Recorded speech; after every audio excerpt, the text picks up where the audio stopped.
our distinguished guests. To maintain a smooth flowing event today, allow me to remind you of the housekeeping rules for today's events. This event is broadcasted directly through networks like website IETD.info. All this event will be conducted in Indonesian. For all of you who joined us through website IETD.info, we provide you an interpreting feature that you could access by clicking change audio option and the globe logo on your screen. And for all of you who joined through us here in the site, we provide you with receiver device that you could use. Bapak dan Ibu sekalian, forum ini akan dilaksanakan dengan bahasa Indonesia. Kami memberikan layanan interpreting. You can enable this feature by clicking the change audio button or globe logo on your screen. And for those of you who join us here, we provide a set of receivers that you can use. For panelists attending online, make sure to turn on your camera with muted microphone and to turn on your microphone when you are speaking.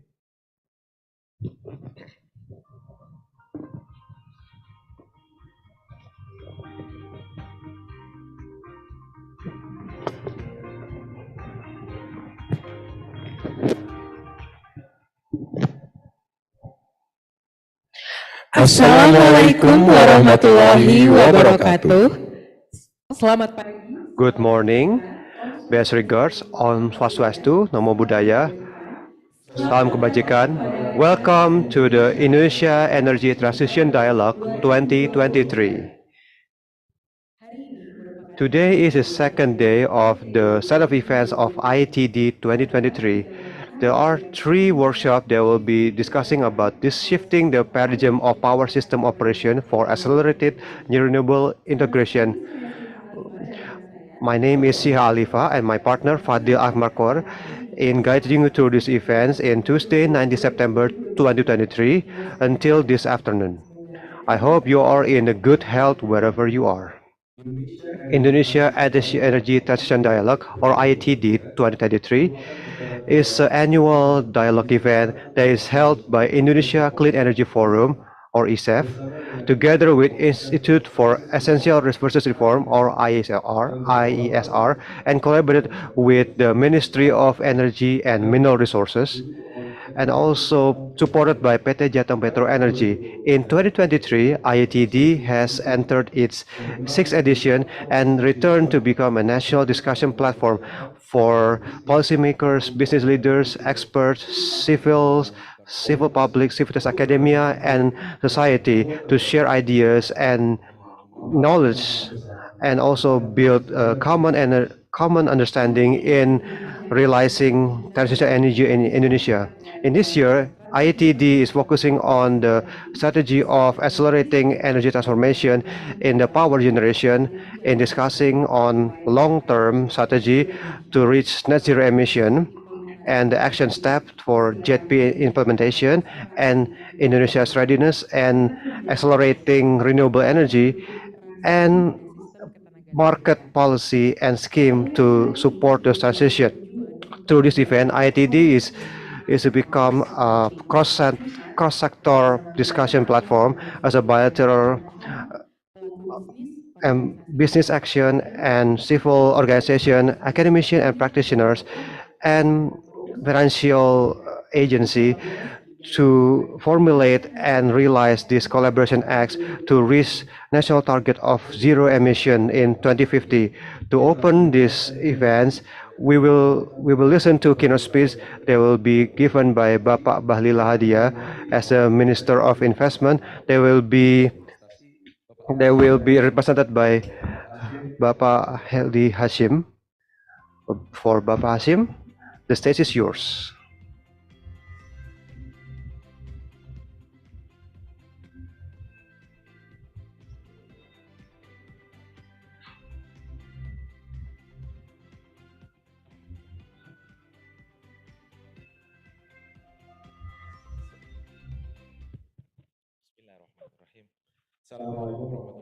Peace be upon you all. Good morning, best regards for all of us. Om Swastiastu. Nama budaya, salam kebajikan. I'm truly sorry that the minister couldn't join all of us today because he's in an assignment on Batam, and he appointed us to provide several information from the Ministry of Investment. So I represented him to provide or to convey in this Indonesia Energy Transition Dialogue today. Ladies and gentlemen, slide selanjutnya. Right now, the Ministry of Investment in the RPGMN is targeted annually is targeted for the investment realization in an ever increasing investment realization. We see that in 2020, the Ministry of Investment is targeted in RPGMN. In the target is 172 trillion.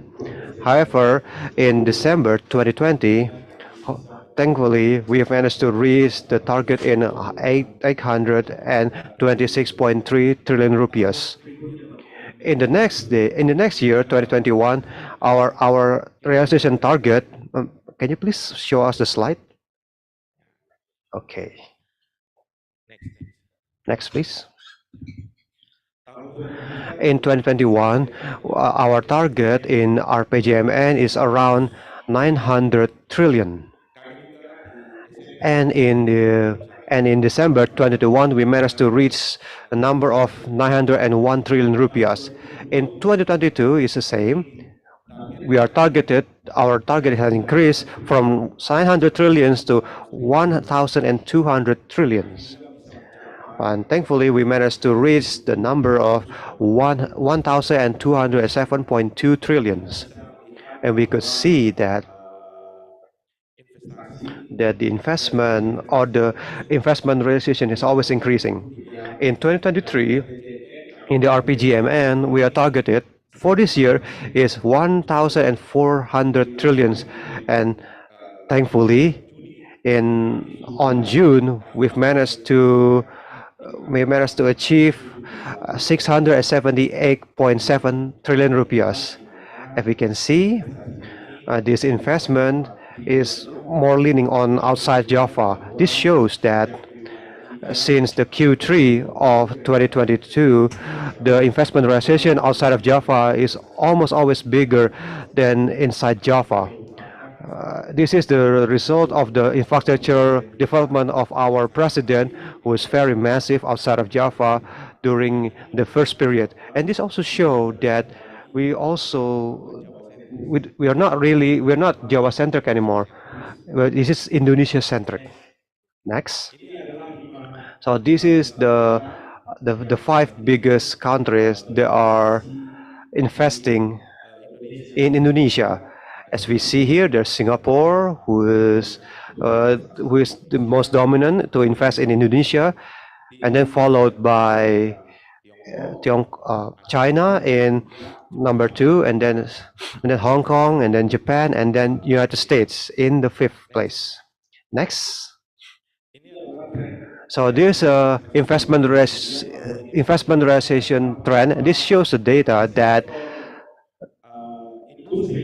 the copper or the metal industry has always increased from the 2020 to 2021 until January and June 2023. This shows that the downstreaming can push this metal industry in the first position.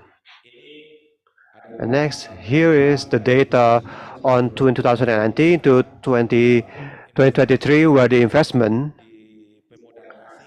in the foreign investment and the domestic investors from the investment in the from the smelter sectors and everything else is dominated by foreign investors. Right now, the investors for the new renewable energy in Indonesia is not only from the government side or on the business side. We also realize several commitments to achieve sustainable economy. One of them is by keep or to maintain the environmental sustainable environment by reducing emission. For example, like 378 multinational corporation from Microsoft, Unilever, and Siemens said that created this alliance where this alliance is committed to receive net zero carbon in 2040 is much more ambitious compared to the global net zero emission in 2050. This initiative is also push for sustainable economy in the international market in 2021, where EU government has created this plan. CBAM is the additional funding for additional costs for non-environmentally friendly products that is exported to EU markets.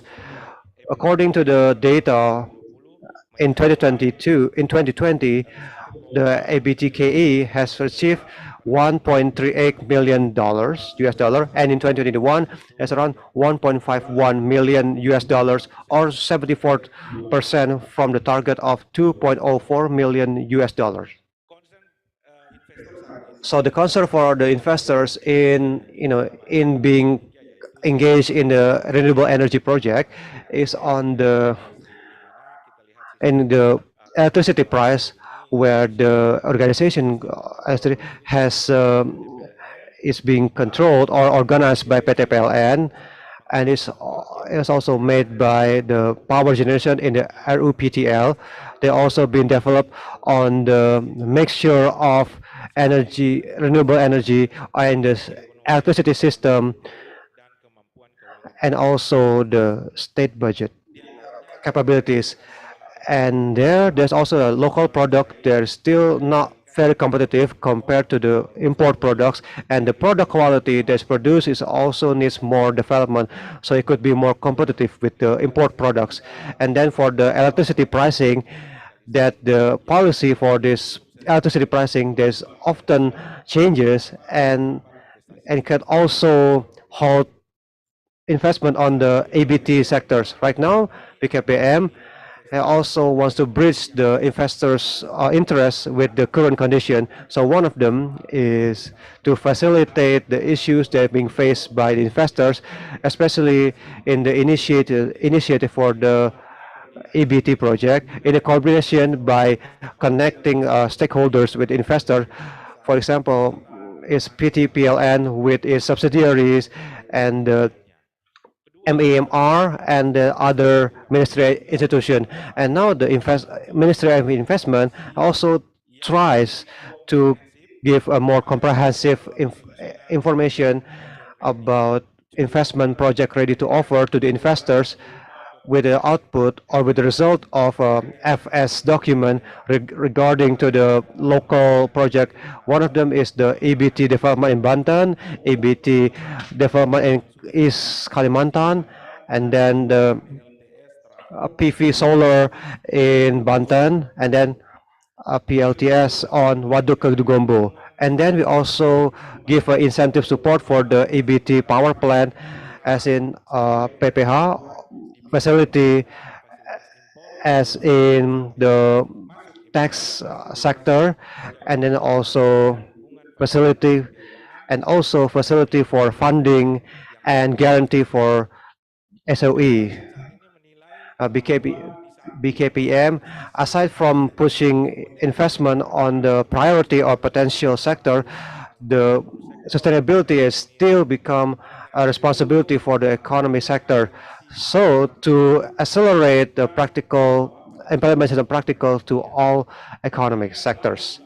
This is the regulation to accommodate all of investors' interest, where we provide into by the for the carbon emission value, and then for the presidential rules on 112 of 2002 on the renewable renewable energy development. And one of them is to increase investment on the renewable energy sector or EBT, and also accelerate the the achievement of mixture of EBT target, and also reduce glass house emission. Other than that, we also see that Indonesia has prepared a regulation to reduce emission in especially to the private sector.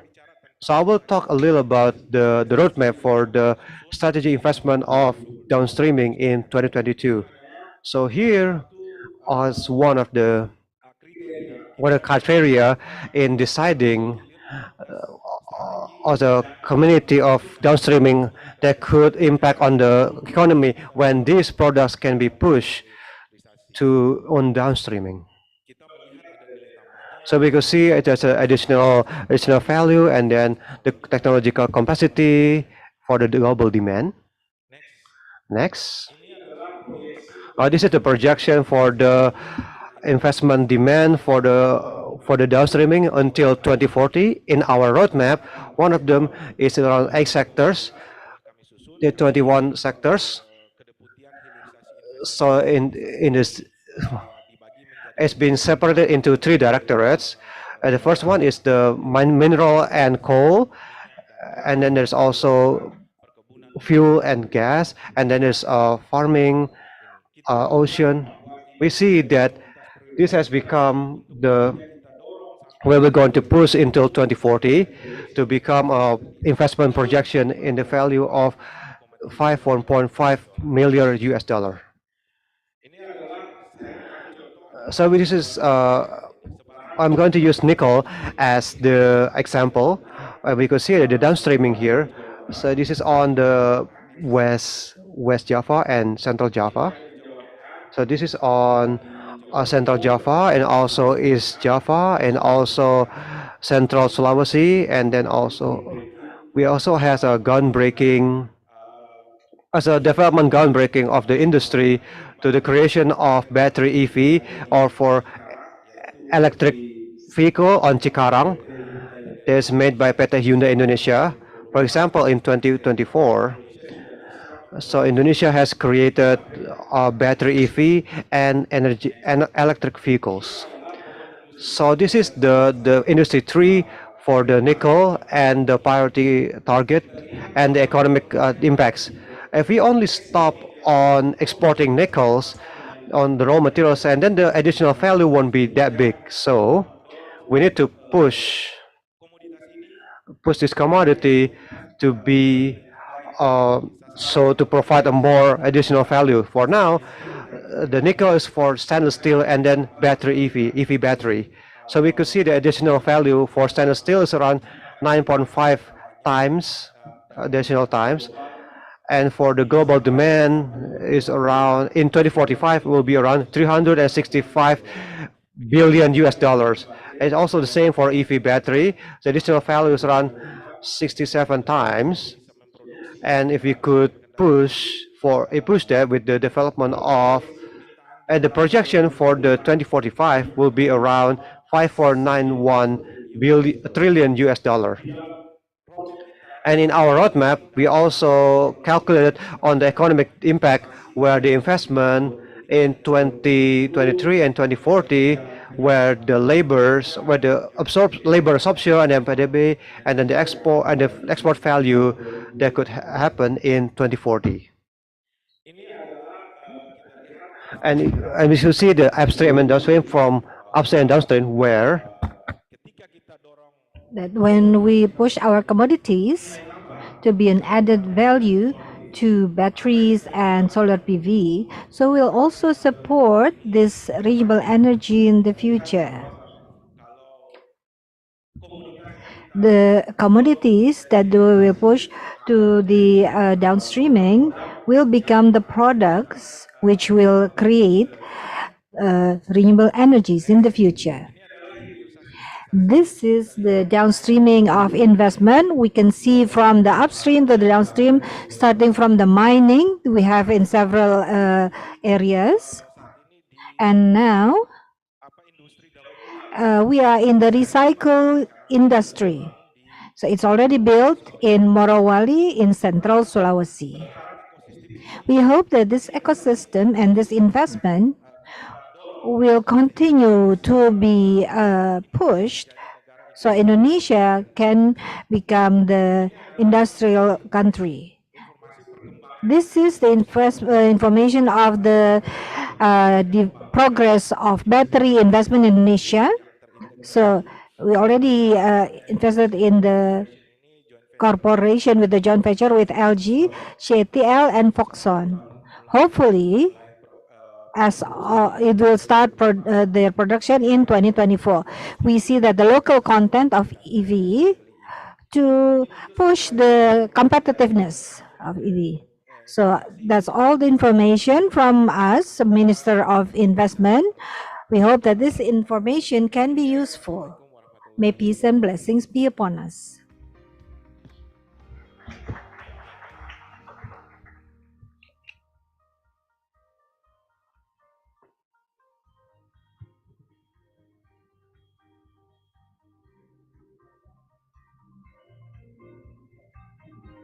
Terima kasih Bapak. Thank you, Mr. Hashim, for your keynote speech.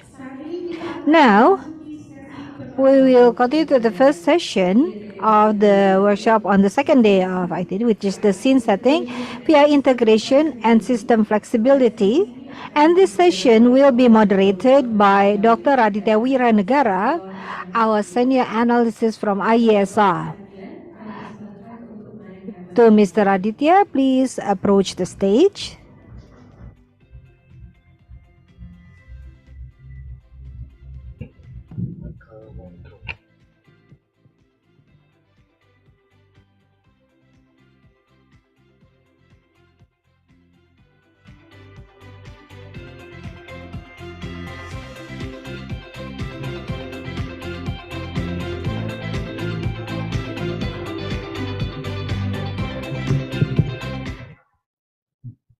Ya, selamat pagi, Bapak. Good morning, ladies and gentlemen. For this session, I will be using English because the speaker will be using English. Good morning to you all. I hope everyone here and those joining us through YouTube or Zoom are doing well and still excited and looking forward to hear from our line of guests invited today and tomorrow. I am Raditya Wiranegara, an analyst at IESR. Will be acting as your moderator today on the scene setting with the title Shifting the Paradigm on Power System Operation for Accelerating Renewable Integration. So today we will talk about making a huge change in Indonesia's power system operation as more renewables are expected, as indicated in a number of Indonesia's government agencies' plannings. They are expected to integrate further into the system. Of course, as we all may already aware, this has been mainly driven by the declining costs of the variable renewable energy globally, and Indonesia is by all means no exception in this sense. VRE, especially solar, has taken over the lead over oil in terms of global investment, with a total investment of $380 billion in 2022 alone. However, there is a variety of persistent system integration challenges that would come from the interactions between the VRE, particularly, which is known for its intermittency, and the larger power system. As the percentage of VRE generation increases, system flexibility has become a crucial issue to be tackled. And this is to ensure that the reliability of the power system and the operational costs kept at a low cost. Indeed, this will require a shift in the paradigm of the power system operator in Indonesia. It is indeed a big task. However, it is necessary if you are to embrace higher share of renewables in the system. Having said that, to start the sessions today, we will firstly hear the global trend in the power system flexibility, the phases of VRE integration, and also what sort of reforms that Indonesia needs, and the cost, of course, to integrate further VRE into the system, and also the example from other countries that on this issue. And we will hear this from our very first speaker of today, Mr. Michael Waldron. Michael?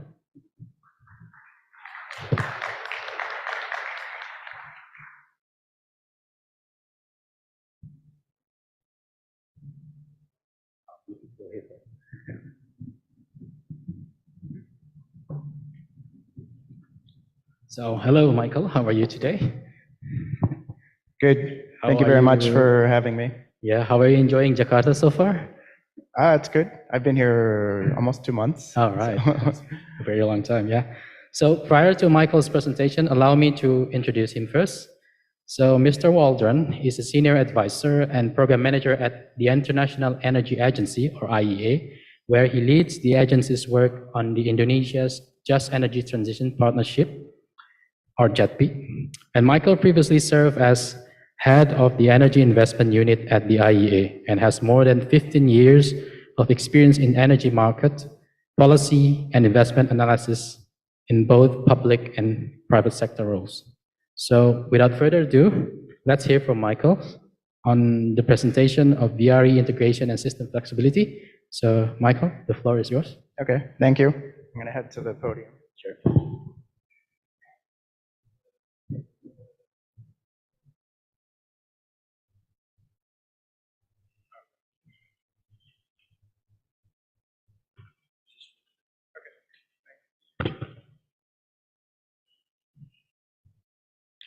Great. Well, thank you very much for having me this morning, and it's a pleasure to address this group on a very important topic. And I'm going to try to integrate some of the international experiences in variable renewables and system flexibility, give a sense of where things stand now, give a sense of where things stand in IEA projections, drawing upon different pieces of IEA work, and then present some principles and some examples which can hopefully guide the discussion later and throughout the day. So, which way should I click? Oh, here we go. So starting first, I mean, this just really gives you the sense of where capacity additions are for renewables on an annual basis. What we've seen in 2022 is actually a record level of deployment of renewables. But this is particularly true for solar PV, which added nearly 220 gigawatts. So this is a record and a 35% increase from 2021.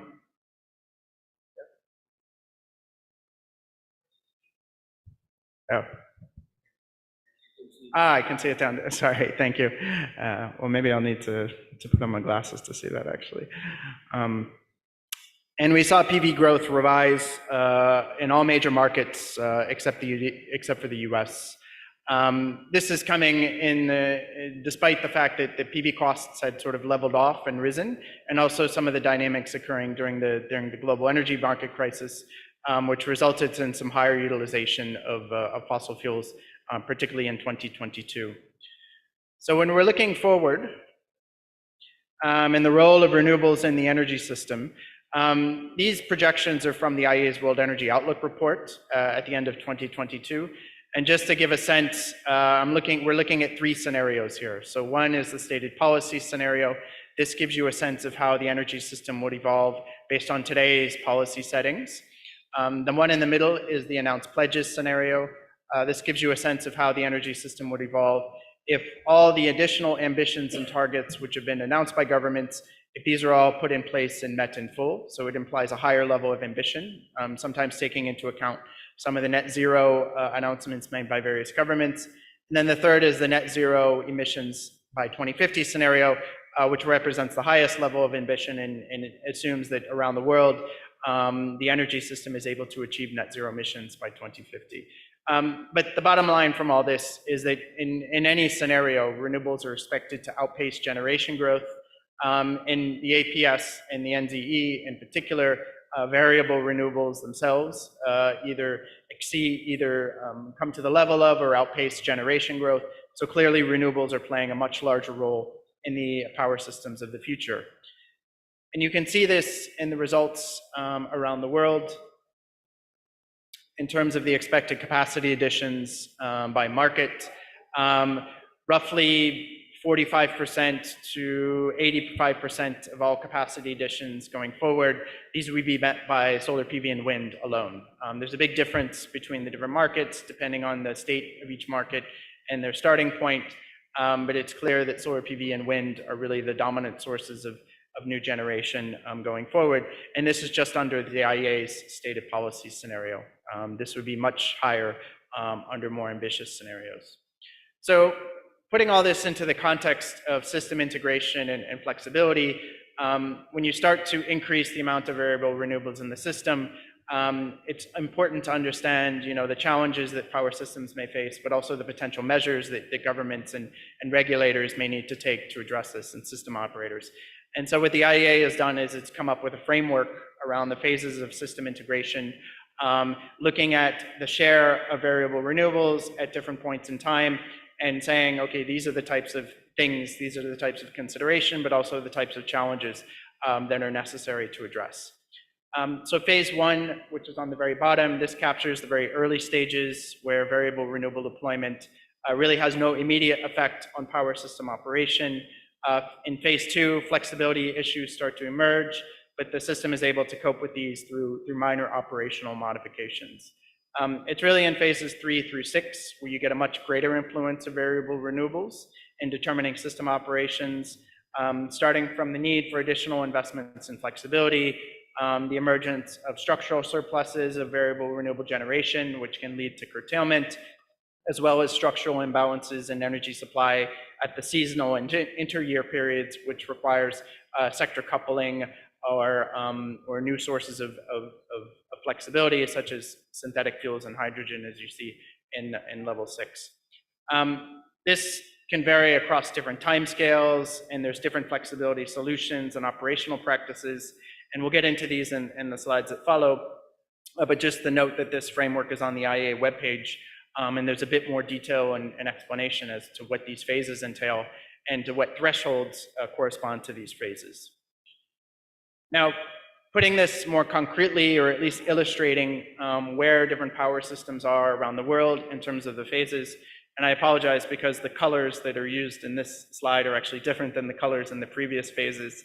So, for example, the colors for phase one are different than in the previous slide, so I would just look at the legend on this one to understand where different countries stand.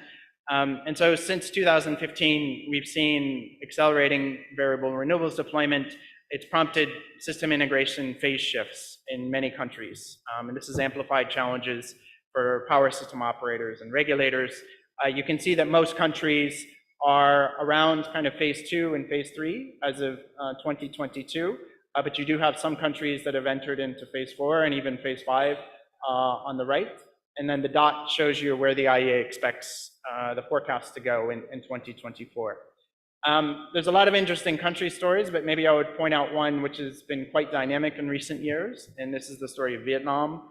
And so in 2015, Vietnam really wasn't on the radar screen, or it wasn't on a phase of variable renewables, but it went basically from being 0 to all the way to phase 3 in a very short period of time. So this raised a number of issues because the investments in the grid and the operational and regulatory procedures did not keep pace.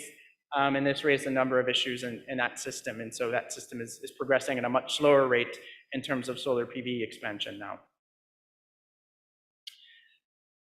When we look at the impact of variable renewables, so looking at the share of VREs in the system, but also looking at potential impacts on the system through curtailment, you see an interesting relationship. So the trend you see here is broadly that as the VRE share rises, curtailment tends to rise as well, although you see in some cases you have very high levels of curtailment even at very low shares of variable renewables, probably due to inadequate market design or inadequate procedures and investments to absorb that VRE. Although we see the variable renewables increasing overall, still the share of curtailed wind and solar remains relatively low, ranging from 1.5% to 4% in most markets. And moreover, higher VRE shares do not necessarily result in rising curtailment rates, as countries can effectively manage renewable energy integration challenges with timely measures. And we'll go into some of those measures in the next slide, in the next few slides. But just to note, when we're looking out ahead in the decades ahead and looking back at IEA projections and the World Energy Outlook, what we've done is we've modeled the flexibility needs in power systems. And this gives you an illustration of 4 different power systems between 2021 and 2030. It measures the flexibility requirements in those power systems. We define it below in the note, so the flexibility requirements are basically determined by the hour-to-hour ramping requirements after you remove hourly solar PV and wind production from the mix. Of course, there's a seasonal aspect to flexibility, which is not illustrated here, but we think the hourly movements give a very good proxy for the flexibility requirements in the system. And clearly, the needs rise in major markets, driven by the increased shares of solar PV and wind. I would note that the needs rise particularly fast in places like India, where you're going from a relatively low share of variable renewables to a relatively high share in a short period of time. And this requires the electricity system to adapt. It's not just the variability of renewables, but it's also the variability of demand, thinking about increased role of electrification, electric vehicles, industrial process heating, electrification for cooking and air conditioning, et cetera. These also have impacts in terms of shaping the demand. So in effect, demand also starts to become more variable as well. So it's both a supply and demand story, which requires an integrated response in order to address. And when we're thinking of how to unlock flexibility in the power system, the way the IEA has kind of set this out, or set out the framing, is around 3 different pieces of flexibility, or 3 different aspects. One is the technical flexibility. This revolves around the technologies, electricity grids and interconnections, using the power plants more flexibly through increasing ramping rates or decreasing minimum technical loads. The role of electricity storage, both battery storage and pumped hydro storage, and also distributed resources and demand-side response. But there are other aspects of flexibility which are not just rooted in the hardware, but the contractual and institutional aspects, the way that contracts are set up, for example, for fuel supply and power purchase agreements, have a big impact in terms of the flexibility of the power generators, and as well the operational practices which are being used at the system level. So things like forecasting requirements and dispatch, how close they are to real time in terms of scheduling and dispatch, the sizing of operating reserves, coordinating dispatch across balancing areas. So these operational aspects can have a big impact and can further unlock flexibility in addition to the other aspects. Now, I just want to go through in the next few slides and kind of point out some of these major sources of flexibility. This is more focused from the technological standpoint, but to illustrate how these evolve in IEA scenarios. One of these, of course, is electricity networks, both transmission and distribution, which are crucial for the integration of renewables, but also the expansion of clean energy in general. This slide right here shows you the requirements for new transmission and distribution across a number of markets. It's important to remember that this is not just a story about expanding transmission and distribution, but it's also replacing and upgrading the existing grid. So that's shown in the red part here. And in some cases, the replacement and the upgrading of the existing system is larger than it is in terms of expansion. This is mostly the case in advanced economies where you have legacy systems or demand growth not increasing as fast. So the upgrades and the expansions are meant to meet demand growth, but they're also meant to help integrate renewables across larger balancing areas. And this slide here shows you what things look like in terms of the kilometers, in terms of the line lengths. And while traditional investments in grids related to lines and poles, et cetera, are all very important, I would also add that there's an additional layer related to digitalization, smart grids, being able to deploy advanced technologies for monitoring and maintenance, which is also integral to all these grid investments. And while it's not shown here, it's broken out in some of IEA works to try to quantify how much of that share of investments are needed to go to digital technologies and smart grids.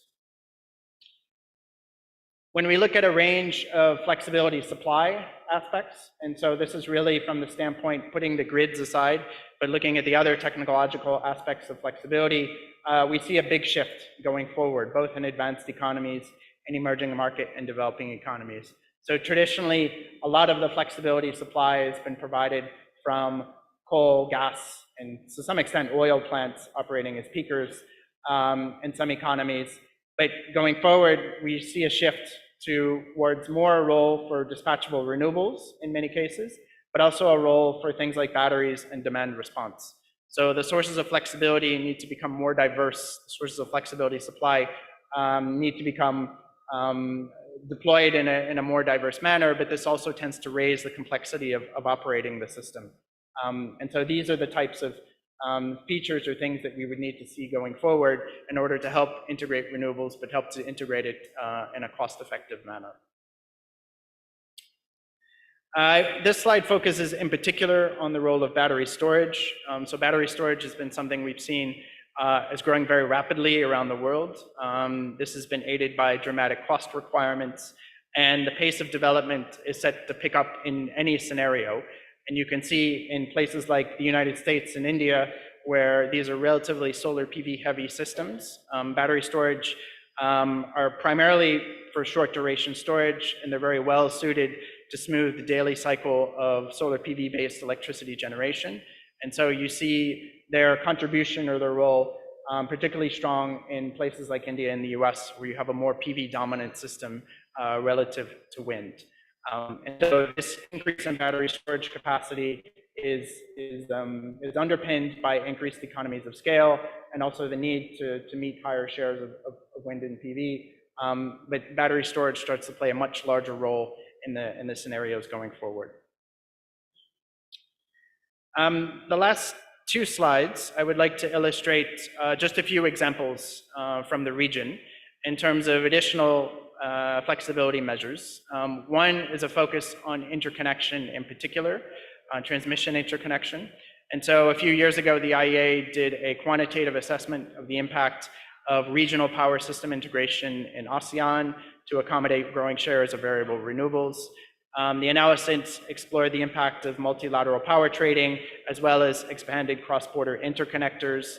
And one important message from all this analysis is that when you combine this multilateral power trading with an expansion of cross-border interconnection, you can promote a much more effective asset utilization and resource sharing.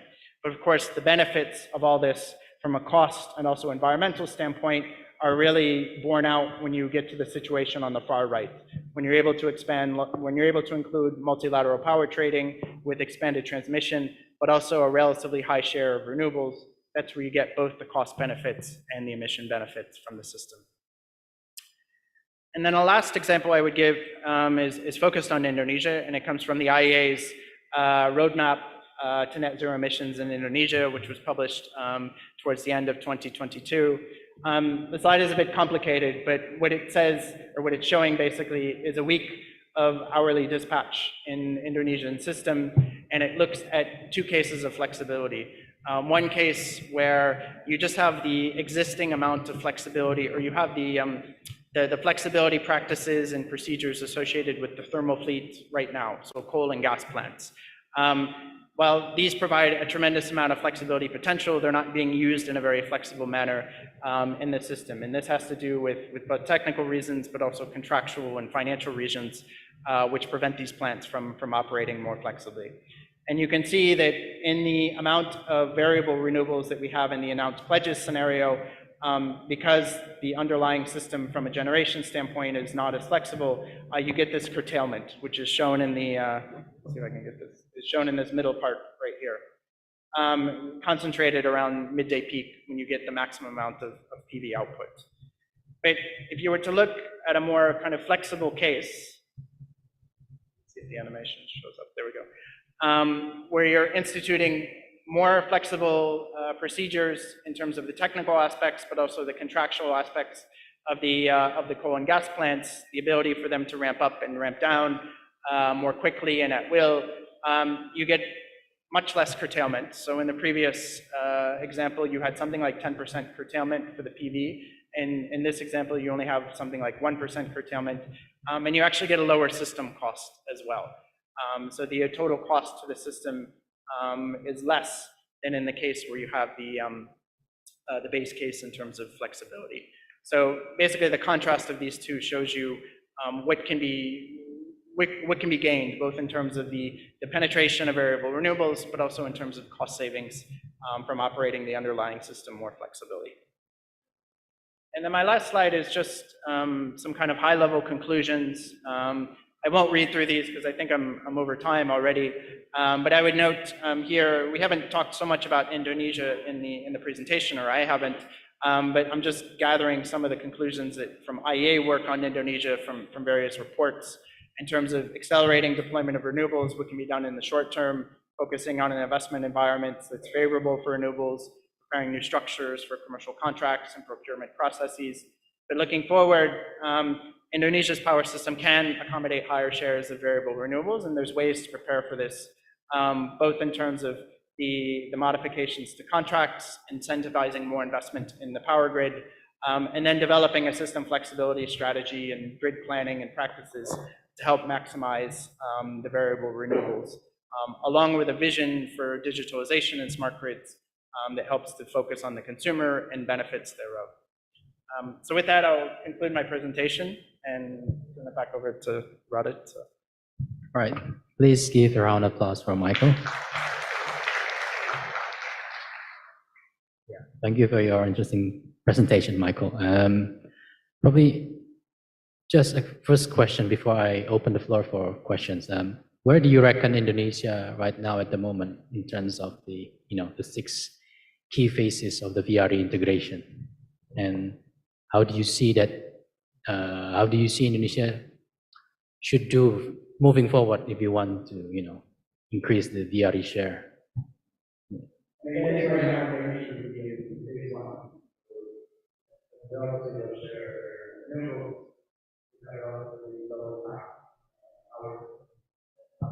think moving forward in various IEs, there is also the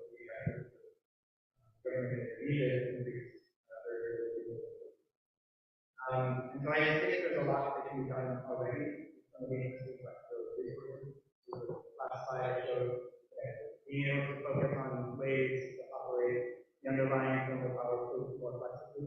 So there's some technical aspects to it which involve the way that the power plants are operated at the asset level, involves making investment perhaps to make these plants run more flexibly. I think this can be done at manageable cost, but it's a matter of doing those retrofits and also making sure the plants are kind of rewarded for providing that flexibility. And so the current commercial and contractual structures, at least with IPPs, don't necessarily provide that reward for flexibility. And it would actually be punitive for the plants to operate more flexibly because they would, there would need to be some compensation under the take or pay. So somebody would still be paying for the energy even if the plants aren't running. So there's some kind of tricky financial and legal implications that I think still need to be worked out. Perhaps there's better prospect for the PLN-owned plants to run more flexibly. But of course, those still have financial implications for PLN's balance sheet. So it's a matter of thinking a bit more holistically in terms of the financial impacts and how to best address those. Because I think from a technical perspective, these things can be done. And then, focus on some of the near-term aspects in terms of system operations and planning. Really, thinking about grid planning, which integrates both supply and demand, which lays out the case for large-scale investments in transmission. I mean, this is already being done, but I mean, it's a question of implementing this.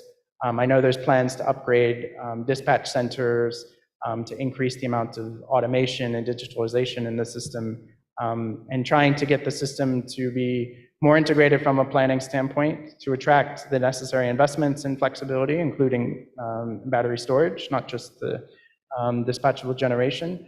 But then also trying to update the operating practices to bring the system a bit closer to real time in terms of scheduling and dispatch. And these things would all be very helpful in terms of pushing Indonesia forward along kind of that flexibility pathway. Right, so yeah.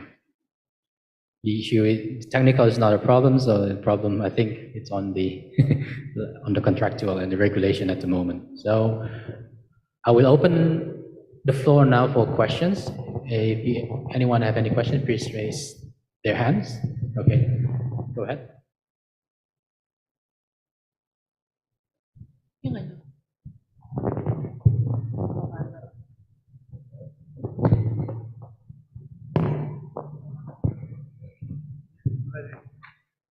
Thank you, Michael and Pak Aditya. I want to ask about what is problem transition fossil fuel to renewable energy in Indonesia, because since I was practice in change solar power system in BTS of Telkomsel, until right now I don't look progress or develop about the renewable energy. And since in international use solar power system in the field, where is in Indonesia install about the ITT about solar power system? I think what's the problem in Indonesia, because the source in here is so many source in Indonesia. Thank you. I think the first question. Thank you. With Alif. Alif. I'm a private sector. All right. Thank you very much, Alif, for your question. You want to answer the question straight, or yeah?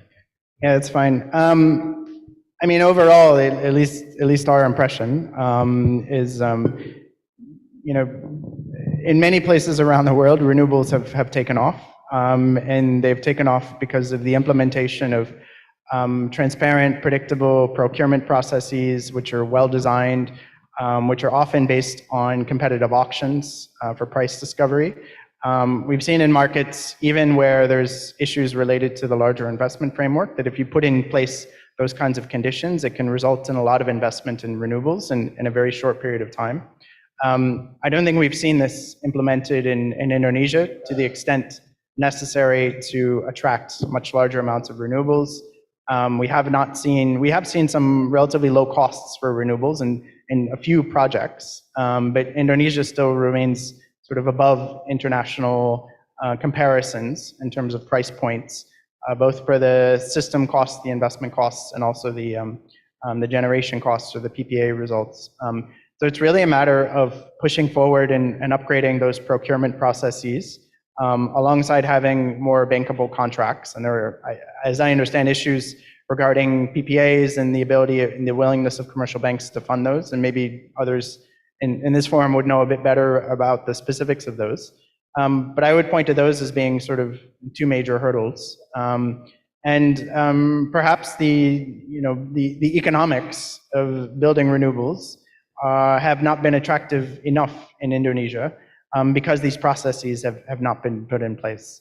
And so I think when you do have transparent procurement processes with good contracts, you can actually bring down the cost of renewables very fast, like we've seen in different parts of the world. That's one aspect of it. And then, of course, there's the aspect of the grid integration. But I think from the standpoint of getting that early takeoff for renewables, it's not a matter of having to do huge amounts of things on grid integration. I think the Indonesian system can accommodate the early stages of variable renewables. It's about putting in place that longer term planning to make sure the flexibility, investments and practices ramp up as the needs ramp up and variable renewables become a larger part of the system. I mean, this is particularly true in certain hotspots or certain islands, because you have Indonesia as a place where you have different grid systems which require integration. And so the plans for expanding interconnection among the islands, I think, is particularly important to help unlock the variable renewables in the medium to long term. Right. Any follow-up question, Pak Alif?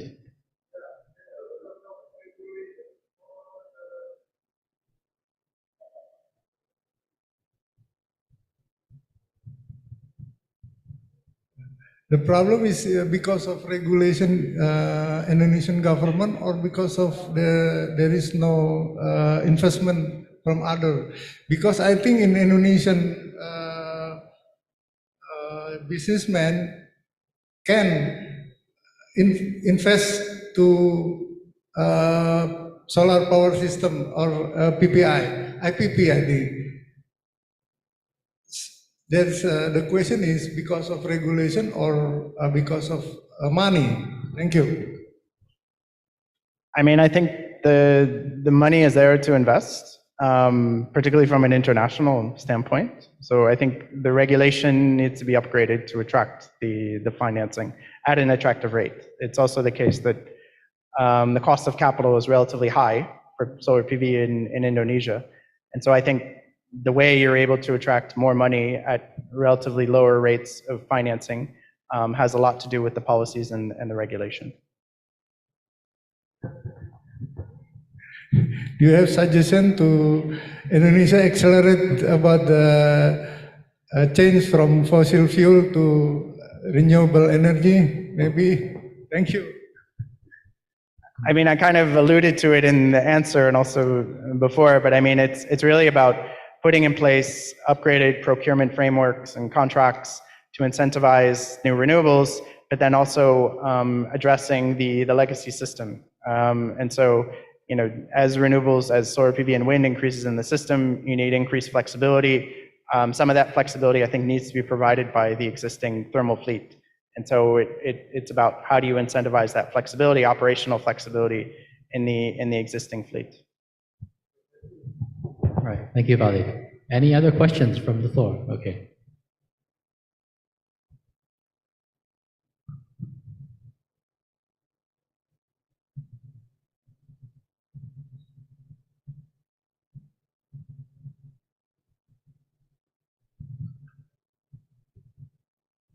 Okay.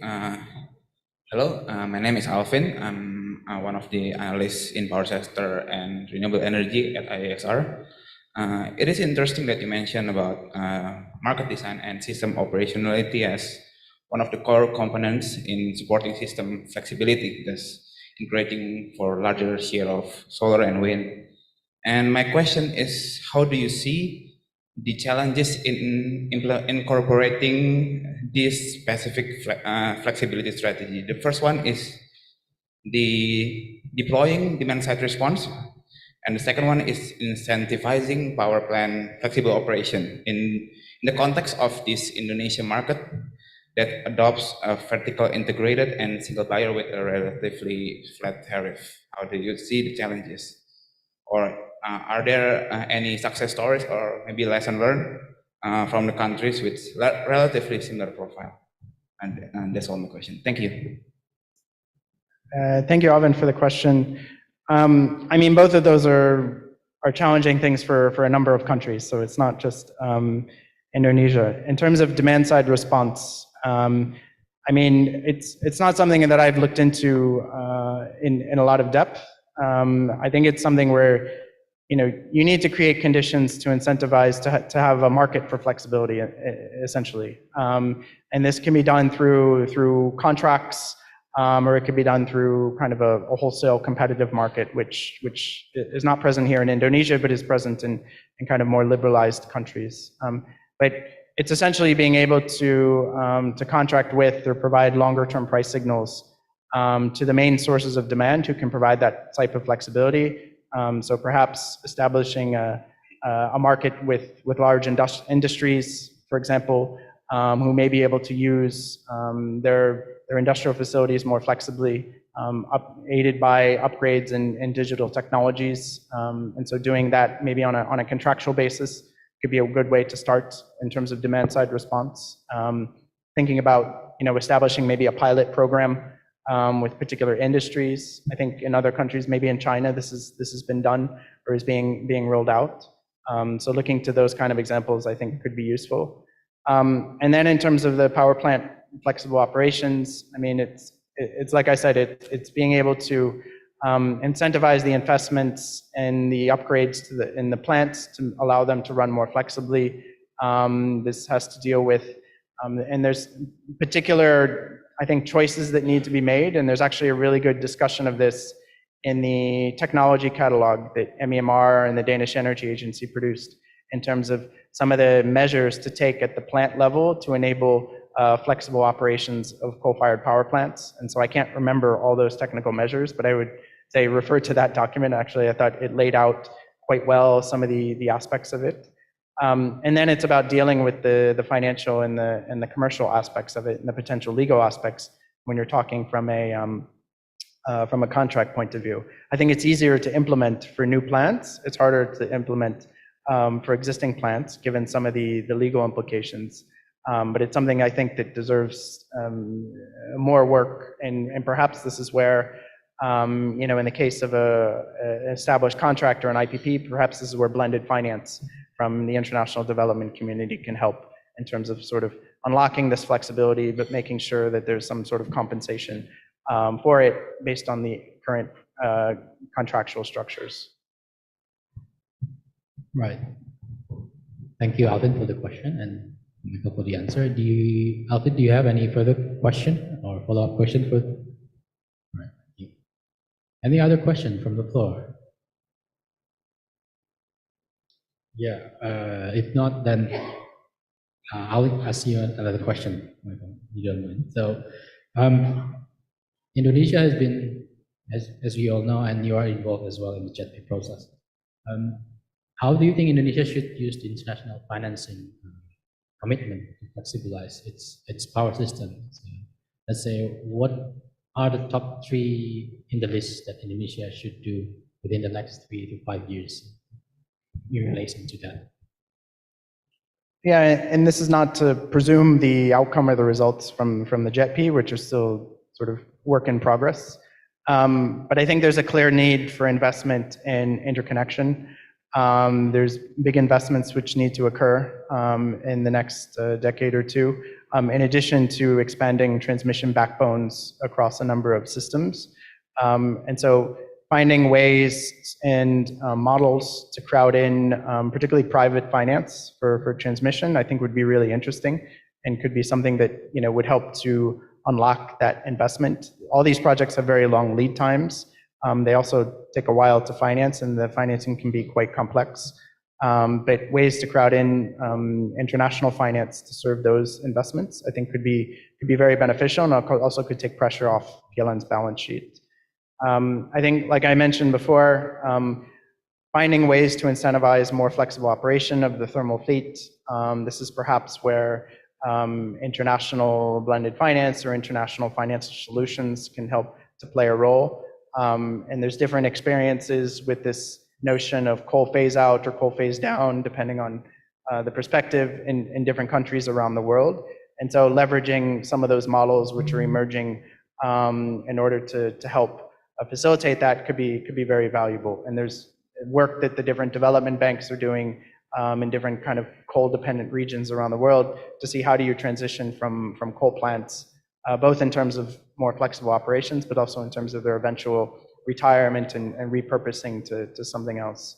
So that's another area that I think, you know, really deserves attraction of attention and funding. But the financing and funding there is very challenging in order to structure that. And then maybe a third area, thinking of flexibility aspect, is, you know, there are technologically ready solutions, such as utility scale battery storage, which are being deployed in different contexts of the world, and battery storage is increasingly, the costs have come down by quite a bit, but the commercial case for battery storage is still sometimes uncertain, or it's still complicated.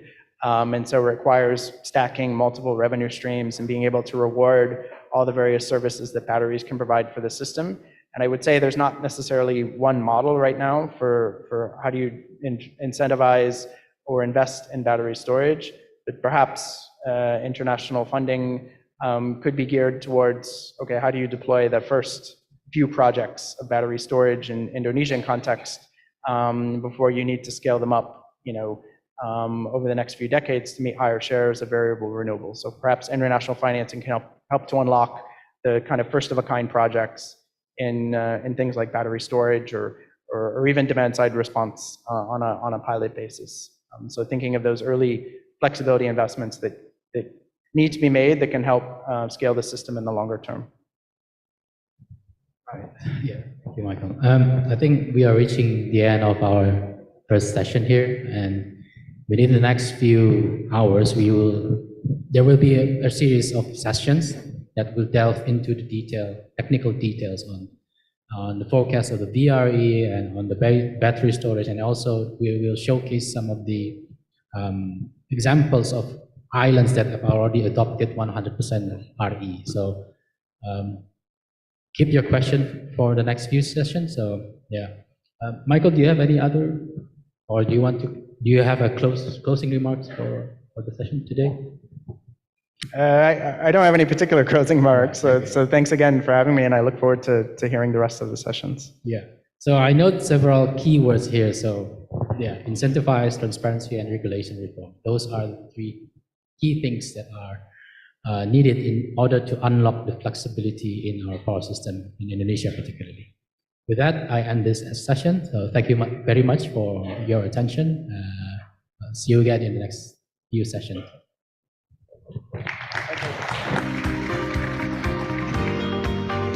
Thank you for the discussion, Dr. Aditya and Mr. Waldron. Please remain on stage for a photo session.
Baik, Bapak Ibu hadirin sekalian. Ladies and gentlemen, for the next agenda, we are going to move on to the coffee break for 15 minutes.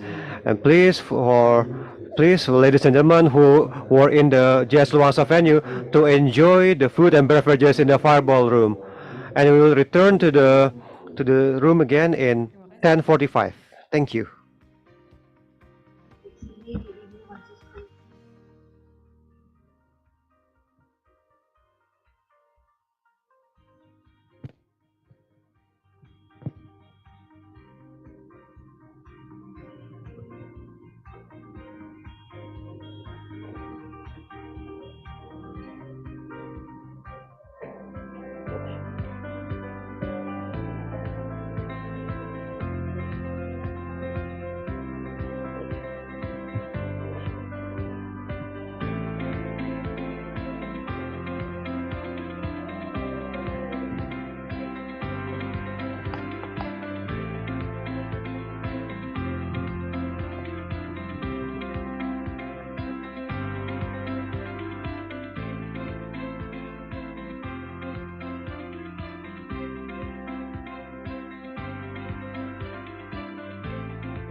Halo, cek.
Halo, cek, cek.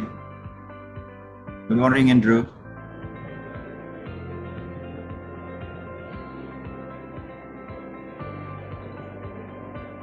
Halo, Andrew. Good morning.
Bapak Ibu sekalian yang masih ada Ladies and gentlemen who are still outside of the ballroom, please enter the ballroom because we are going to start the next workshop session.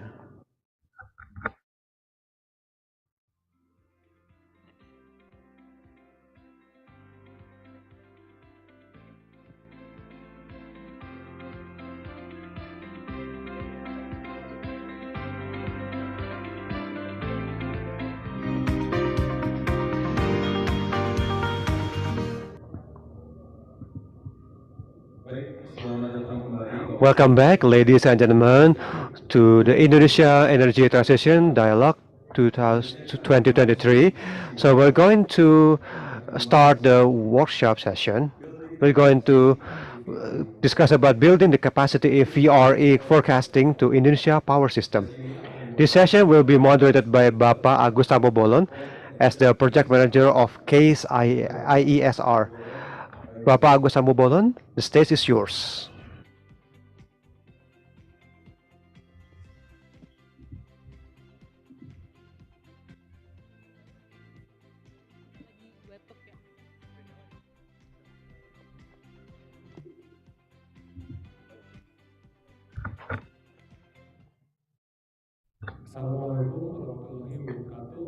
Peace be upon you all. Good morning. Best regards to all of you.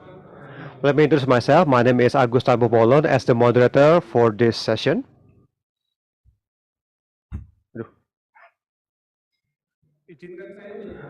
Allow me to convey the topic of the session. So as mentioned by the MC, this morning the session is about building the capacity in VRE forecasting to Indonesia power system. Forecasting VRE itu penting untuk electricity system. Accurate VRE forecasting enables better grid management by allowing grid operators to anticipate fluctuation in renewable generation and adjust the dispatch of other power generation accordingly. It helps optimize the balance between supply and demand, maintain grid stability, reduce the amount of curtailment, and minimize the need for conventional backup generation. Jadi di dalam sesi ini kita akan membahas. So in this session we're going to discuss about what are needed to do a VRE course, a better VRE forecasting. We also learn about the forecasting that's been done in the Australia, which will be conveyed by one of the speakers, and we're going to listen on the forecasting status that's been done by PLN Indonesia. This session will have 3 speakers from the information given to me. The first speaker is Andrew Ekman as the senior data scientist of the Australia Solar and IMO. Selamat pagi, Andrew. Can you respond if you hear my voice? Hi everyone. Hello. Okay, excellent. Pembicara kedua kita adalah Bapak Munawar Furkan selaku General Manager PLN Unit Induk Pusat Pengawasan of the main unit of PNL of Java, Madura, and Bali. Pak Munawar, the stage is yours. And the third speaker will be Bapak Deon Abdiando as a manager for the IESR. Please enter the stage as well, Bapak Deon.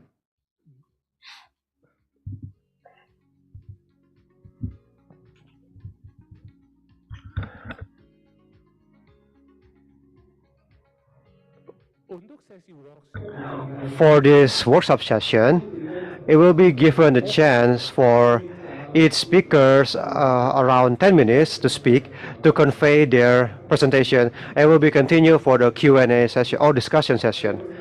I will give Andrew Ekman to deliver his presentation.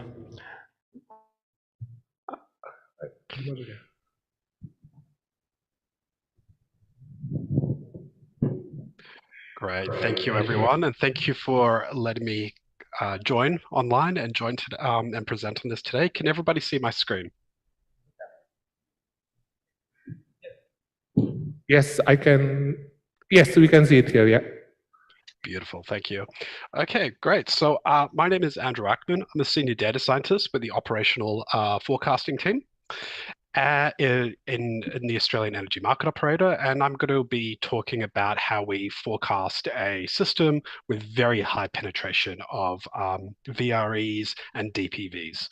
I also just want to make it clear that I'm going to give this presentation very much from an operational perspective. So I'm not really going to be talking about market design, market decisions, but really just very real-time operational decision-making and operational management. I also have a lot of content to get through today. So I might go very fast or skip some slides just so I don't go over and take up all the time. So I think as we get to a point of very high distributed energy resources and VREs, it makes the complexity of forecasting in a market very difficult. And it also means that we have introduced and increased the amount of uncertainty that we have within our forecast. So as this energy transition continues, the operational forecasting team that I'm part of must maintain sufficient visibility, predictability, and control of these new generation sources and new features to keep up with the current and future challenges. So I'm going to today talk about a little bit of introduction into our electricity market. I'll talk about the growth of VREs and DPVs within the network. I'll talk about some of the challenges that we see from an operational management point of view, how we handle that, and also talk a little bit about the future of DER and VRE operational forecasting.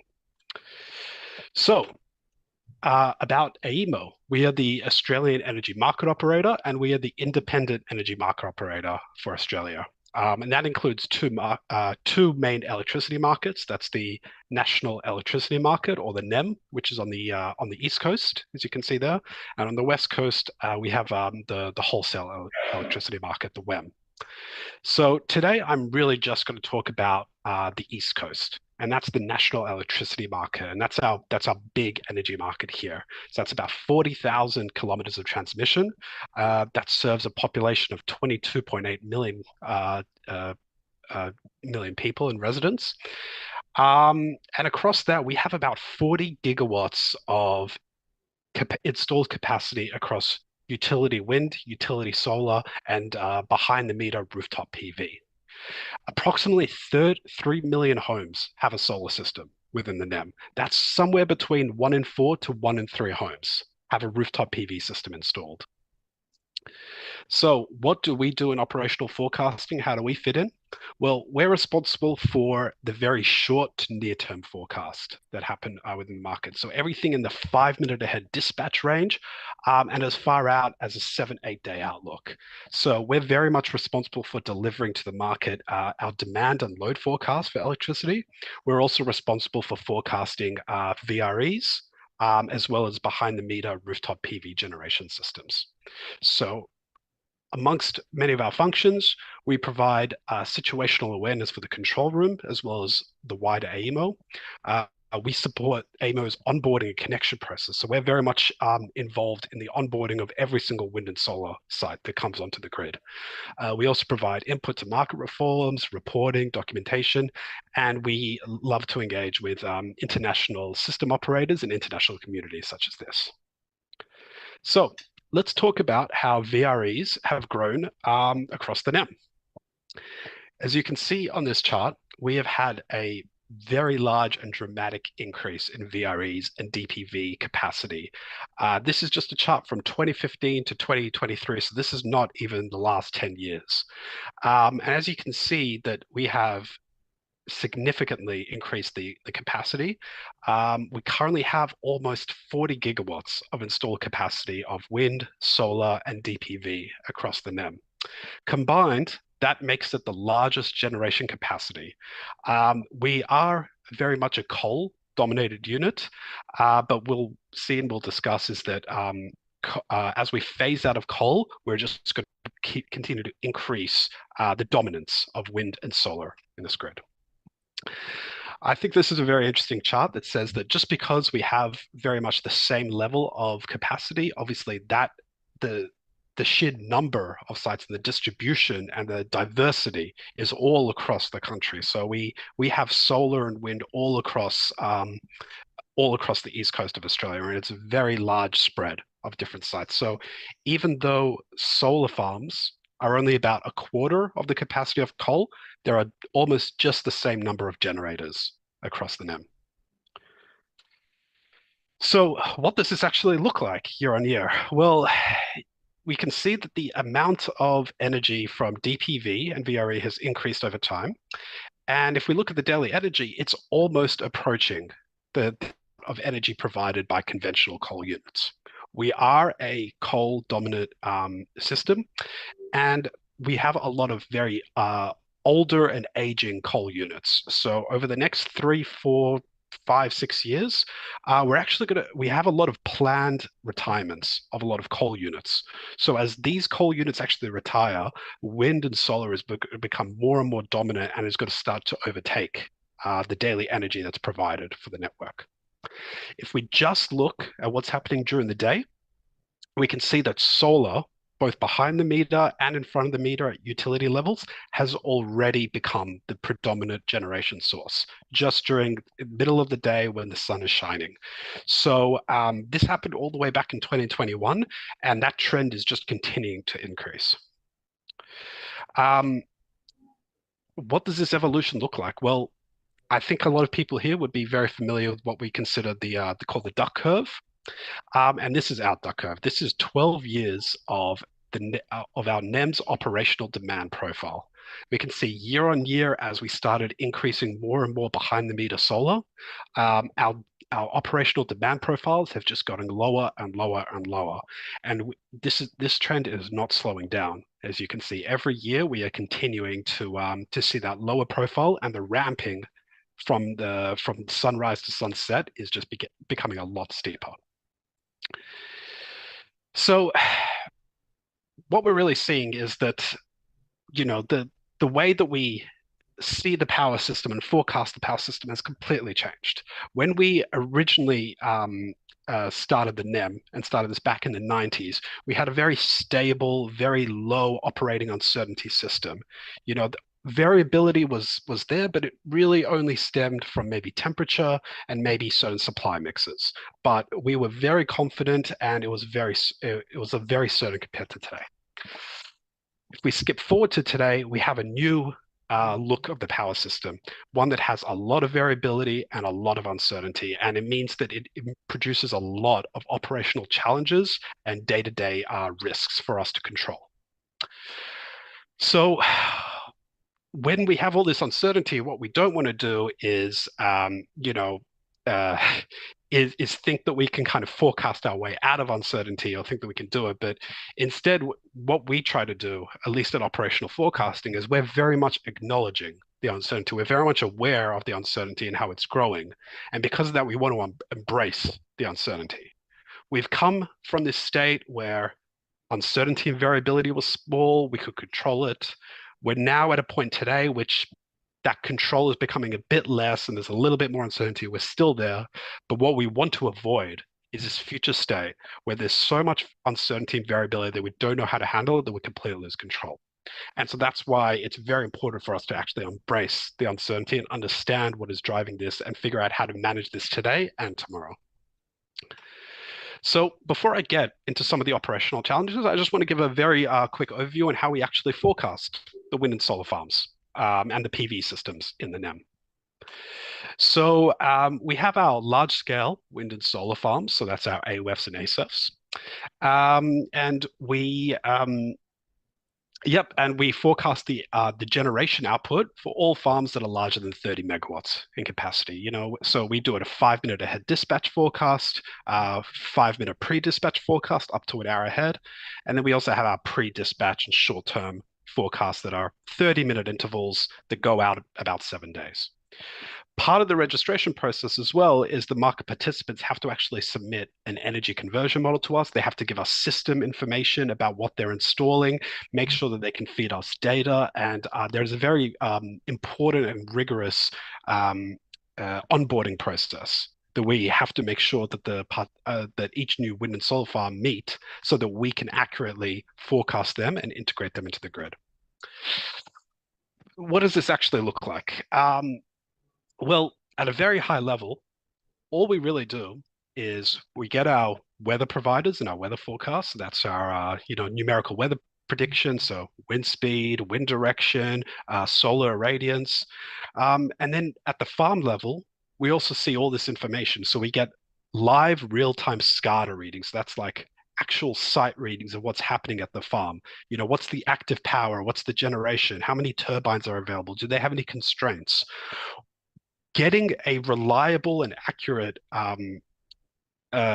reading of what's actually happening at the farm is some of the best ways that we can help forecast accurately forward. So if we know what's happening now, we can do that. Combine that with weather forecasts from our providers. We put them together, use some of the specifications about the model, like, the power curves, and voila, we get our final forecast. I make it sound easy, but what I really want to highlight is that this is a very standard procedure for generating the forecast. But what I want to stress is that good weather feeds, good accurate weather forecast, and very reliable site readings or SCADA readings to actually see what's happening at the site is what can really separate an accurate forecast from something that's going to be less useful for us operationally. Rooftop PV forecasting, a little bit different.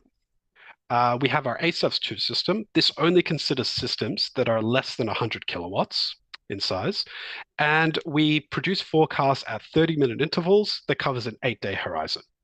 So similar to our wind and solar farm forecast, we use both statistical, physical power prediction methods, as well as our weather feeds. So we get our weather prediction forecasts, but because the rooftop systems are all behind the meter, we don't have full visibility of what's going on. We don't really see what is happening behind the meter. We have to estimate it. So in order to best do that, we need to get a representative sample of actual sites that are there in the system. For us, we have about 20,000 sites. We have all the system info, inverter capacity, system capacity, the location, and again, we have real-time 5-minute reads of all these systems. We use the weather forecast, we get the real site info, satellite imagery like cloud motion vectoring. We scale up by what we estimate the capacity is by location, and we get our final prediction models. This is an example of what that can look like, where we have our actual generation and our 24-hour ahead forecast. And this is a 30-minute ahead forecast. So I have more there. Okay, so what I'm going to talk about next is, now that you know how we forecast it, let's talk about some of the challenges and impacts and some of the ways that we deal with this operationally, that we actually, when we actually talk about an operational context. So I'm going to talk about 4 key operational challenges and how we deal with that. The first challenge I'm going to talk about is the variability and uncertainty in rooftop PV. Again, because rooftop PV generation is behind the meter, it offsets what we try to predict our operational demand to be, and it has an inverse relationship with our operational demand. And the daytime demand can be very low or very high or everything in between, depending on what rooftop PV is doing. But because we don't know what rooftop PV is really doing, we can only really estimate it. So, and we also, it's very hard to tackle the variability that comes with that. So if you look at the graph on the left-hand side, this is a perfect day for us. It's blue skies, there's no clouds. We have a very confident idea of what rooftop PV is doing, and we can have a very confident idea of what operational demand looks like. If we go to the graph on the far right, this is a very, very cloudy day, okay? Again, rooftop PV is very low. It's a little bit variable, but it's low, and we can much more confidently predict operational demand. So that's what happens. On the left is no clouds. On the left is lots of clouds. What we're left with is everything in between. And everything in between is very challenging because there's a high degree of variability. If clouds are rolling past, if we have intermittent generation, there's so many different factors that it's so hard to predict individual clouds and the timing and how big they are and what impact they're going to do. So it means that actually predicting the operational demand during a day has become much more challenging for us. So how do we actually deal with this? Again, embracing uncertainty. We cannot forecast our way out of the uncertainty. So instead, we have come up with new strategic ways of really thinking about how do we deal with this new system. So one solution that we have is that we now begin to communicate probabilistic envelopes on uncertainty. So rather than just saying this is what PV is going to look like, we give a range of what PV is going to look like, and we translate that into what our demand might look like. So this is really good from a day ahead perspective, so we can be prepared day ahead. On the day itself, we do a lot of weather monitoring. We speak with our weather providers. We look at the way clouds are tracking. We do a lot of situational awareness. As we get closer and closer to the time that we're interested in, obviously the uncertainty gets less and less. So it's really important on the day that we do continuous monitoring and awareness when we see these high risk, high uncertainty days. The last point is about assessing the impact on the underlying demand, attributing error. I think all this point is really just trying to demonstrate is that, you know, as we, the PV is very distracting for us. So we also want to make sure that we're also thinking about other factors that contribute to error and not just PV. The second operational challenge that I'd like to share today is minimum demands. When I first started at AEMO a few years ago, we were just getting to summer. It was very hot. Everyone was talking about, oh, it's going to be a really hot day. We're going to get a peak demand. Are we going to deal with it? As I went further on with my job here, I noticed that the minimum demand was getting more and more critical and more crucial to get. In South Australia, for example, behind the meter PV is now officially the largest generator. And the hardest day for us, the most challenging day for us is now not necessarily a very hot day, but now some of the most challenging days for us is a very mild sunny day. If it's mild, people's demand are low, but the sun is shining and everyone's PV systems are working, we get these really risky minimum operational demand limits. As you can see on this graph, year on year, the minimum demand in South Australia has just gotten lower and lower and lower. It says 100 megawatts is our record, but actually I haven't had time to update the slide. Just 2 days ago on Sunday, we had a new minimum demand. We officially reached 21 megawatts, which is, it's crazy to think that our demand for an entire state got that low. So thankfully we had exports, so we could move some of the demand out into other regions. We have new synchronous condensers that help us manage lower demand levels. And I think lastly is, oh yes, and DPV curtailment. So we actually work with local network providers, distributed network providers, and we actually work with them to try to, actually advise them on how to curtail and stop some of the PV that's going on behind this. Because when we don't have vision of what's going on there, we have to rely on other providers and collaborate with local network providers to try to curtail and reduce what is going on there. I'm going to go through quickly the last few points. So the third challenge that I want to share is derating effects. So obviously with wind farms, I think a lot of people are aware that very high winds can cause cutout effects. But we also in Australia, and I'm sure very much like Indonesia, we're subject to very high extreme weather conditions. Sometimes we get heats over 40 degrees, and those sort of days actually cause derating effects on both the wind and solar farms in which they cannot actually operate for accurately. This is an example in 2019 where we actually had a almost 1 gigawatt shortfall in generation forecast because the heats were so high and we were not anticipating, or we did not factor in we did not factor in that some of these wind farms and solar farms will not actually operate as planned because of the high heats. So we've changed some of the ways that we forecast things. We've definitely taken into account some of these limits and limitations. Another way that we've actually went around to address these concerns is we in the data science team, we develop dashboards. We have lots of different tools, lots of innovation. We develop a wind at risk tool and a solar at risk tool. So this says we can see all the wind and solar farms. We can change our sensitivity to how the wind to the different cutout speeds and conditions, and we can actually flag and monitor which farms and which units might be at risk of cutting out. I will just skip the last point and just quickly get into the future of the forecasting, and I'll finish this off in a minute. What I want to say is that in operational forecasting, we're very much trying to think about the future, and we've initiated what we call the Fusion Project. So this is a program of technology changes that will fundamentally uplift operational forecasting processes, tools, and systems.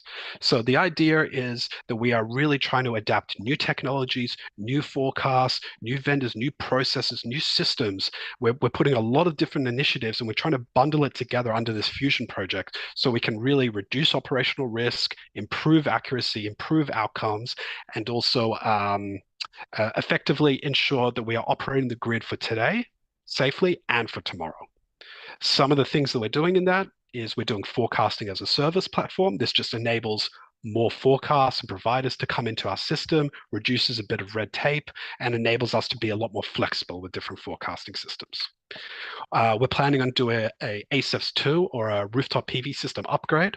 So part of that is we're going to have higher temporal resolution of forecasts. So we're going to go down to from 30 minutes down to 5 minutes.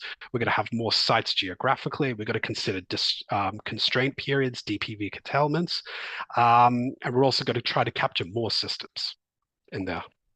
We're also working very close with our National Bureau of Meteorology, and we're going to increase the number of weather stations, weather observations, more forecasts, actually work with them on different forecasting services like nowcasting and different situational awareness tools. We also have a NEM reform program. I won't go into it now. And a lot of other forecasting innovations, a lot of like probabilistic forecasting, scenario forecasting, really just trying to think, how do we forecast the system for today and for tomorrow? And really a lot of research and development and innovation and tools and development in this space. So this is my last slide, I promise, and I'm going to talk about just high-level points on some of the advice that I like to give other operators and internationals today. So the main one is increase the visibility and control. So, a big challenge for us is that we don't have a lot of visibility of what's happening behind the meter. So getting real system data, trying to understand the installed capacity, trying to validate that, getting really good, accurate data is good. Also for wind farms and solar farms, getting real system data and getting those feeds to come in, making sure that they're accurate, reliable, and coming in frequently. But also that means to get better control, we also want to improve weather forecast accuracy. Right now, we have about 3 weather vendors. We're actually trialing a 4th. We're welcome to have more. So we have lots of different weather forecasts coming in at lots of different types of levels. And I think that goes to the third point, is that diversifying forecast sources. There is no one size fits all. There is no one solution to everything. We really need to start thinking about a lot of things because there is a lot of uncertainty. We need to embrace it. We also want to start adopting probabilistic forecasting, scenario forecasting. It's not just about operating envelopes. It's also about maybe the timing of events. What happens if a big cloud rolls over 1 hour sooner or 1 hour later than expected? Actually innovate, look forward, try to figure out how do we if you have all this information, how do you translate that into operational decision making? How do we be prepared for that? How do we actually use this information constructively? And lastly, one other piece of advice is collaborate with participants, stakeholders, and international organizations. We really love to learn from others. We really love to share our experiences with others. So I think it's really good that I can present today, and I'm really interested in hearing some of the other presentations. So I think with that, I will definitely share these slides, get some contact information, but that's it for me. Thank you. Thank you very much, Andrew. Before we go to the next presenter, just one question from my Ya, side. satu pertanyaan dari saya. In mind, like how much is usually the difference between the long-term forecasting and also the short-term forecasting in terms of accuracy? Yeah, so how long is a piece of string? I think that you know, we unlike the long-term forecasting, and there's a few different long-term forecasting teams, we have a lot more pressure on us to produce more accurate forecasts because we're the ones who are making forecasts for operational decision making. Whereas, you know, if you're looking at longer term forecasting, I think it's good to be accurate, but you know, what you want is an indication. For us, is we really want to try to forecast what is happening. So for us, you know, depending on the different conditions, depending on what we're forecasting, our goal is to be as accurate as possible. And I think that we actually have KPIs and certain targets that we really need to meet because yeah, there's a lot of that. But yeah, so I would say that that's the answer, is that we have to be a lot more accurate compared to long term. Fully noted ya. Berikutnya kita akan mendengarkan presentasi dari Pak Munawar. Saya persilakan Pak. Ya, boleh silakan Pak. Baik, bismillahirrahmanirrahim. Assalamualaikum warahmatullahi wabarakatuh. Selamat siang, salam. Good afternoon. Best regards to all of us. My name is Munawar Furqan. Right now, I'm the general manager of the Java, Madura, and Bali. So before, I'm on the main unit of the power generation in Sulawesi. What we're going to present is the Sulawesi system. So this is an illustration on how PLN has experience in VRE forecasting, because VRE is only in Sulawesi right now. So this is the overview of our VRE. So in Sulawesi, we have several VRE power plant. One is Likupang on the North Sulawesi. It's around 15 megawatts. And then Isimu is 10 megawatts. I think it's around like South Sulawesi. And then Sidrap is a wind power plant. The capacity is around 77 megawatts. And then in Tolo wind power plant is around 66 megawatts. So this is a illustration for the Sidrap. It's 77 megawatt. So the contract is around, well, 70%, 77. So it's made by Gamesa. And then it is on Jeneponto, Tolo. This is a wind power plant from Tolo. Installed is 72 megawatt, but the capacity is 60 megawatt.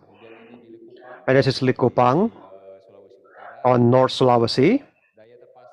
So the installed is on MW AC, also 15 MW AC, and then the Gorontalo, Isimu. The capacity is 10 megawatt AC. And the Sumalata is a 2 megawatt peak, is around South Sulawesi. So this illustration is about wind power plant profile in South Sulawesi. So there's two power plant. If you look at the capacity here, so wind is around 7%. As for the solar, there's none yet. And for the peak in the Sulawesi, it's around 700.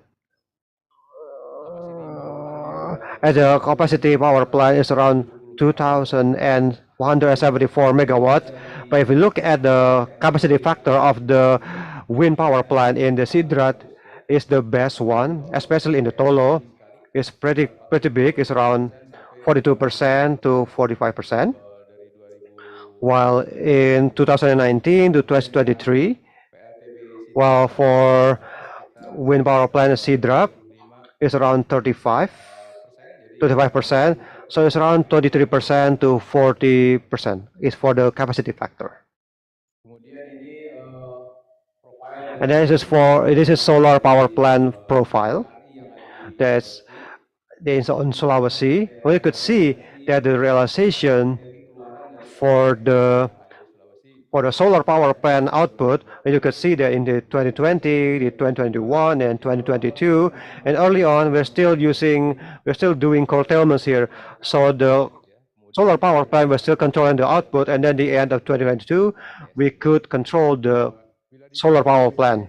So we could at the CF from the Likupang solar power plant is at 32% for the capacity factor, and then the curtailment that we do in the Likupang since 2022, 2021, and 2022, and starting to decreasing in 2022.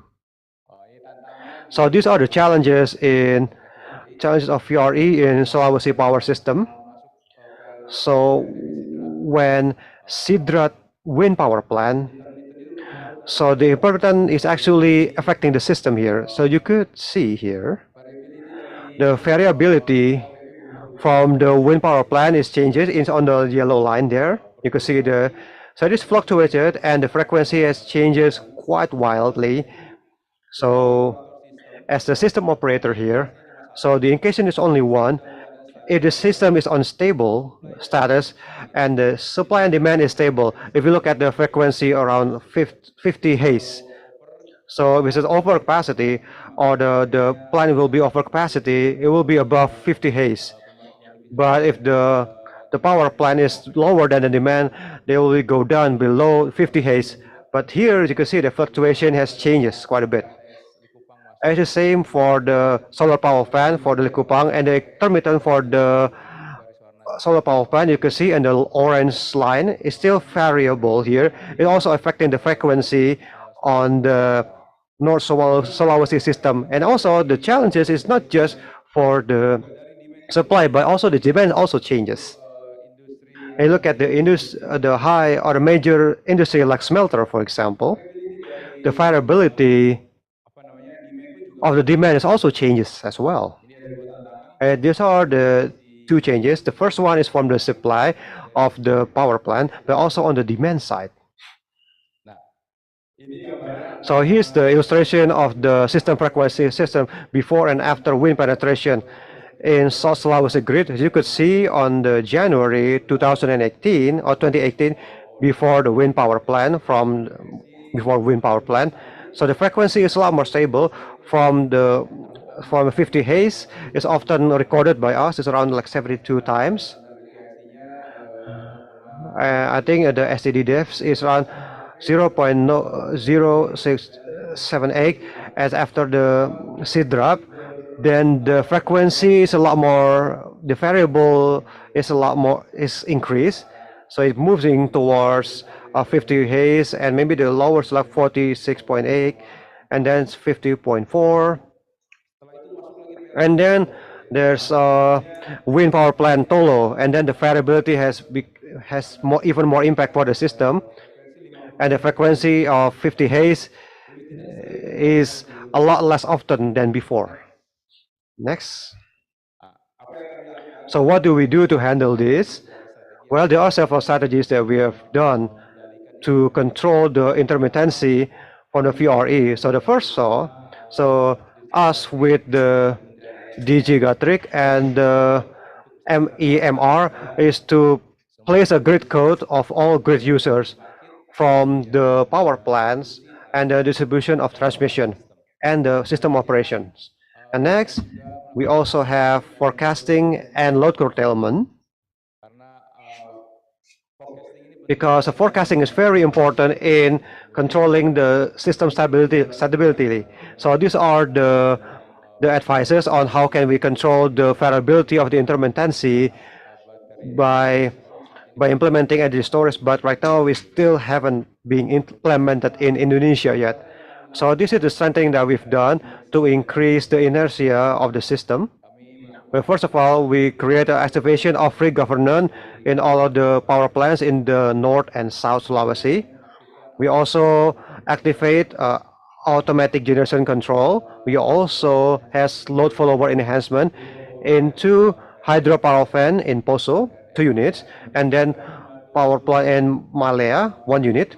And then we're also tuning the speed drop and deadband governance in several in North and South Sulawesi power plants. And then we also have tuning time SUF LLC in controlling and LFC is like low frequency control, and we also prepared like 50% minimum reserve margin is coming from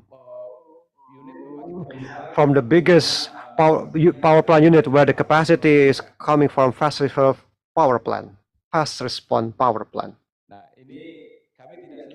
So we're not alone in doing the forecasting because there's a third party forecaster.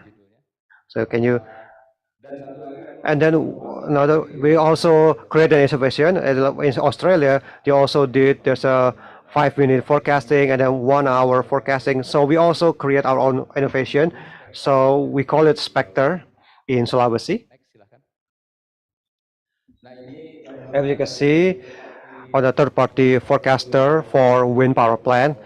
So for wind power plant, the forecaster will only give so for the upper and then lower range. So all the utility that control the wind power plant will give this kind of forecast. So it won't be an exact value, but it's going to be upper and lower range, and never in the middle.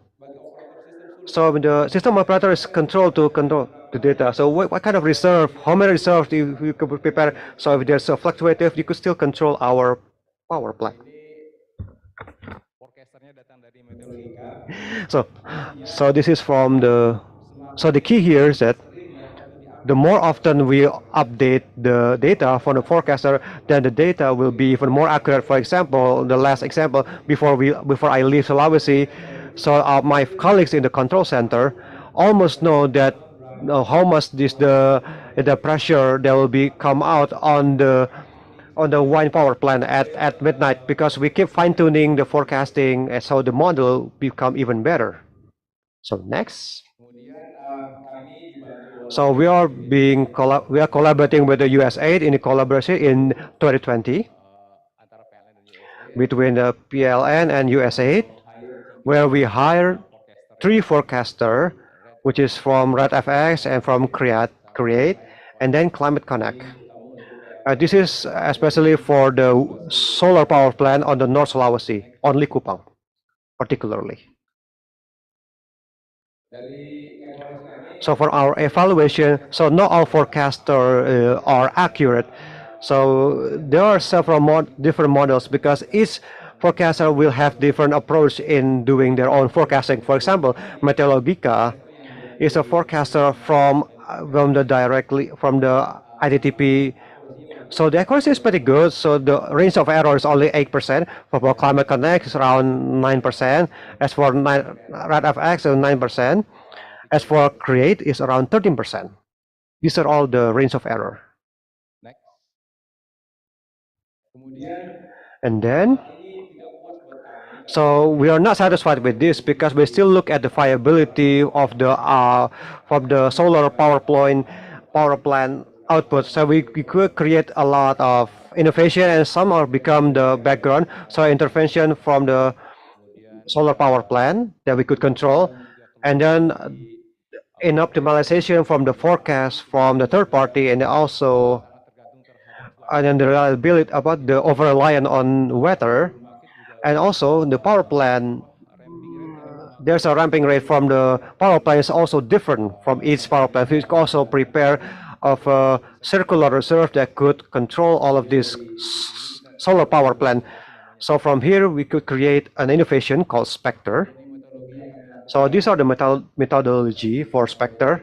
This is nose steering with our colleagues from USAID.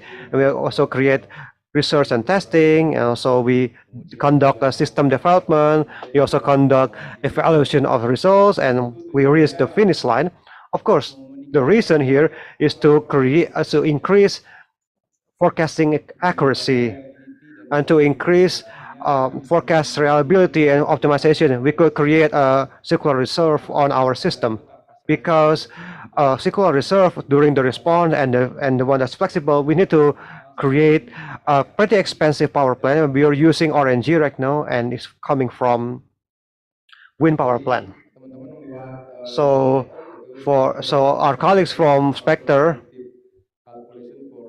So it's a short-term predictive calculation for renewable energy. Spectre is using the random forest regression method and comparison with the contracted vendor RevX and USA third-party forecaster implemented in the Northern Sulawesi system. So these are several methodologies that we do. We also have a sensor. So apart from the third party, we also have a sensor on site. We have irradiation, temperature, wind speed, and the output from the power plant. And we also have a third-party forecaster and blended in this application, which generates an output like this, used for dispatcher, management, and evaluator to ensure that the existing system in Sulawesi and North Sulawesi with this PLTS is still stable. Next, this is an overview of the Spectre. You can see here you can see the frequency system, the current frequency system, and then it's calculated using our calculation how much a generator is needed from the PLTS. And we can also forecast for the future. So we can have a display and a predictive and third-party data even in every 5 minutes, as you can see here. This parabol graphic is the outcome from the broadcaster, and the blue color is the realization. But our colleagues in North Sulawesi developed the system, and it can forecast the one in orange color. So it's almost close to the realization. But the forecast is 5 minutes ahead.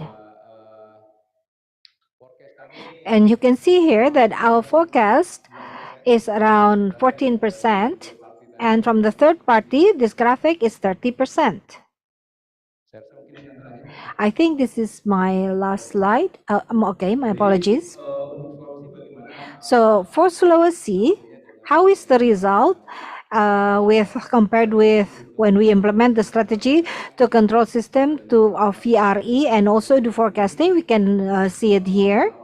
From the beginning, the PV penetration is like this, and then we have the LMPVV with the vessel power plant in Amurang, North Sulawesi. We manage the speed drop. The frequency becomes better because in North Sulawesi, the spreading of frequency is still too wide when the PV enters the system in North Sulawesi.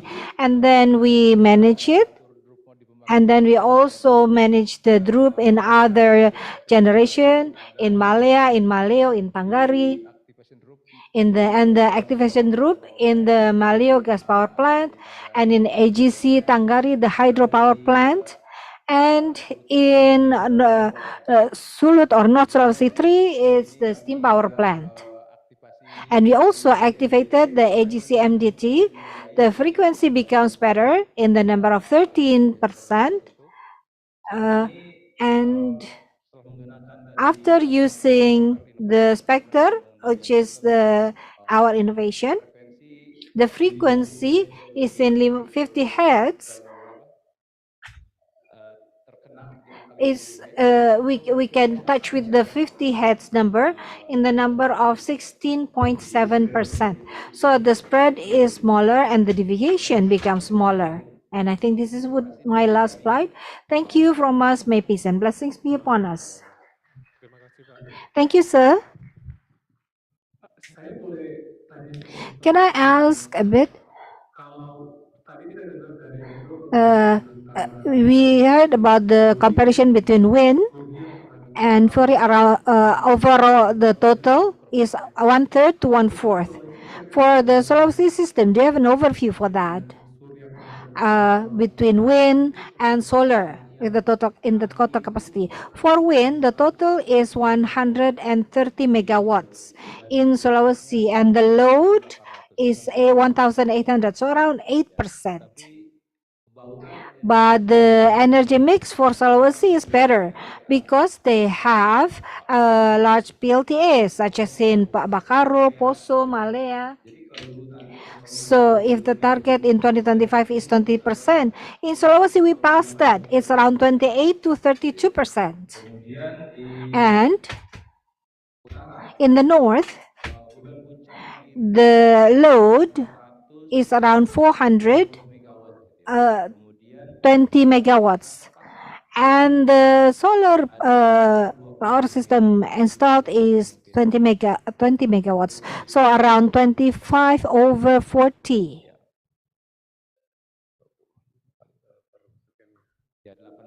So also 8%, yeah.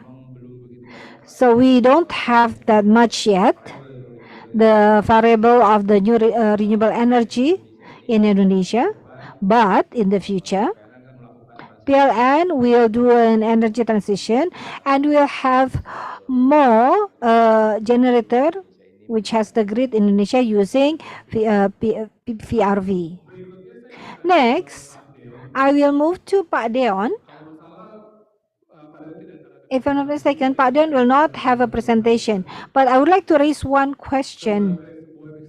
As a research institute, IESR, have you ever done any research on integration of renewable energy in the large amount towards one of the electricity system in Indonesia, and how is the result? Yes, thank you, Mr. Agus, for your question.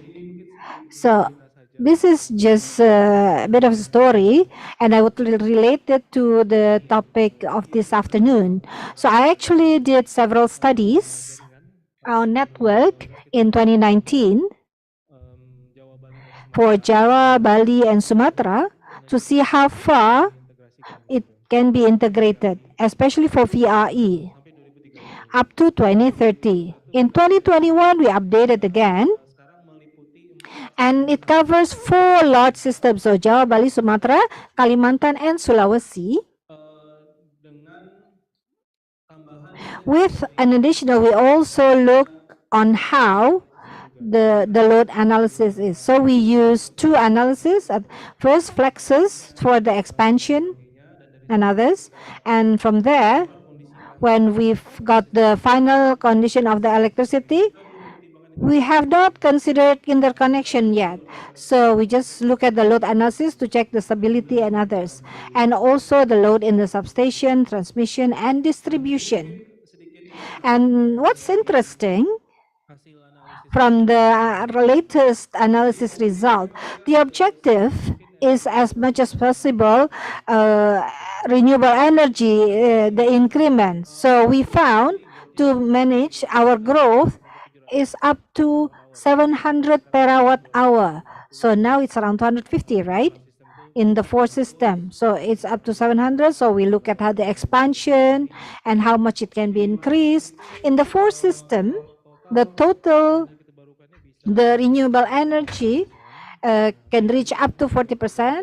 The VRE is almost 40%. With the VRE, which varied around 25. So it has a quite large contribution. And this is interesting because we look further in our second analysis. How is the impact to the load analysis? The distribution of the VRE is quite unique for Java and Bali is the second, that is 25%. For its solar and wind out of 100%. The largest is Sulawesi. From Sulawesi, we found 43% the VRE. So if we refer to the percentage we discussed in the morning, I think we're already in the phase 4, where the demand in a certain time in Sulawesi is met by the fully by renewable energy for the system mix. The interesting in the load analysis, we also try to optimize the distribution of the generator of VRE. So we don't just put it as a utility scale, but we try to spread, looking at the condition of the transmission network and the substation of PLN, of the main guard. And we also put some not only as a supply generator, but we also allocate for the rooftop PV. And we try to balance the increment. The objective is to control the load in the transmission, the distribution transmission, and in the post, main post. So we distribute this so that the need to upgrade the transmission or distribution and the main post can be limited. And the key, the distribution has to be controlled and planned. We limit for the distribution for the utility scale is below 50 megawatt for renewable energy, solar and wind, because we consider it has achieved the sufficient economic scale. So looking at the cost for the generator is cheap. If it's larger, of course, it will be cheaper, but it won't be that significant. So we limit to 50 megawatts that it can be distributed if it's Sulawesi to all the whole Sulawesi. So in the north, mostly is solar. In the south is more to wind, south and southeast. But we distribute it more equally.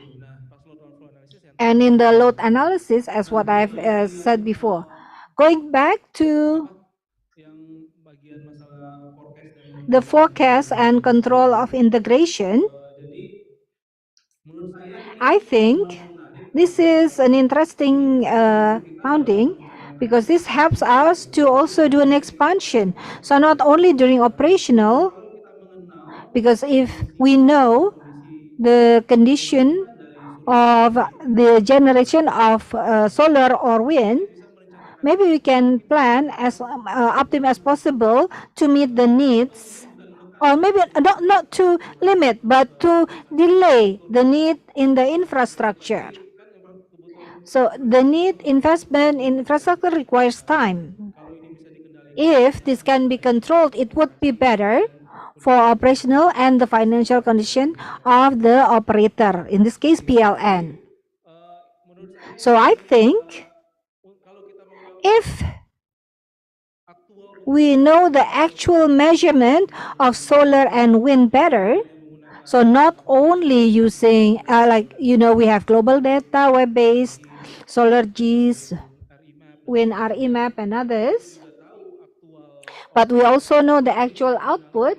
We try to understand the pattern from the beginning, so then we can include it as one of the factors in planning the capacity expansion. So that is one thing that is interesting. So we consider it as an investment. When we try to measure, maybe we can make the measurement for all over Indonesia. I think that would be better. And from there, we can make the planning. This would be one step ahead done by other countries, such as Australia, for example. They do it, the real-time measurement, after the VRE increase. So we try to do it earlier. We try to do it earlier with the expectation that we can have better planning. And finally, of course, will help operational forecasting. That's why I say it's an investment.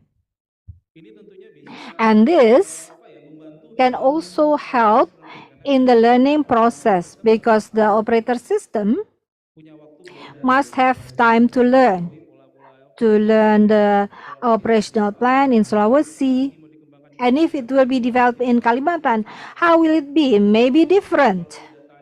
If let's say this is the data, this has been built, and we already know the pattern, so we know the forecast to use the planning. So that's my point for now.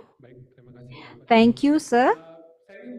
Now I will open to the participants attending in the room.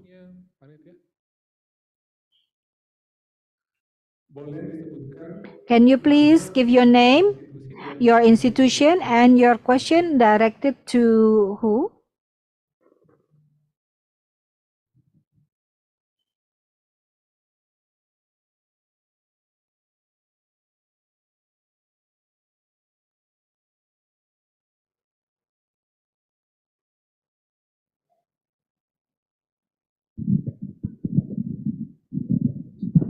Terima kasih, saya Ali.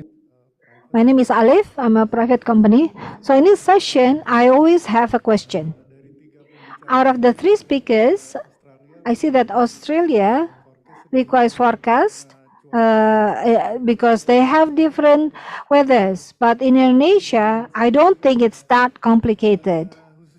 Especially for PLN, what's the most important is the regulation. For a country with investment, it will need a land. In Java, especially in Java, there are housing where individually they would like to invest in solar panel as long as there are regulation and fit-in tariff between PLN and the household solar panel owners. So if there are many households using solar panel, maybe they won't require a large investment from PLN. This is the main thing if we want it quite fast from the development of the new and renewable energy.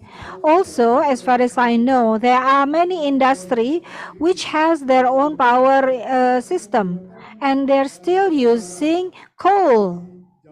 In Java, maybe they're still using gas. Surrounding Cikarang, maybe they're using gas. Why aren't they directed to use the solar? Because in Java it's still possible. Maybe in Sulawesi, the smelters in Southeast Sulawesi, they're still using coal. Well, actually they have a good wind turbine. Why not? Or maybe the PLN invest using wind turbine. Like in Halmahera, I heard the smelter, the contract for the generator is also using coal. So that's my response. So again, regulation is the most important. This started in 2010. Since I installed solar panel in 53 telecoms PTS, but the progress up to now, whether increase or not, I'm not sure. So that's all from me. Thank you.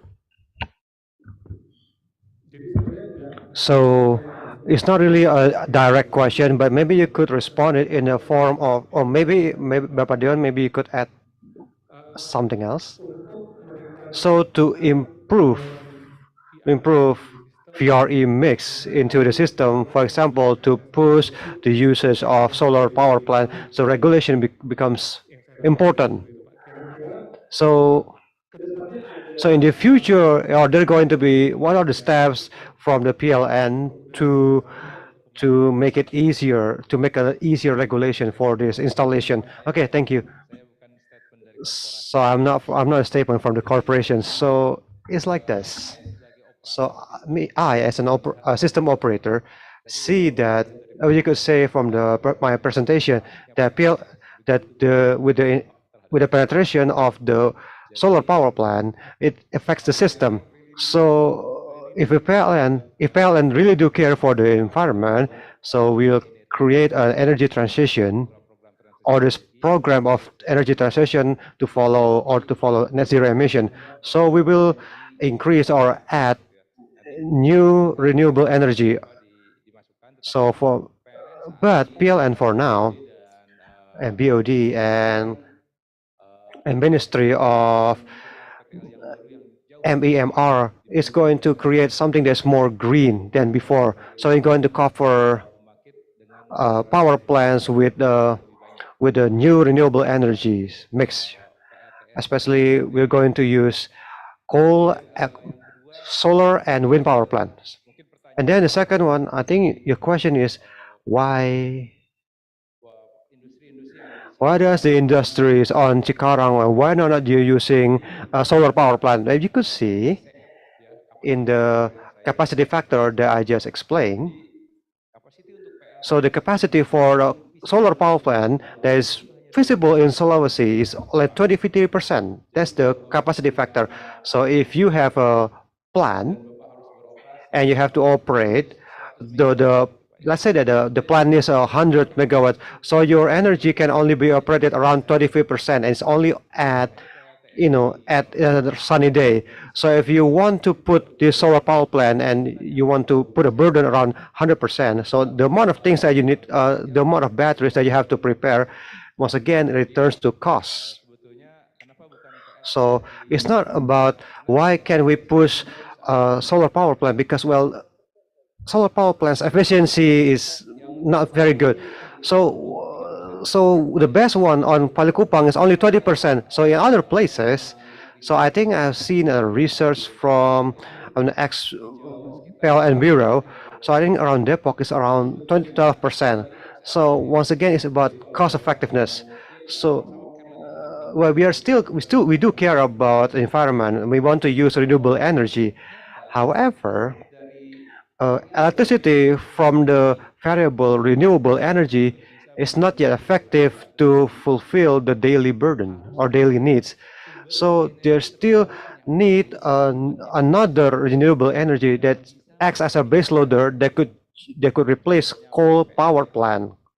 For example, uh, hydropower plant. So the industrial needs can still be fulfilled every time because the burden here is still flat. And then uh, hydropower plant uses the river is still flat, or when they use a reservoir that has water. So that's why solar power plant isn't chosen. So as for regulation, well, I'm sorry I couldn't answer you because it's not within my authority or rights to answer that. Right, for regulation, well, there's not going to be a new regulation. I think in around 2006, 2021, they're still in the upgrading process. So there's already an improvement from the regulation about the rooftop PV. If I'm not mistaken, I think in the draft, I think this is draft.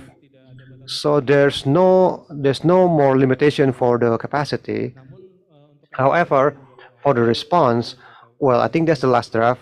Please verify what I've said here. So in terms of in this industry, when it's being implemented, it's still going to be pretty interesting because the industrial needs is to increase operational efficiency and not by limiting capacity. So industry can invest in this capacity. So at least on their own region. What's less interesting is about the residential aspect or areas, because their electricity needs for in a sunny day or in the solar power plant, well, it's not very effective because we're still exporting, and it's going to be a challenge for the residential area, especially the economy is going to be reduced.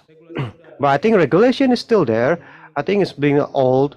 And I think in 2021 is the last one, and we're going to wait for the update because it's still an ongoing process here. I think the relation with our current topic here, well, I guess once again, learning from Australia, when I'm following Andrew's presentation from Australia, you look at, I think the rooftop PV is around like 3 gigawatts, and their demand, or I mean, their installation capacity is around 3 gigawatts. So just one solar power plant is pretty dominant. So their challenge right now is more on, from what I get at least, is that they couldn't project the demand well because there's a capacity of this rooftop PV. So what Indonesia need to test? Well, at least I think Indonesia need to test this first, because or we won't go forward with the development. So how is it going to be? How's the impact on the development? Is it going to be a negative, or etc.? So these are the things that needs to be tested first. So maybe for the trial itself or the piloting phase, will can be helped on the control, or maybe for rooftop PV, maybe you could implement it in one region, and then we could see how the output. So this is something that needs to be learned first. We need a learning experience. Well, learning experience to control and to organize all of these things. So yeah, I think solar power plant needs to learn from these things. So I think this is also part of the strategy where we build forecasting capabilities, and this is the important or the key points if you want to build a new VRE further. So these are the early samples that we could add under the regulation. Maybe they so anyone all the installed solar power plant, they agree to become a sample, so we could be a new learning experience, and they could help our own process, so we could develop it even bigger, the capacity, I mean. Okay, thank you, Pak Deon. Are there any questions for the people on site? So I want to add something else, in relation to what has been said. As for trial itself, I think in my housing, there's around like 1,000 housing units. So maybe we could try a trial there, to find out why and how housing or households solar power plant can be implemented. I think that's my offer there. Thank you. Okay, it's contained or it's received. I think there's Pak Akbar. Okay. So my name is Akbar from IESR. So I want to ask Pak Munawar. So once again, thank you for the presentation. It's very interesting to know what's actually happening in the field. So I have two questions. The first one here. So one of the was being effort or what's been tried is about a free governor in Sulawesi. So what I want to ask is that it's about a free governor is only on flip PLN, is called flip ID as well. So the second question here is, if we look at if we reflected on the system and what you also said, that we also create a reserve that maybe the picker is going to be a lot more active when the more VRE is coming in. Is it going to impact on the generation costs in Sulawesi? So please, that's all my question. Okay, thank you, Pak Akbar. So the first question, I'm sorry, it's about free governor. Okay, free governor, right. So it's starting from our grid code in Indonesia is very limited. So Sulawesi doesn't have a grid code, and Java also only had the old grid code, so they could not accept VRE yet. SISM with PLN is building together this network committee that consists of grid users and for PLN power plant and distribution and consumers of high voltage. So we are together, we are going to create or prepare a grid code. The purpose here is so we could accept VRE penetration, because this is like an ongoing trend right now. And then we want to create a grid code that could accept this VRE. So when this grid code is accepted by the government, I think there's a rule, if I'm not mistaken, is pushing on all grid users. Is IPP and PLN on the PLN distribution and transmission PLN, and then that grid code itself. So I guess free governor, we implemented to all entities. And luckily, the blessings for Sulawesi, so the big power plant is the one that just entered here. So when they're going to enter the network, we ask them to activate it first. But the old power plants, well, PLN needs to create another funding to add control, so to activate the free governor and AGC. So for now, there's a lot of progress here, whether we on Sulawesi or on Java for the free governor activation. And you could see that the frequency is quite a lot there. So the response for the solar power plant on the frequency, it will be able to control by the system. As for the circular reserve, it needs to be prepared as well. So it will be impacted on the primary energy. So hydro or water is still pretty limited because we have a reservoir, but it's pretty small. In North Sulawesi only have a small reservoir.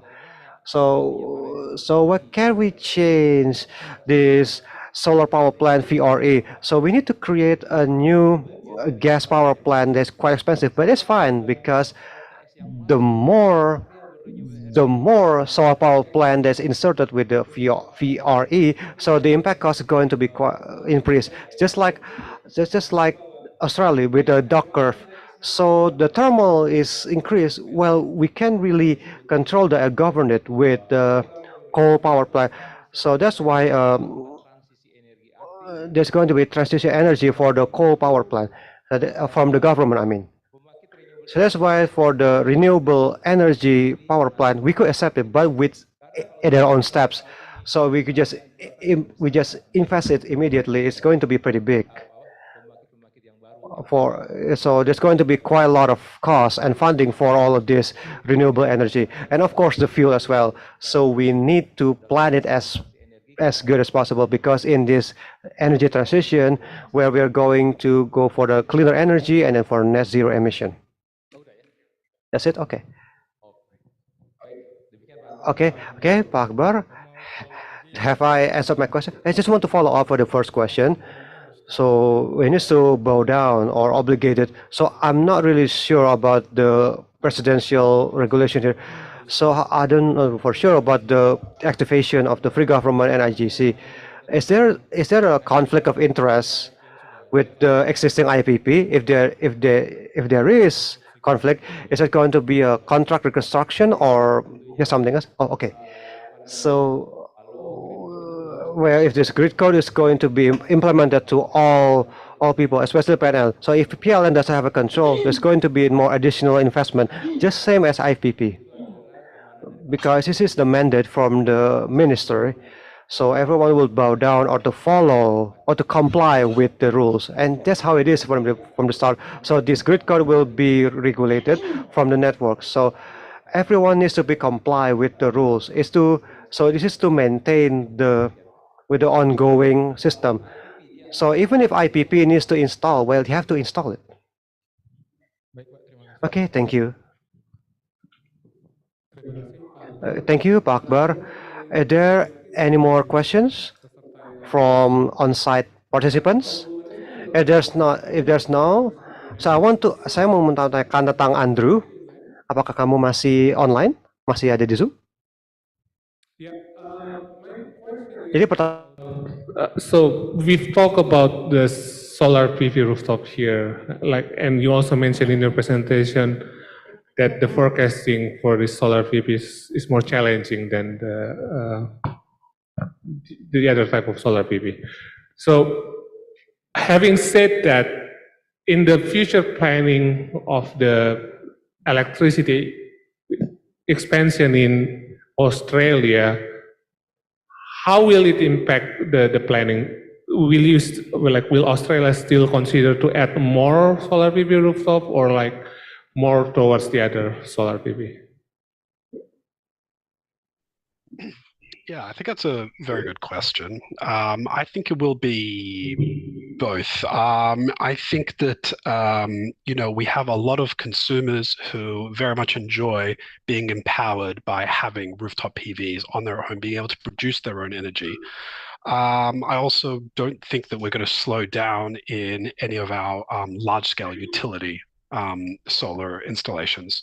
So, I think that a lot of the fundamentals and research that's coming out and what we have advised the industry and the market is that as we get more coal plants retiring over the next few years, that the cheapest low cost of energy to be installed is new wind, it's new solar. It's also investing in more transmission networks to connect all these new wind and solar zones that are being connected. And it's also to invest in firming technology, such as batteries and also hydro, but batteries especially. So yes, we will see more solar being installed, both utility scale, both on rooftops. But I think that as we start to transition, we're going to get better transmission networks, and we should start to see a lot more batteries start to enter the grid. I think that we are seeing the scale of economics on the batteries become cheaper. I think there will be a very high scale of adoption. I think people will install it within their home. I think they'll be able to turn their homes into a virtual power plant. But I also think that large-scale batteries will also be able to install to manage, frequency iterations, also hold storage, and really ensure that this new makeup is not just, oh, let's just build more and more VREs, let's have more and more uncertainty, but eventually we've got to get to a point where we will be able to offset that with more firming technologies and better transmission. Thank you, noted. Saya mau nanya ke Pak Munawar, tadi saya kepikiran pertanyaan Munawar, before you were in the Sulawesi unit, and now you're in the unit, the P2B Jamali. For the electricity for Jamali Island, you mentioned that the VRE portion is very small. What I want to ask is the grid code. Has it been adjusted for the Jamali system? And the second one, for the integration of VRE in the future, which will be more in Jamali, what lessons can we learn from Sulawesi? Thank you, Mr. Agus. So grid code was issued together or was established together for all Indonesia. So there are several utilities where the grid code was with. So it's one minister's regulation. So we have the grid code for Sumatra, Java, Sulawesi, and the small systems such as Lombok, Maluku, the small ones. So this was issued together. So we share with all our colleagues in Indonesia, all the users. So not only PLN, we have also with JETP, and we also share with the public community to give comments about this. We also have from universities.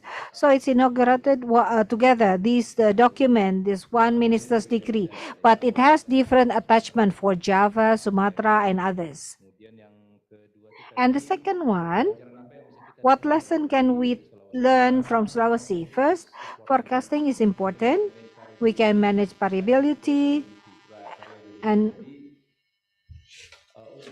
for Java and Bali, the variable of renewable energy will start this October 2023. We will have the PLTS, Terapung Cirata, which will be inaugurated by 27th October in PLN. It's 140 megawatts. It's the largest in Southeast Asia. So we have to manage the variability. The same in Java. The one that's built in Bandung is 2 by 50, owned by IPP. So we'll have more in Java. So we have to be like our colleagues in Australia. If it's only one, that's fine. We'll have to be more sophisticated. Yeah, we only have 2. So how do we prepare it? In Java and Bali, to upgrade our control center. Now our control center is already obsolete because the technology is way behind. It cannot cover the renewable energy, the variable. So we upgrade it so that in the future we can accommodate generators, the PLTB or solar or other generators, which is more sophisticated in the future, which is currently in process. If I'm not mistaken, I see that in one of the interview with Katadata, Mr. Evi from PLN, he was asked currently, Gandol is being upgraded, if I'm not mistaken. Is there any relation with the a larger VR integration? Yeah, that's right. So it's one of the energy transition. It's a smart control session. So it cannot accommodate the VRE in the future yet. In the future, we'll have a smarter and a better control. So we have the more VRE entering and the system in Java, Bali is ready. Thank you, sir. Before I close, are there any other question? Is there any from the participants or maybe from the online participants? Any questions? If not, last question goes to Andrew. Also, it can be a closing remarks. Dalam konteks Indonesia, apa yang bisa dipelajari oleh Indonesia dan terapkan dalam mengintegrasikan lebih solar and wind to the system? Apologies, the interpreter came in late. Can you say that again? Okay, in Indonesia context, what can Indonesia learn and apply when developing more VRE and integrate them to the system? Yeah. Yeah, so I think it's I think Dion did touch on some of these points when he talked about getting to a high penetration look of VREs.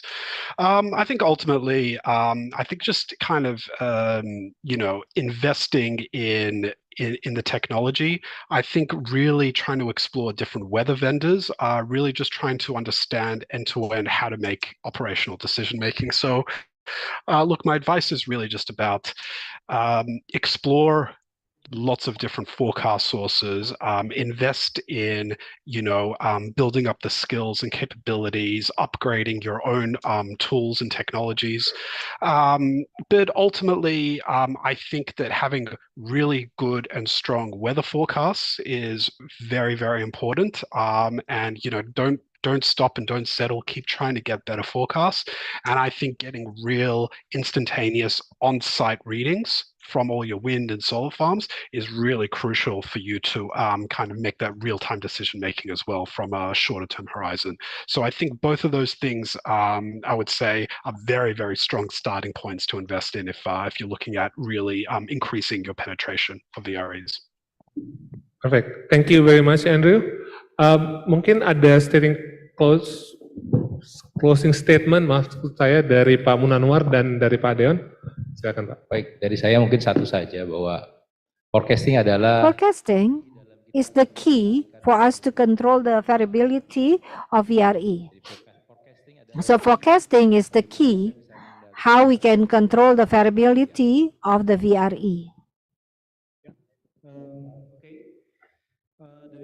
From me, maybe we can make a list first, make an inventory list first. What do we have? And getting data about this forecast. So things that we have not touched in Indonesia is related to the also weather forecast. We have our meteorology agency, but maybe we can collaborate with whoever who's doing for a forecast, whether PLN or others, to give accurate weather forecast. That's the first one. And maybe this can be expanded. The need is for the weather monitoring is not only for this. Maybe we can also collaborate with the other parties who also have interest in weather, so we can expand or strengthen our basis data for information. Second one, is also important for us to build network in the measurement, direct measurement data. Like we have the rainy season, the drought season, and the heat also have an influence maybe to the generators, or maybe the clouds. Clouds are different in every islands, in Java and Sumatra and others. So these kind of things are beyond the forecast. We have to measure them directly. And there are several platforms that are available in Indonesia. For example, the one made by Asosiasi Surya, we try to monitor several factories and the measurement for the AC Surya in Java and Sumatra, and we try to expand to other islands. How can we combine this? So we can combine this so that the data are accessible by many parties, because the benefits are felt with many parties. Maybe from planning for PLN, the planning for expansion can target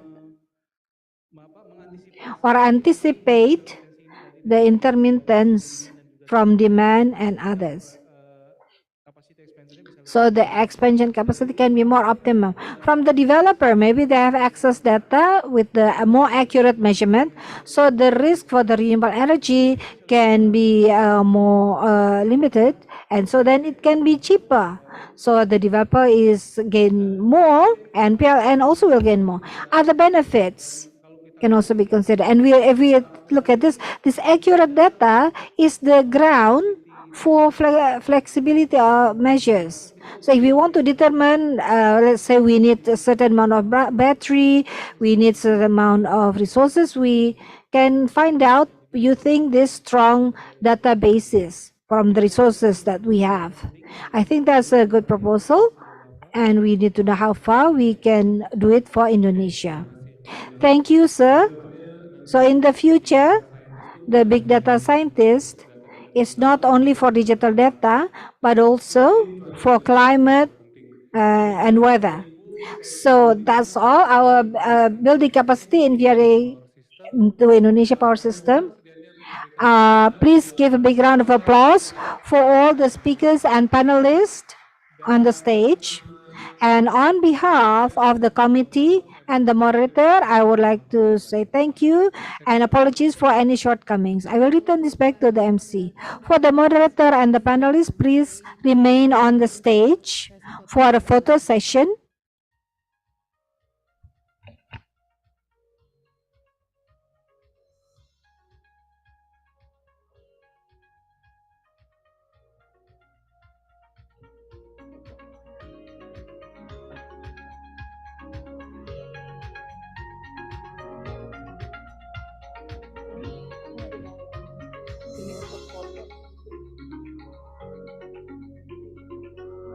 Dia ngasih tahu aku apa itu.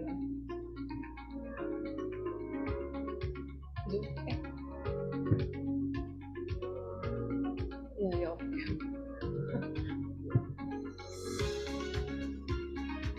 Jadi info ya.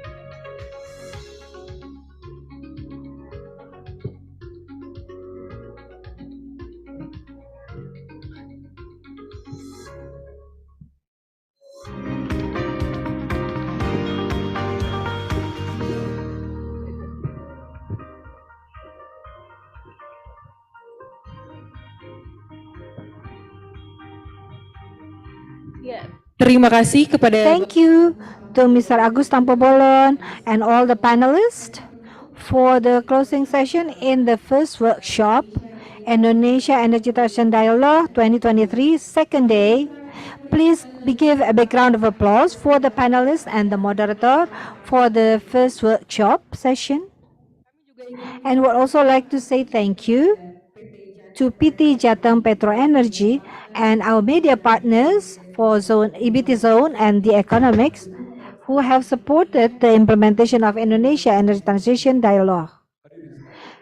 Ladies and gentlemen, we will have lunch break for 1 hour 15 minutes.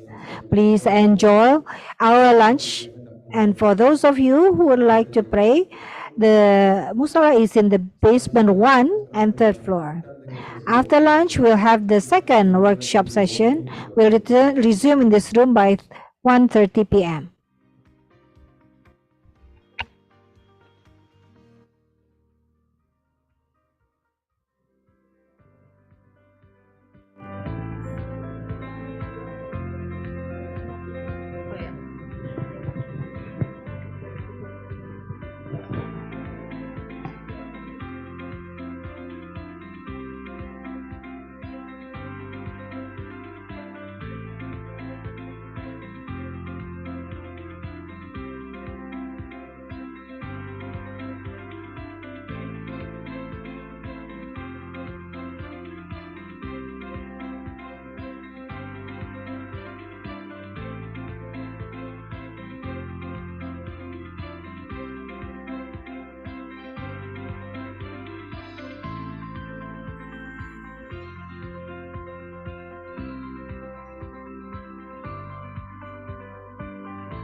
kepada Bapak.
Bapak Ibu sekalian, bagi yang masih berada di luar ruangan, Ladies and gentlemen, for all of you who are still outside of the ballroom, please return to the ballroom because we're going to start at the second workshop for the Indonesia Energy Transition Dialogue 2023 for the second day. Thank you.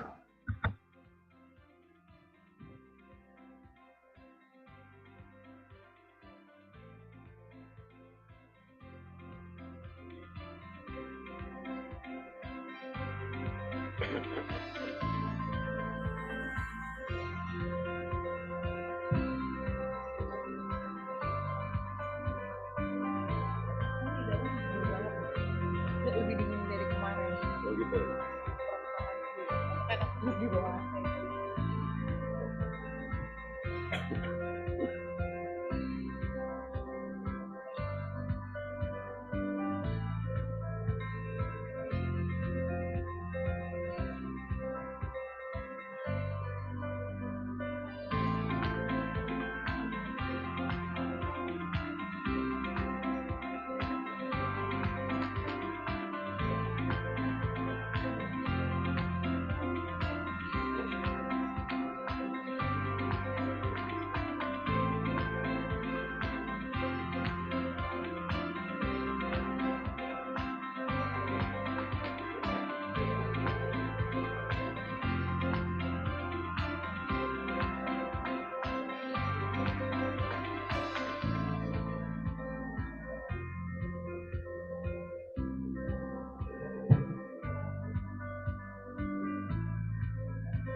Welcome back to Indonesia Energy Transition Dialogue 2023, the second day and day 2.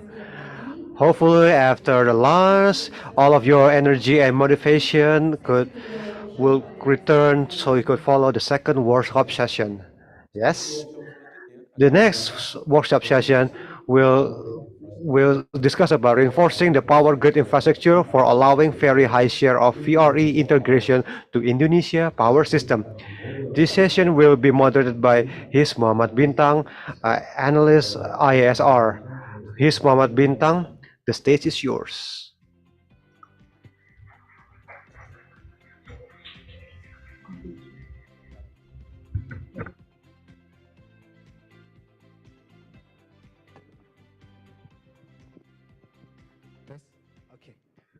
Okay. Very good afternoon. Yeah. My name is Bintang, and it is an honor for me to be the moderator of this session. I think it will be a tough session because we just have a nice lunch, but I'm sure we're going to have an interesting session with a very interesting topic. So the topic for this session is reinforcing the power grid infrastructure for allowing very high share of VRE integration to Indonesia power system. So for this session, we will have 4 distinguished speakers. Let me introduce our speakers. I will start with 2 speakers joining us online. The first one he is a professor in the Australia National University, Professor Andrew Blakers. Is Professor Andrew Blakers already joined us? Nope. Oh, okay. So we still wait for Professor Andrew Blakers. Let me go to our next speaker that also joining online. He is the Chief Technology Officer of Hitachi Energy, Mr. Akilur Rahman. Hello. Hello, Hello. Mr. Akilur Rahman. Good day. Okay. Can you I hear think our voice? Professor Baker also has joined before me. I can see him. You can see Professor Andrew? Yeah. Oh. I can see him in the video. Yes, I am here. Okay, good. So please, the operator. So the third speaker, I will go to the third speaker. He is the head of Smart Grid Technology Development of PJCI, Indonesia Smart Grid Initiative, Bapak Fajar Sastrowijoyo. Please welcome Pak Fajar. And our last speaker, he is the Vice President of Business Development of IBC, Indonesia Battery Corporation. I would like to invite Bapak Bayu Yudi Hermawan. Please welcome, Pak.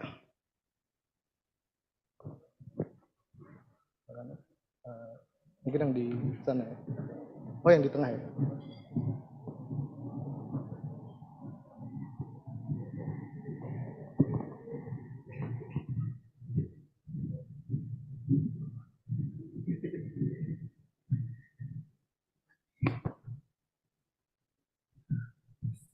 First of all, I would like to thank to all speakers for joining this session and welcome to Indonesia Energy Transition Dialogue.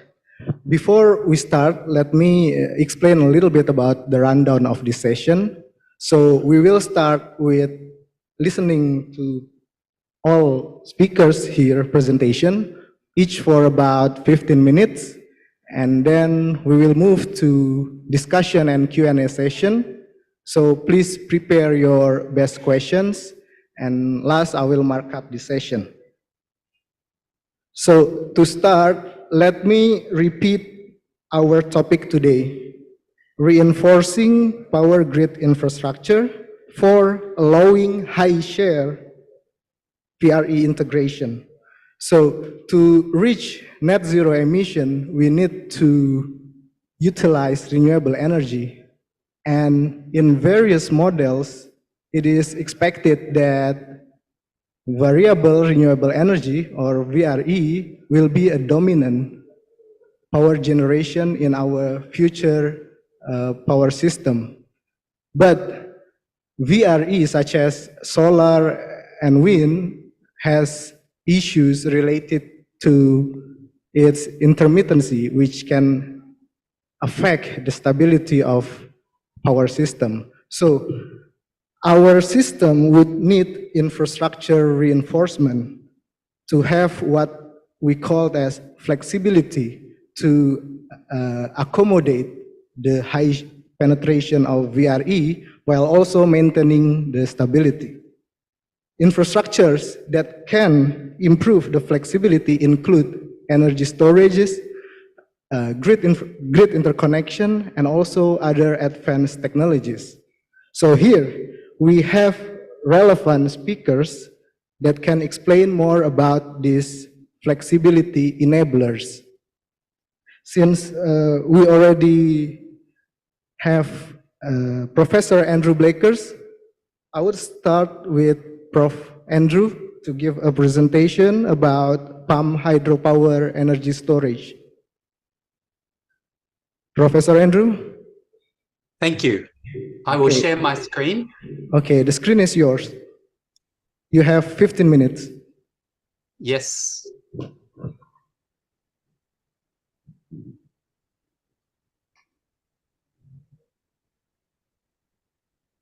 So have I shared my screen? Yes. Okay. So I'm going to talk about the fact that Indonesia has everything it needs to go very quickly to 100% renewables. First point I want to make is that solar and wind are by far the dominant energy sources for new capacity markets. There's nothing else even close. So what you see here is a graph of the annual global net new deployment in gigawatts per annum. So solar and wind in 2023 will be about 80% of the total. There'll be a bit of gas and coal and hydro, and next to nothing for bio, nuclear, solar thermal, geothermal, carbon capture and storage, and clean hydrogen. Solar and wind won the energy race and will go to pretty much 100% of new capacity within a few years because they are so cheap compared with alternatives.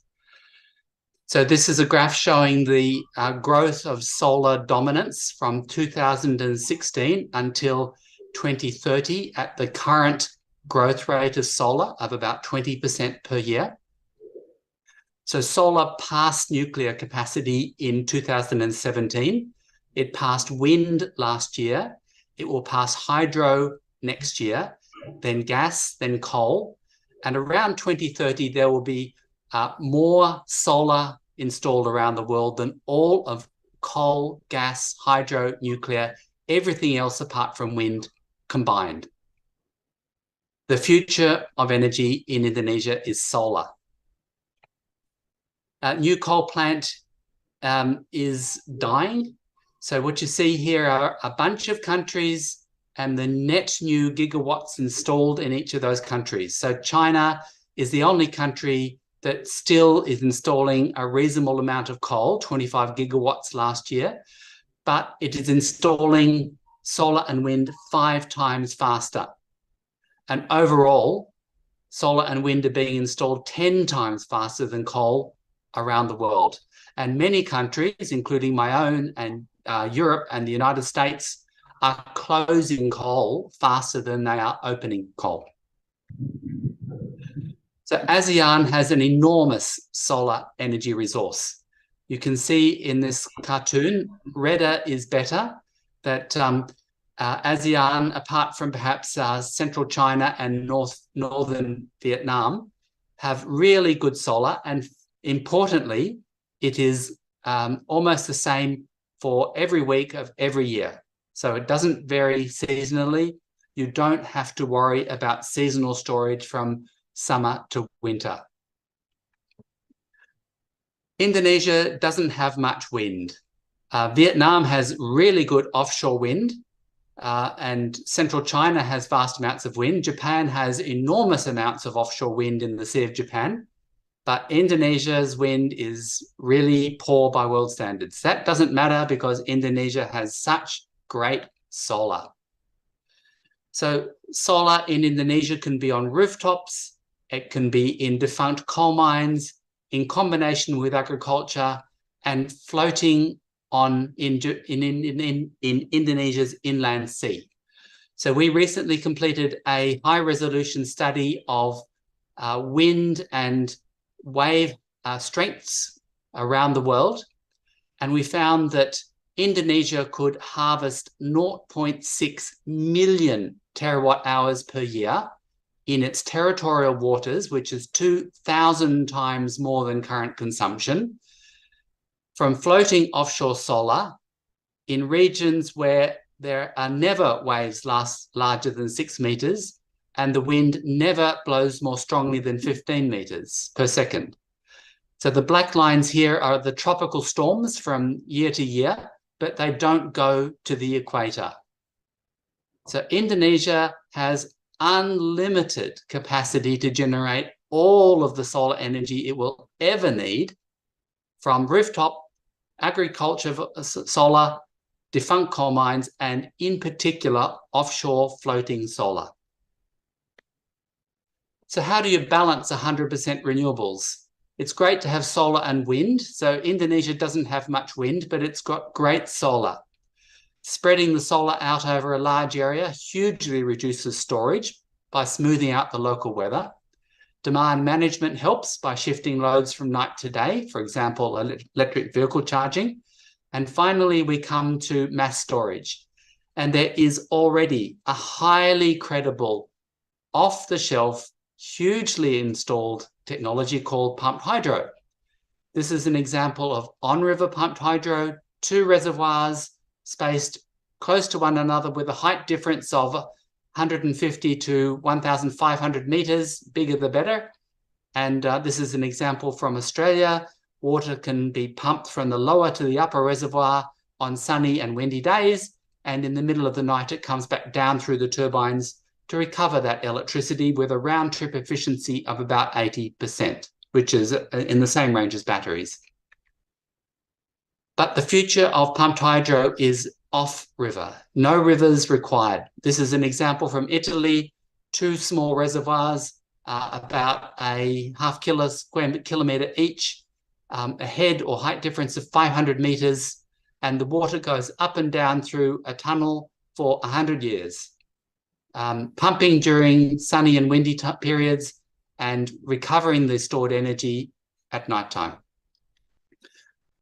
So the global pumped hydro atlas that was developed by my university lists about 23 million gigawatt hours of potential storage capacity, and included in that are thousands and thousands of really good sites in ASEAN.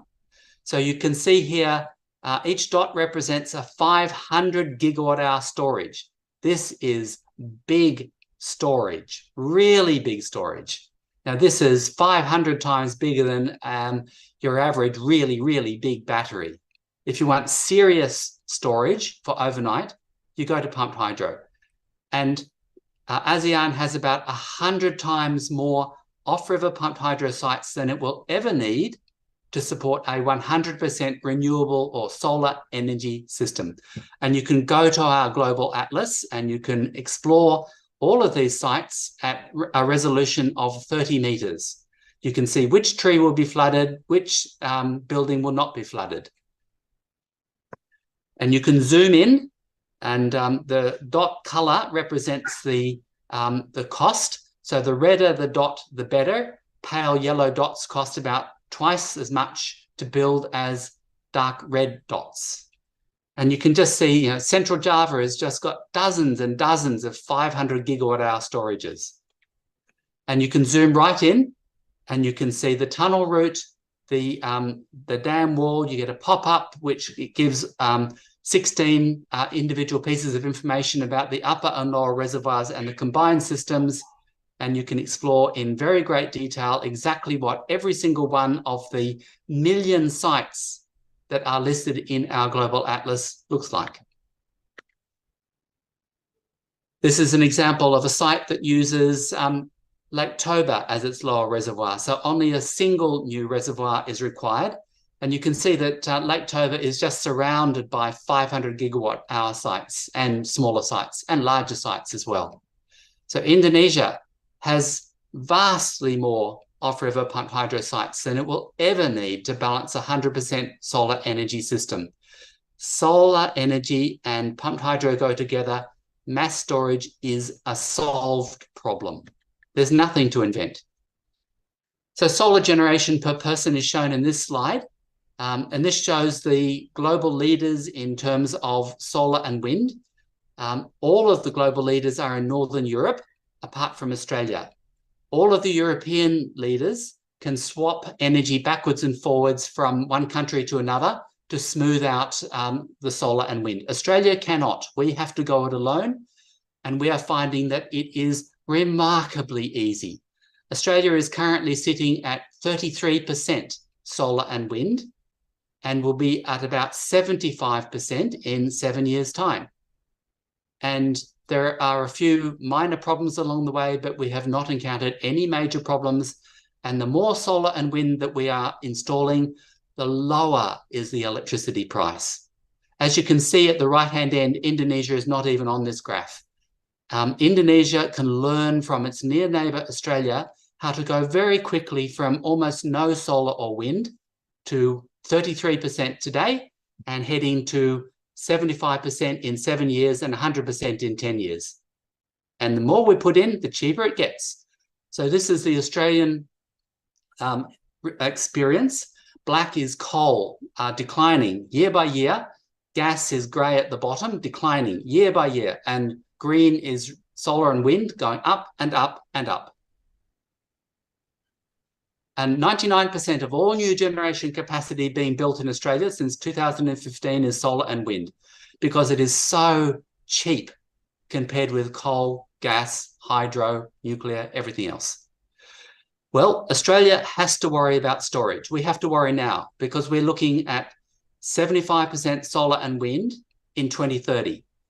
And we are building, we already have 3 existing pumped hydro systems. We have 2 under construction, including Snowy 2.0, which at 350 gigawatt hours is bigger than all of the utility batteries in the whole world put together. And not a single new dam on any river is being contemplated for the dozen new pumped hydro systems either under construction or being developed.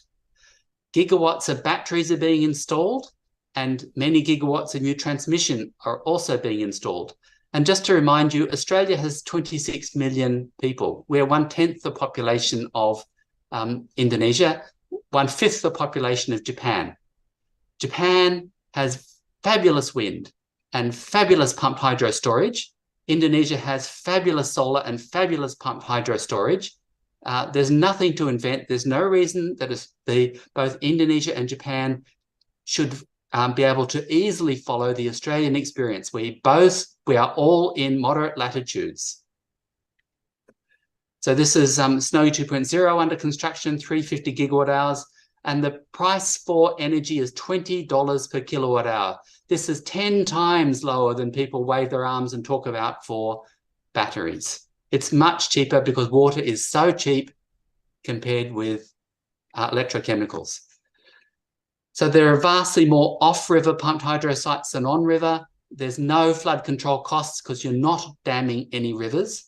Very small footprints. So twin 100-hectare reservoirs, 1 square kilometre each, 25 metres deep with a 500-metre head, can give you a gigawatt of power for 24 hours. That's 24 gigawatt hours. This is serious storage. Now, this is 100 times bigger than a big battery. And in order to make off-river pumped hydro really cost-effective, you go for large head, that's the height difference of 500 to 1,000 metres, and you go for gigawatt scale. All the sites in our atlas are outside national parks. The amount of water you need is really small. It's of the order of litres per person per day for the initial fill and to replace evaporation. The area is really small. It's of the order of a few square metres per person to provide enough storage to support 100% renewables. Water use is about 10 times smaller than for a coal-based system. So the key points of my talk: solar is already dominating global construction markets and will be utterly dominant in global and Indonesian energy as everything gets electrified through electrification of transport, heating, and industry. Overnight storage is a solved problem. There is not a problem of intermittency for solar. There is an off-the-shelf solution that is much cheaper than batteries. And Indonesia has 100 times more potential off-river pumped hydro storages than it will ever need. So Indonesia has got unlimited solar, unlimited pumped hydro storage. Australia really is the global solar pathfinder. We're going it alone. We're a mid-latitude country like 3/4 of the countries in the world. There's no reason that Indonesia can't rapidly follow and catch Australia. So thank you.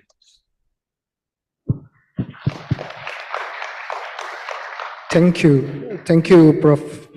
Andrew Blakers, for your presentation. If I can sum up a little bit, you explained Indonesia has solar energy potential, and it is technically possible to have 100% renewable energy with storage as enabler and also demand management. In case of pump hydro potential, we have pump storage potential more than what is needed to support 100% RE. Also, we can utilize the off-river pump storage. I'll be back to you in the discussion session, but I'll move to another speakers. So among energy storage technologies, pump storage to date is the dominant one, which account for about 90% of the total installed capacity for utility scale energy storage. But there is also another type of energy storage that is growing recently in the number of deployment, which is battery. So I want to go to Pak Bayu. Pak, IBC plan to establish, Indonesia Battery Corporation plan to establish the battery ecosystem and supply chain from upstream to downstream industry. And one of the end product for the downstream industry of battery is battery energy storage system, or BESS. So we want to hear from you, how is the prospect of BESS, especially in Indonesia, from IBC perspective? Stage is yours, Pak. Ya, silakan. You have 15 minutes. Ya, Bismillahirrahmanirrahim. Assalamualaikum warahmatullahi wabarakatuh. Good afternoon. So today I would like to present about what is actually IBC doing right now in Indonesia. Yeah. What we are doing right now is actually execute the project from the nickel base, our mining, our raw material, to do the downstream project to develop the EV battery as well as the EV ecosystem. So first of all, let me explain to you again about what is actually Indonesia value propositions in the development of the EV battery, EV ecosystem, and the battery energy storage itself. Yeah.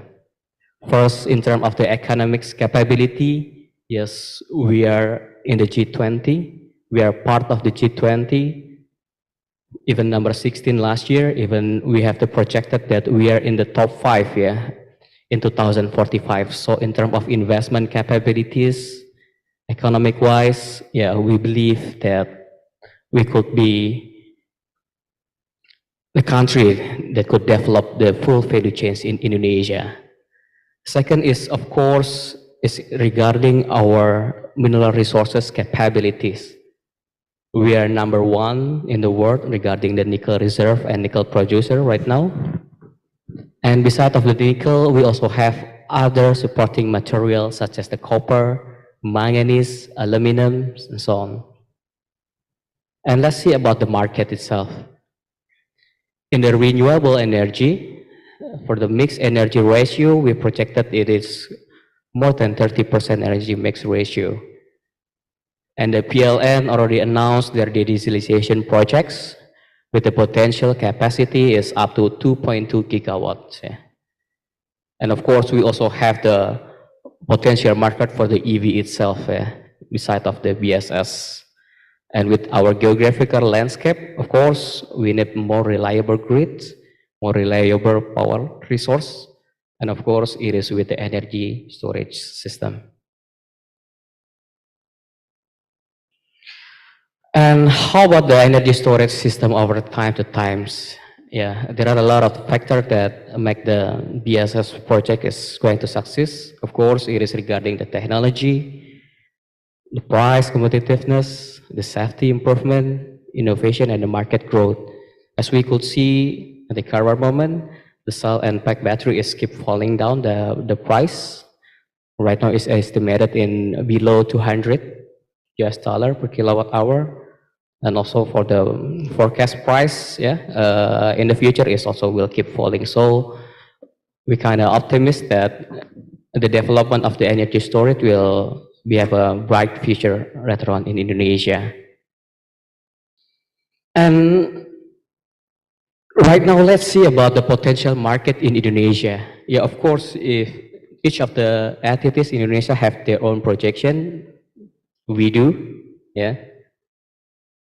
In 2035, the battery demand in Indonesia could be up to 60 gigawatt. Mostly is driven by the two-wheelers, four-wheelers, and then energy storage. 38 gigawatt is for four-wheelers, 14 gigawatt for two-wheelers, while 3.5 gigawatt is for energy storage. In 2035, it is our projection. For the implementation, it is related to the supporting the intermittent, grid stabilization, backup power, and so on.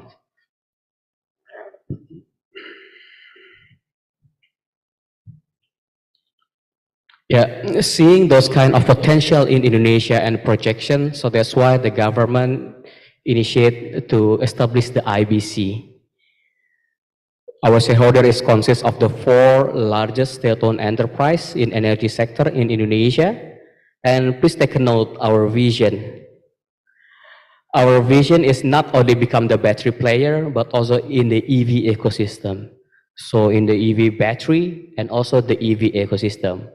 What we are developing right now is full value chains from the upstream side, the cell factory, including the downstream project in the ESS, in the EV, including the EV ecosystem itself.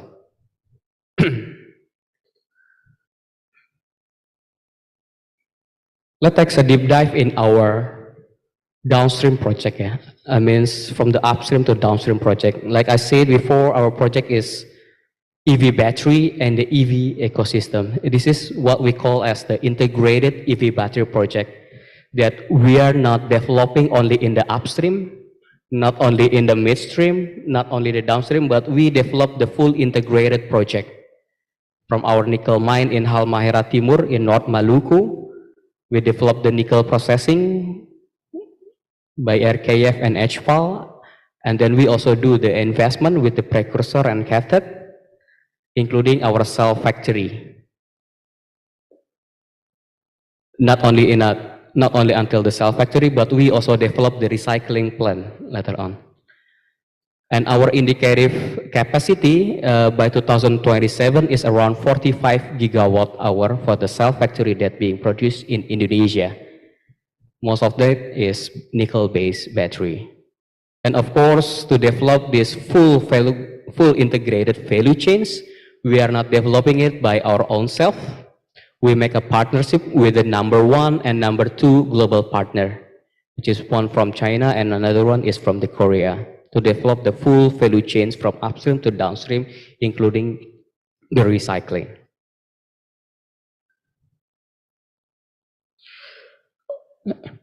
Right now, what we see is about the EV ecosystem. So the integrated project that we mentioned before is not only for producing the battery cell, but also to develop the downstream project. Now we start the initiation from the two-wheelers first, because we see that the adoption of the two-wheelers EV in Indonesia is faster than four-wheelers. The TCO is already almost same, for two-wheelers compared to four-wheelers. So from battery cell that we produce, later on COD in 2025, 2026, at least at the current moment we already developed our own battery pack in Indonesia, first generation and the second generation. We also make our swapping cabinet. So from our cell later on we will move into our battery pack. We make our own battery pack. Not only that, we also play in the two-wheelers EV. We make some strategic acquisition for two-wheelers, GESIT last year. And after that, we also develop our own EV ecosystem swapping station. It is already launched in 12 June. That battery pack, the two-wheelers is with GESIT, swapping cabinet, swapping station. We also develop the swapping stations. How about for second life usage battery? After we implement it in the EV, yes, we also developed the IESR pilot project with our shareholder PLN and also MindID. We do some feasibility study for the IESR implementation in the Bawean Island and also in the port area. Later on, the end life of battery will move to our recycling factory. The output of the recycling factory will become the input for the precursor and cathode GV. So it is what we call the full integrated EV battery in EV ecosystem concept. Yeah, this is the highlight that what we are doing right now. It is still in the early stage with our colleagues from PLN and MindID. We try to develop the desalination project by combining the solar PV with the energy storage, with the potential capacity is up to 15 megawatt, and also develop the energy storage in port area with MindID group in Kuala Tanjung, North Sumatra. The potential capacity is around 8 megawatt.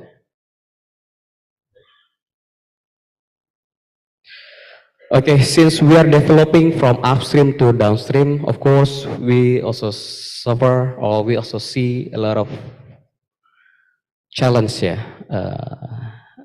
develop this EV battery industry in Indonesia as well as the IESR.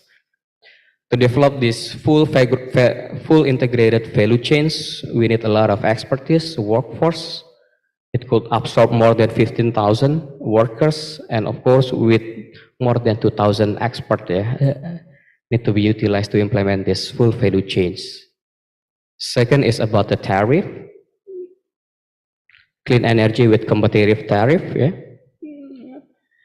Third is about the investment and complexity. Our indicative is investment is up to 15.2 billion US dollar. So it's quite challenging for us to get the capital and so on, and of course the technology.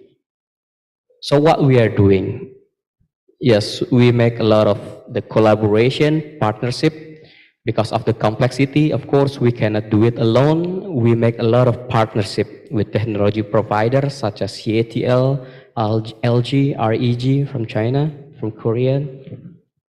So we also work with the various financial institutions, Himbara, Bank of Indonesia, and also a lot of offshore financial institution. We also make some discussion. As the for policy, we have some tight communication with the ESDM, Ministry of SOE, and so on. And of course, we also have some engagement with various universities in Indonesia, such as LAPI ITB, University of Indonesia, BRIN, ANBRI, and so on.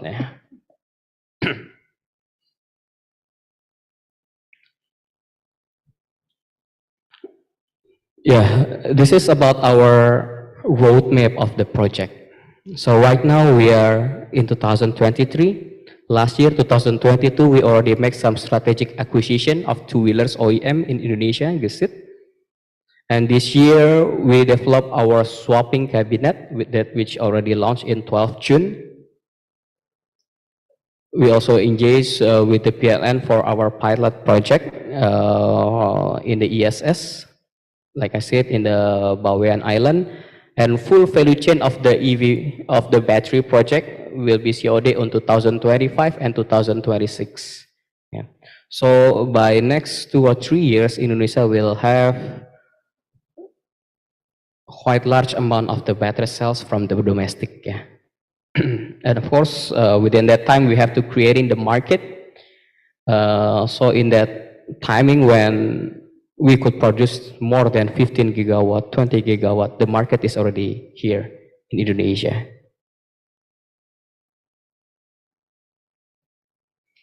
And what is the multiplier effect? Yeah, we call it as the multiplier effect. Besides, we develop the EV battery, we make the downstream project, integration project. So what is actually the multiplier effect, the benefit for our integrated project? Yeah.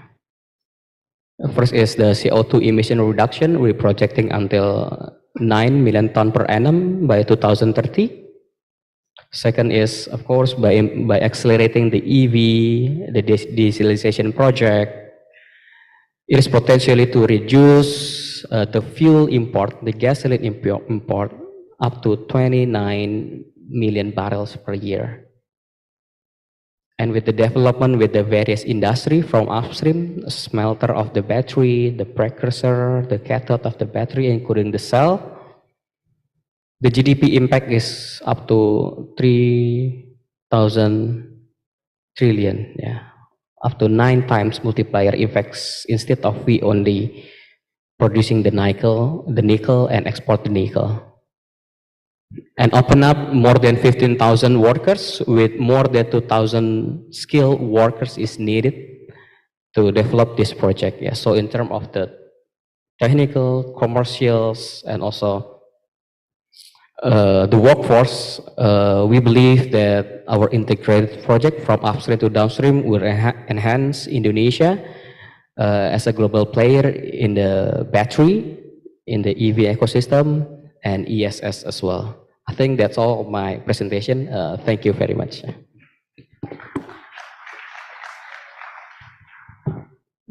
Thank you, Pak Bayu.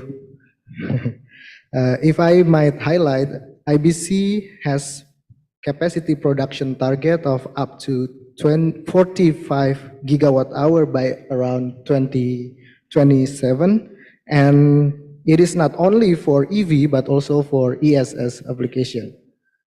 For downstreaming the manufactured battery, IBC has recently acquired Gesits for EV two-wheelers and also has MOU with PLN for BSS development, which around 4 megawatt deployment under progress for PLN program. There are also other pilot projects such as 15 megawatt hour support for VRE project, shore-to-ship power, and also electric train. So, all right, now we move to another speaker, Pak Fajar. Energy storage obviously is not the only asset that can improve our power system flexibility. We need also other infrastructure such as interconnection, also smart grid technologies that can actually as well optimize the utilization of energy storage. So we want to hear it from you, Pak Fajar, about other flexibility options. You have 15 minutes. Stage is yours.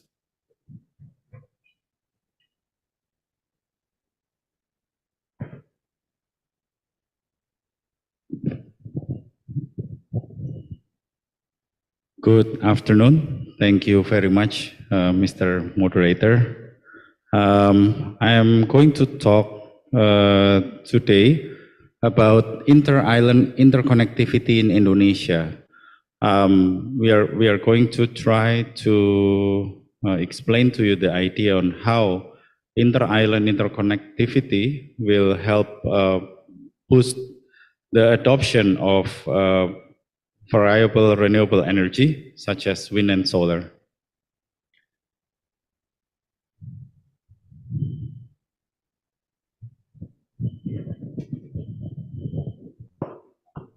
Okay, so we are going to talk about the electricity distribution in Indonesia.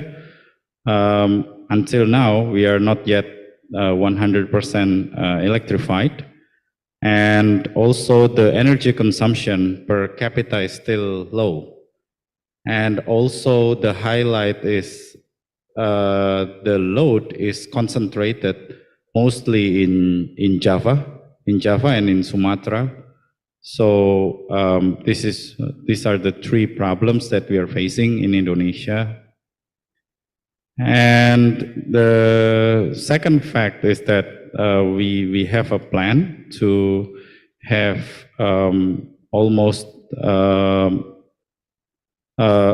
in 2050 we plan to have 50-60% of renewable energy integrated to our grid.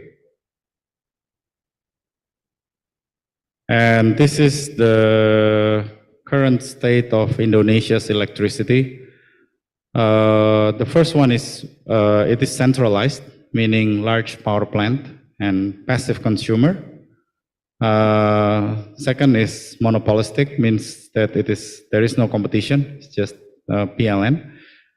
And also the systems are isolated per island, per big island. So there means there is no resource sharing, and also one price. And by one price, they said it is just, but is it really just to have one price? So our question is this sustainable? And also, what is PLN's role or utilities role in the prosumer era? Okay, so next we are going to see about Nawacita, and I try my best to translate it to English. And there are 2 points that we would like to highlight, which one is prosperity should start from the periphery. So we need to strengthen all of the regions and villages in the nation. And seas, oceans are not our separator. It is actually our unifier as a nation. Okay, next is about sustainable utility system. So electrical power system can be sustainable if one, electric power is generated, transmitted, distributed, and used without compromising the environment and both economic growth. And second one is can continue to reduce cost by increasing efficiency and using healthy business methods. And the third one is can continue to improve the reliability and quality of electric power. And one of the key enabler to enable these three requirements for a sustainable electricity system is power electronics, which can enable inter-island interconnectivity. So next we are going to see about the potential of several renewable energy sources in Indonesia. One is of course we have geothermal. Next, we also have hydros everywhere. And mostly the problem with hydro is that it is concentrated in areas that actually has no consumer. For example, in Papua, we have such a huge potential of hydro in Papua, about 22,000, but there is no practically there is no consumer over there. And also, of course, as we know, we have very large potential in Kayan, in North Kalimantan. It is estimated like 6 gigawatt, but we don't know whether it is possible to use all the electricity over there. Also, we have wind and solar, and as pointed out by Professor Andrew Blakers, we have huge solar potentials, but the problem is that, as you can see here, the concentration of good solar potentials are in East and West Nusa Tenggara, which practically also have no consumers. So if we are going to utilize the huge hydro solar potential in Indonesia, we need to think about how to transport those energy to places with huge energy demand, like Java and Sumatra. Okay, so this is just another brief about present and future electricity system. So in the future grid, we will have fewer synchronous generators and then more VRE-based power generation, and also more distributed generation and controllable loads. So in order to enable this electricity system, we need to have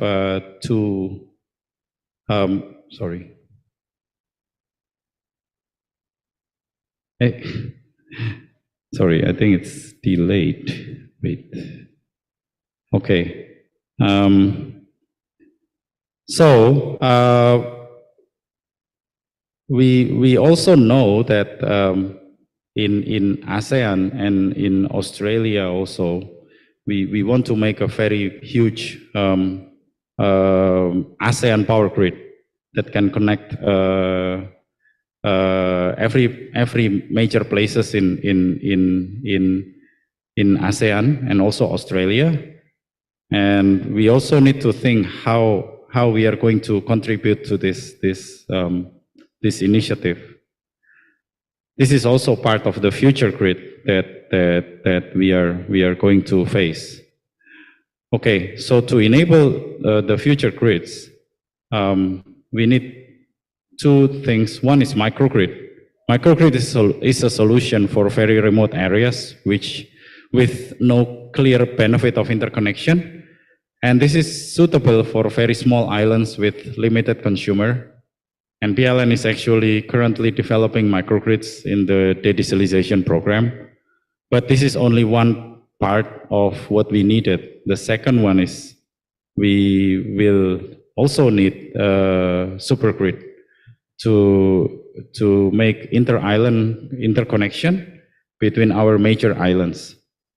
So as this concept was first initiated by the late Professor Peki Kargodahono from ITB, and at that time he called it electricity toll, or now they said it's Nusantara grid or something like that from the Ministry of Energy. So this is basically a concept to interconnect all of the island in Indonesia in order to enable the adoption of a lot of our renewable energy potential, both baseload and also VREs, from the areas that actually have the potential, like hydros in Kalimantan or Papua, and PV in Nusa Tenggara, to load centers in Java and Sumatra. So the benefits are, number one is increase in energy resiliency, and then also, as I mentioned, resource exchange between regions. And also we can connect remote energy resources and loads. And also we have the possibility to build power plants anywhere as long as there is energy source. And next is also it will boost economic activities in the remote energy source regions. So instead of just building in Java, we will build in remote areas, and the people over there will get, more economic activities. And also we will accommodate variable renewable energy such as solar PV and wind without using excessive batteries. Yes, we still need batteries, but maybe not that much if we have this interconnection. So, okay. So I think I missed one slide, but actually we already have done one research, data acquisition with PLN. So we installed 50 irradiance meter in the whole Java to check whether our theory is correct or not. So we want to see the sun irradiation change per minute. So we actually got the per minute data for 50 locations, and we kind of aggregated to simulate if we put like 100 megawatt in each locations. And the result is very interesting. So in the 1 year of our data acquisition, the biggest possible intermittency is just 3% per minute, which is almost nothing, 3% per minute. So the power generation is almost flat. So I should have one slide here, but I don't know how I missed it. But I can show you later. We already have the proof by measurement that this is possible.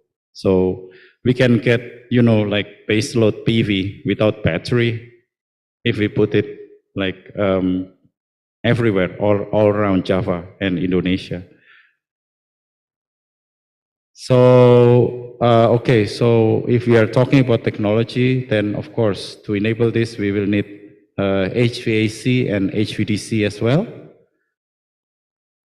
And HVDC, this is just some explanation about HVDC technology. I will skip it. Okay, so there is also, of course, cost issues. So development costs will be very expensive. And also there are many sea trenches in eastern Indonesia. And it is impossible to rely on PLN or state funds for it. And some ideas that we do have in PGCI is that, okay, initial costs will be very high, but the potential benefits will outweigh the cost. And Indonesia actually has good example of inter-island interconnection in our telecommunication system, or Palapa ring. And this was done without state funds. So all of the expenses are actually borne by us, the telecommunication users. And the late Professor Pakik Dahono actually has predicted that if we want to interconnect all of the islands, it will only increase like 5 or 10% of the electricity cost, which is, I think, that is why the initial cost is big, but the benefit will outweigh the cost because it is very doable. And also we have, of course, additional challenges. We have lack of industry engaging in power electronics. HVDC technology is all imported, and also lack of human resources who master this technology, and also the lack of universities or research centers that is doing this. So in summary, electricity tolls or Indonesia's supergrids are a means of moving towards a sustainable electric system and towards 100% renewable energy without having to be very expensive in investment in battery. And the combination of supergrid and microgrid will create an electrical system with high resilience. So I think that is all from me. Thank you very much.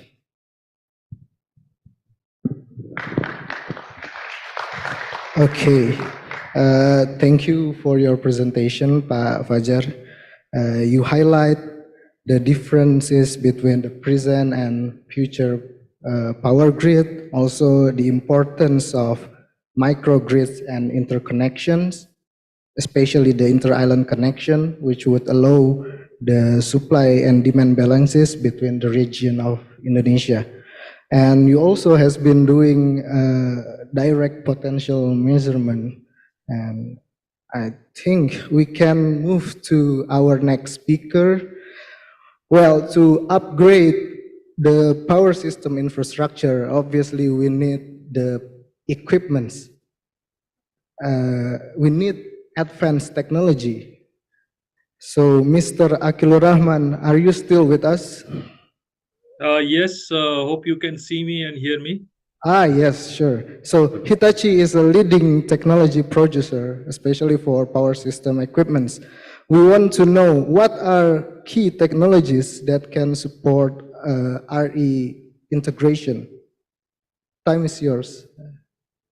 Okay, thank you very much for having me here, and very interesting presentations by the previous speakers, starting with Professor Bakers, and then we had the speaker talking about the EV and battery, and of course the interconnection. So, the stage is well set, I would say, for me to a little bit give the broader perspective in terms of technology and how we can make it happen together, of course. And so I would like to share my screen here. Just give me a few seconds.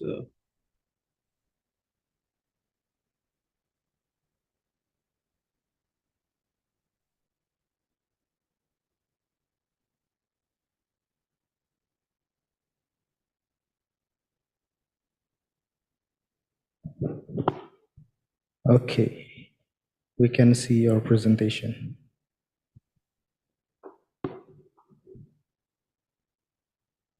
All right, so hope you can see the whole screen. No, actually, Mr. Akilur, we are not yet see it in full screen. Okay, so I need to then hide the presenter view. Is it better now? Yes. Now we can see it in a full screen. Okay, so before I get into the specific technologies, so let me also talk about a little bit on the power system, how the power grid is changing, and then why we need these new technologies or the upgraded technologies to make the grid more smarter, stronger. When it comes to, I think the previous speakers, they already talked about the intermittency of the renewable power. That's why we need also the storage, the inertia, and different type of controls in the grid so that it can still sustain very large, diverse sources of energy in the grid. At the same time, we'll also have new types of loads coming in, including the electric vehicles, including also the hydrogen power to hydrogen, and hydrogen to power type of scenario, and also new forms of energy storage, and more of electrification in the mobility, in the trains, metros, and also in the buildings and infrastructure. So hope you can see my screen changing. Yes. Okay. So very basic, of course, many of you already know about power system resiliency. Today, with the grid getting transformed, with more and more renewable energy and also more distributed energy, a lot of technologies, and also the economic aspect of all these energy transition.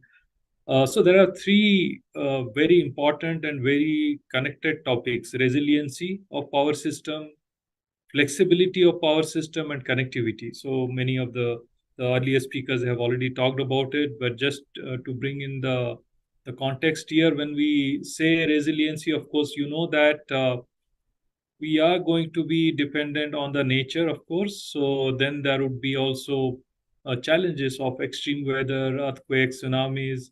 At the same time, also when the network is getting more and more connected, automated with software, with digitalization, there might be also man-made outages. It may be physical, or it can be cyber, and it can be also targeted kind of outages.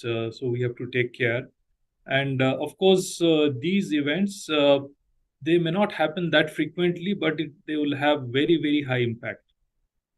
So that's why we need to ensure that under these conditions, the grid is stable, or at least it is able to provide the basic energy and power to the essential services.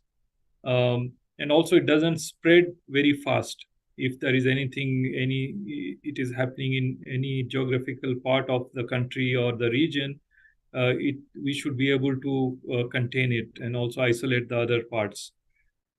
Flexibility, as you know, with the energy transition, of course, there are challenges of the economics, the fuel prices, the power market prices, incentives, and the age of prosumers. It is not just one way consuming power, but also providing power to the grid. So that's why we call them prosumers, as you know. And variable generation, one way which is controllable, of course, the conventional power, but also at the same time we have uncontrollable, which also not so predictable power like solar, wind. Consumer prosumer behavior, the way we behave, I mean, we are going to be more smarter, whether we are individual or utility or industry infrastructure, looking at the availability of power, the cost of power, and quality of power. Of course, the regulation and policy, because it's not just in one country, or maybe like Indonesia, not in one island, but also across the country, and also with neighbors where you are connected. So what should be the regulation and policy, technically as well as commercially, how they will work together. And of course, connectivity. As we know, to have better ROI, better performance from the assets, the energy assets, whether they are the generating assets or power evacuation, transmission, distribution assets.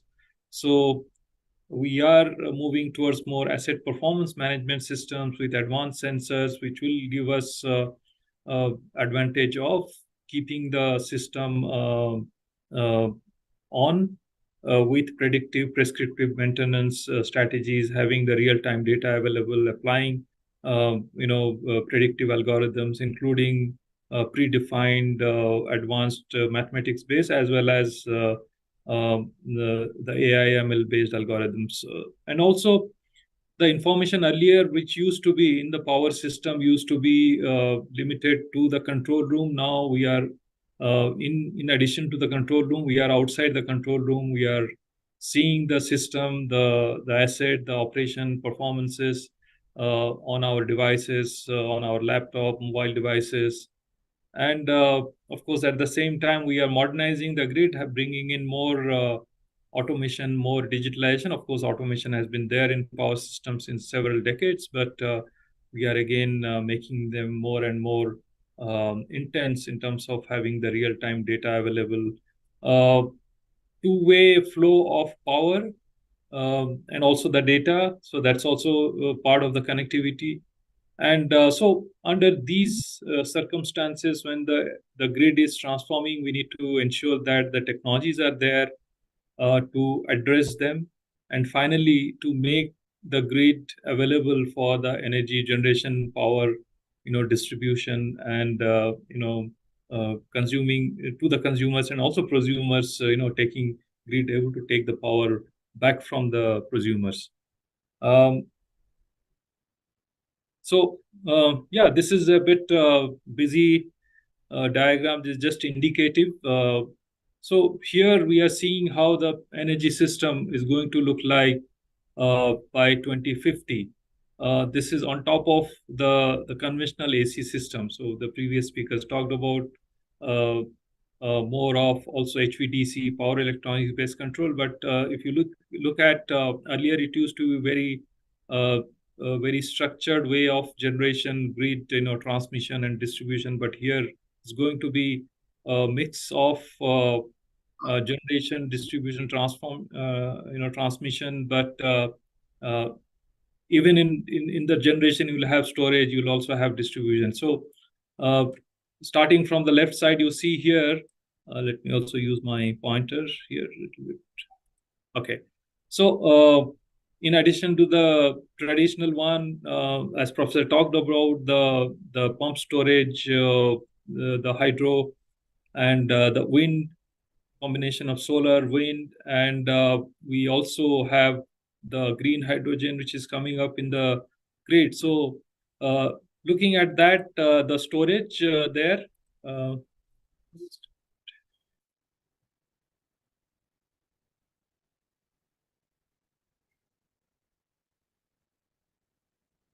Okay, sorry about some changes. So here, so we say that how the storage of energy can happen co-located on the generation side, whether it's a conventional one, wind or solar.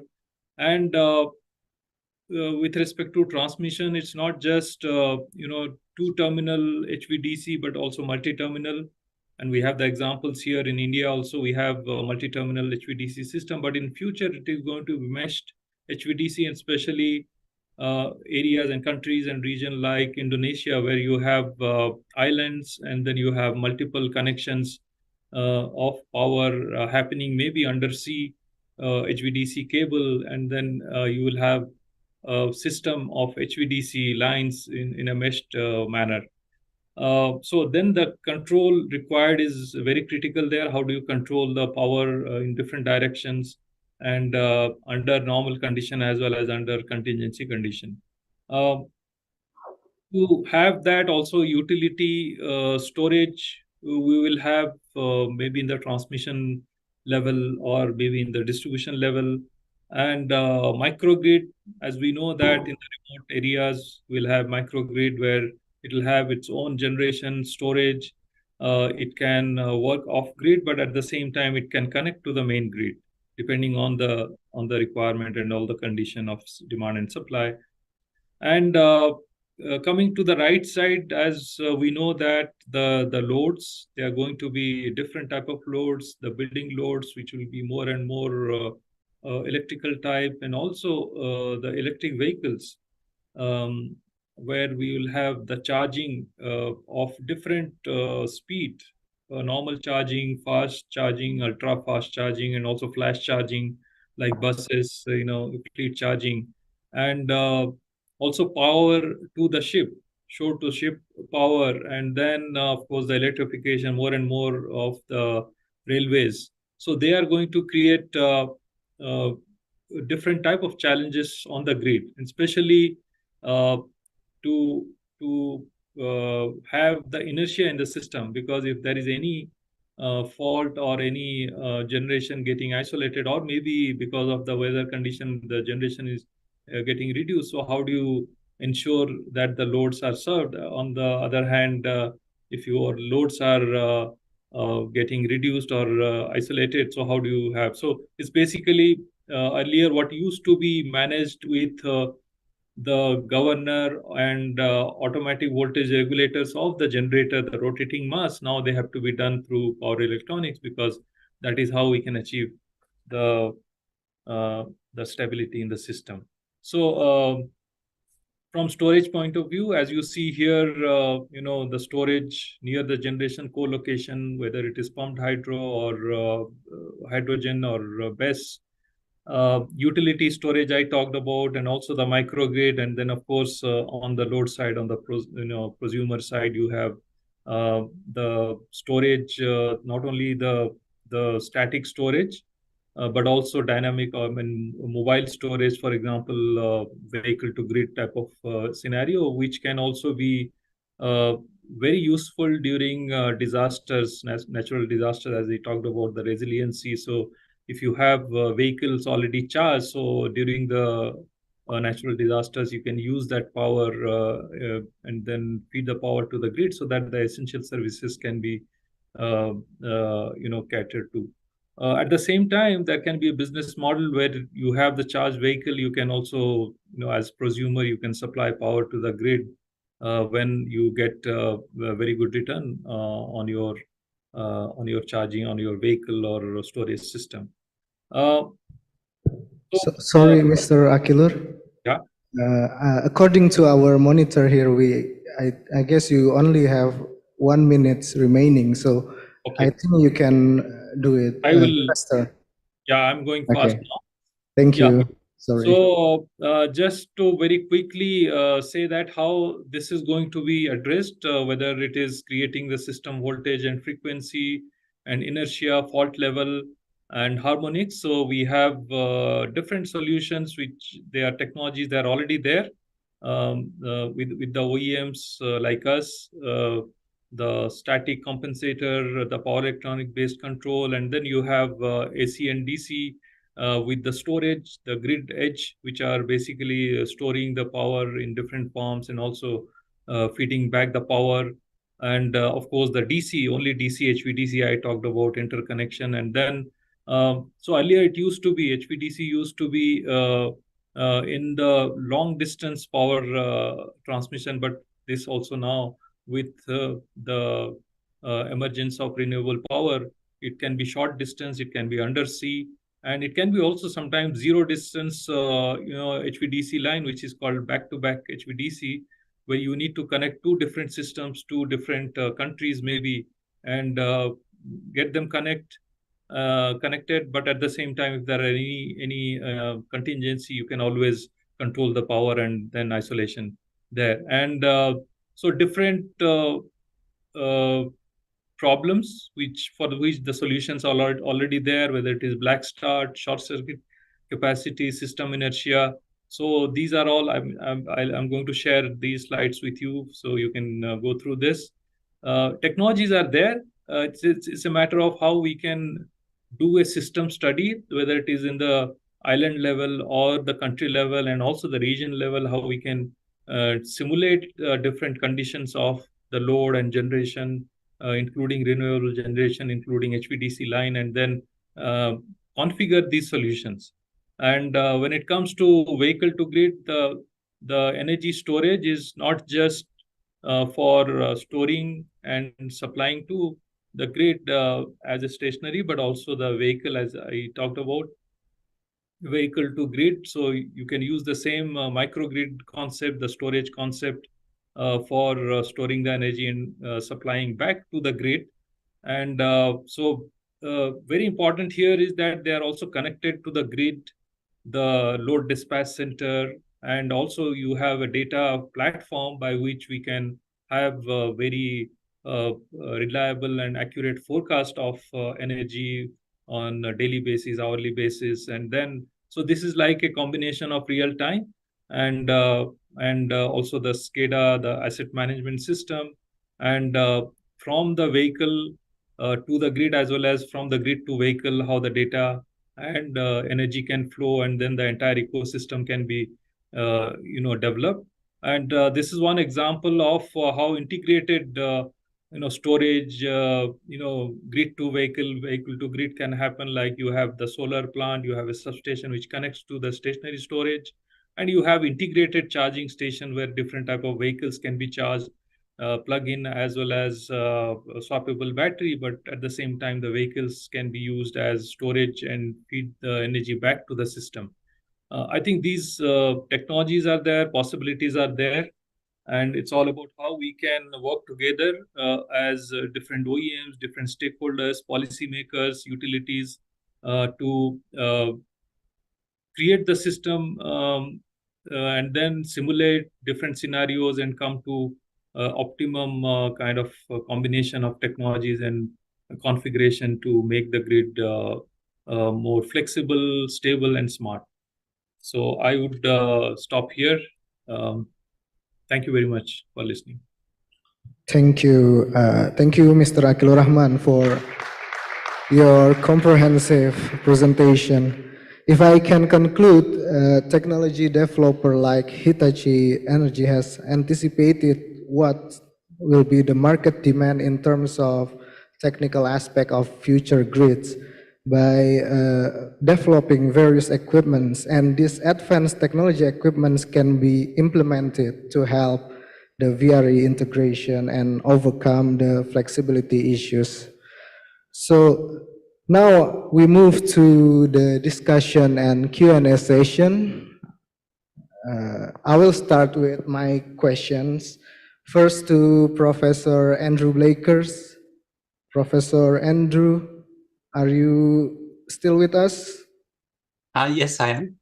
Okay, so you mentioned about the huge solar potential in Indonesia and how it can dominate our future power generation.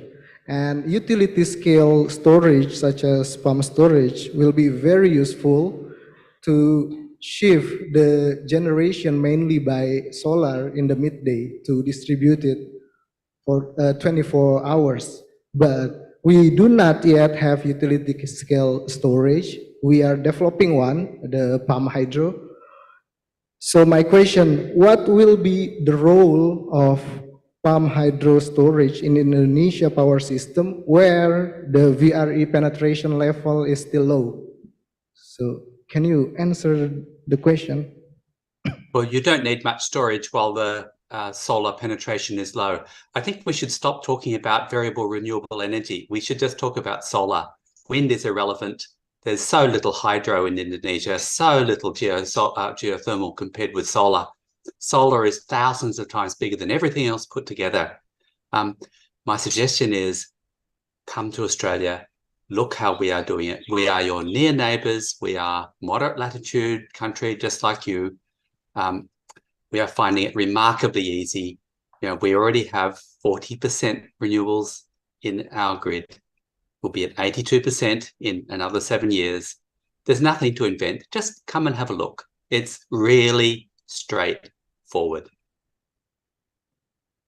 Okay, so maybe we can learn more from our neighbor, as you already mentioned that Australia has been successfully doing more to install more renewable energy. So I think I want to move to Pak Fajar here first. So Pak, we know that the electricity demand in Indonesia is centralized in Java-Bali system. But actually there's a lot of potential outside the Java island. So my question, when will we really need this super grid or inter-island interconnection? When? And what are the challenges beside what you've been mentioned about the capital costs or other equipment availability? For instance, do we need a long-term planning in more detail, something like that? Please. Okay, so your first question is when? When? When? I think if you're asking about when, then the answer is when we want to put more renewables in more, you know, more solar. I agree with Professor Blakers, more solars in more productive areas. As you know, if you're putting solar in Java, the yield is maybe just 60% of if we put it in East Nusa Tenggara or something. So we should connect that island with Java when we want to build the PV power plant in Nusa Tenggara to power Java. That is one point. And the second point is that I think you also know that Australia has, you know, the Sun Cable project with Singapore, which will connect Australia to Singapore. And I think if we also in Indonesia have the infrastructure to connect, I mean, from Nusa Tenggara all the way through Sumatra, then maybe we can you know contribute in realizing that, and we can you know get something out of that deal. If you're asking about challenges, well, of course, and before that, Before that, actually, we already have a very good initiative from PLN, I think in the last 1 month or 2 months. The interconnection between Sumatra and Java will be restarted again, I guess, I think it's in the news. So that is one very good first step in realizing, the inter-island interconnectivity. That is, and your second question about the challenges. Well, it is actually the same with most of the challenges of implementing something highly technological in Indonesia is that we don't have the technology ourselves. So most of the things we need to import, and not only the materials, not only the technology.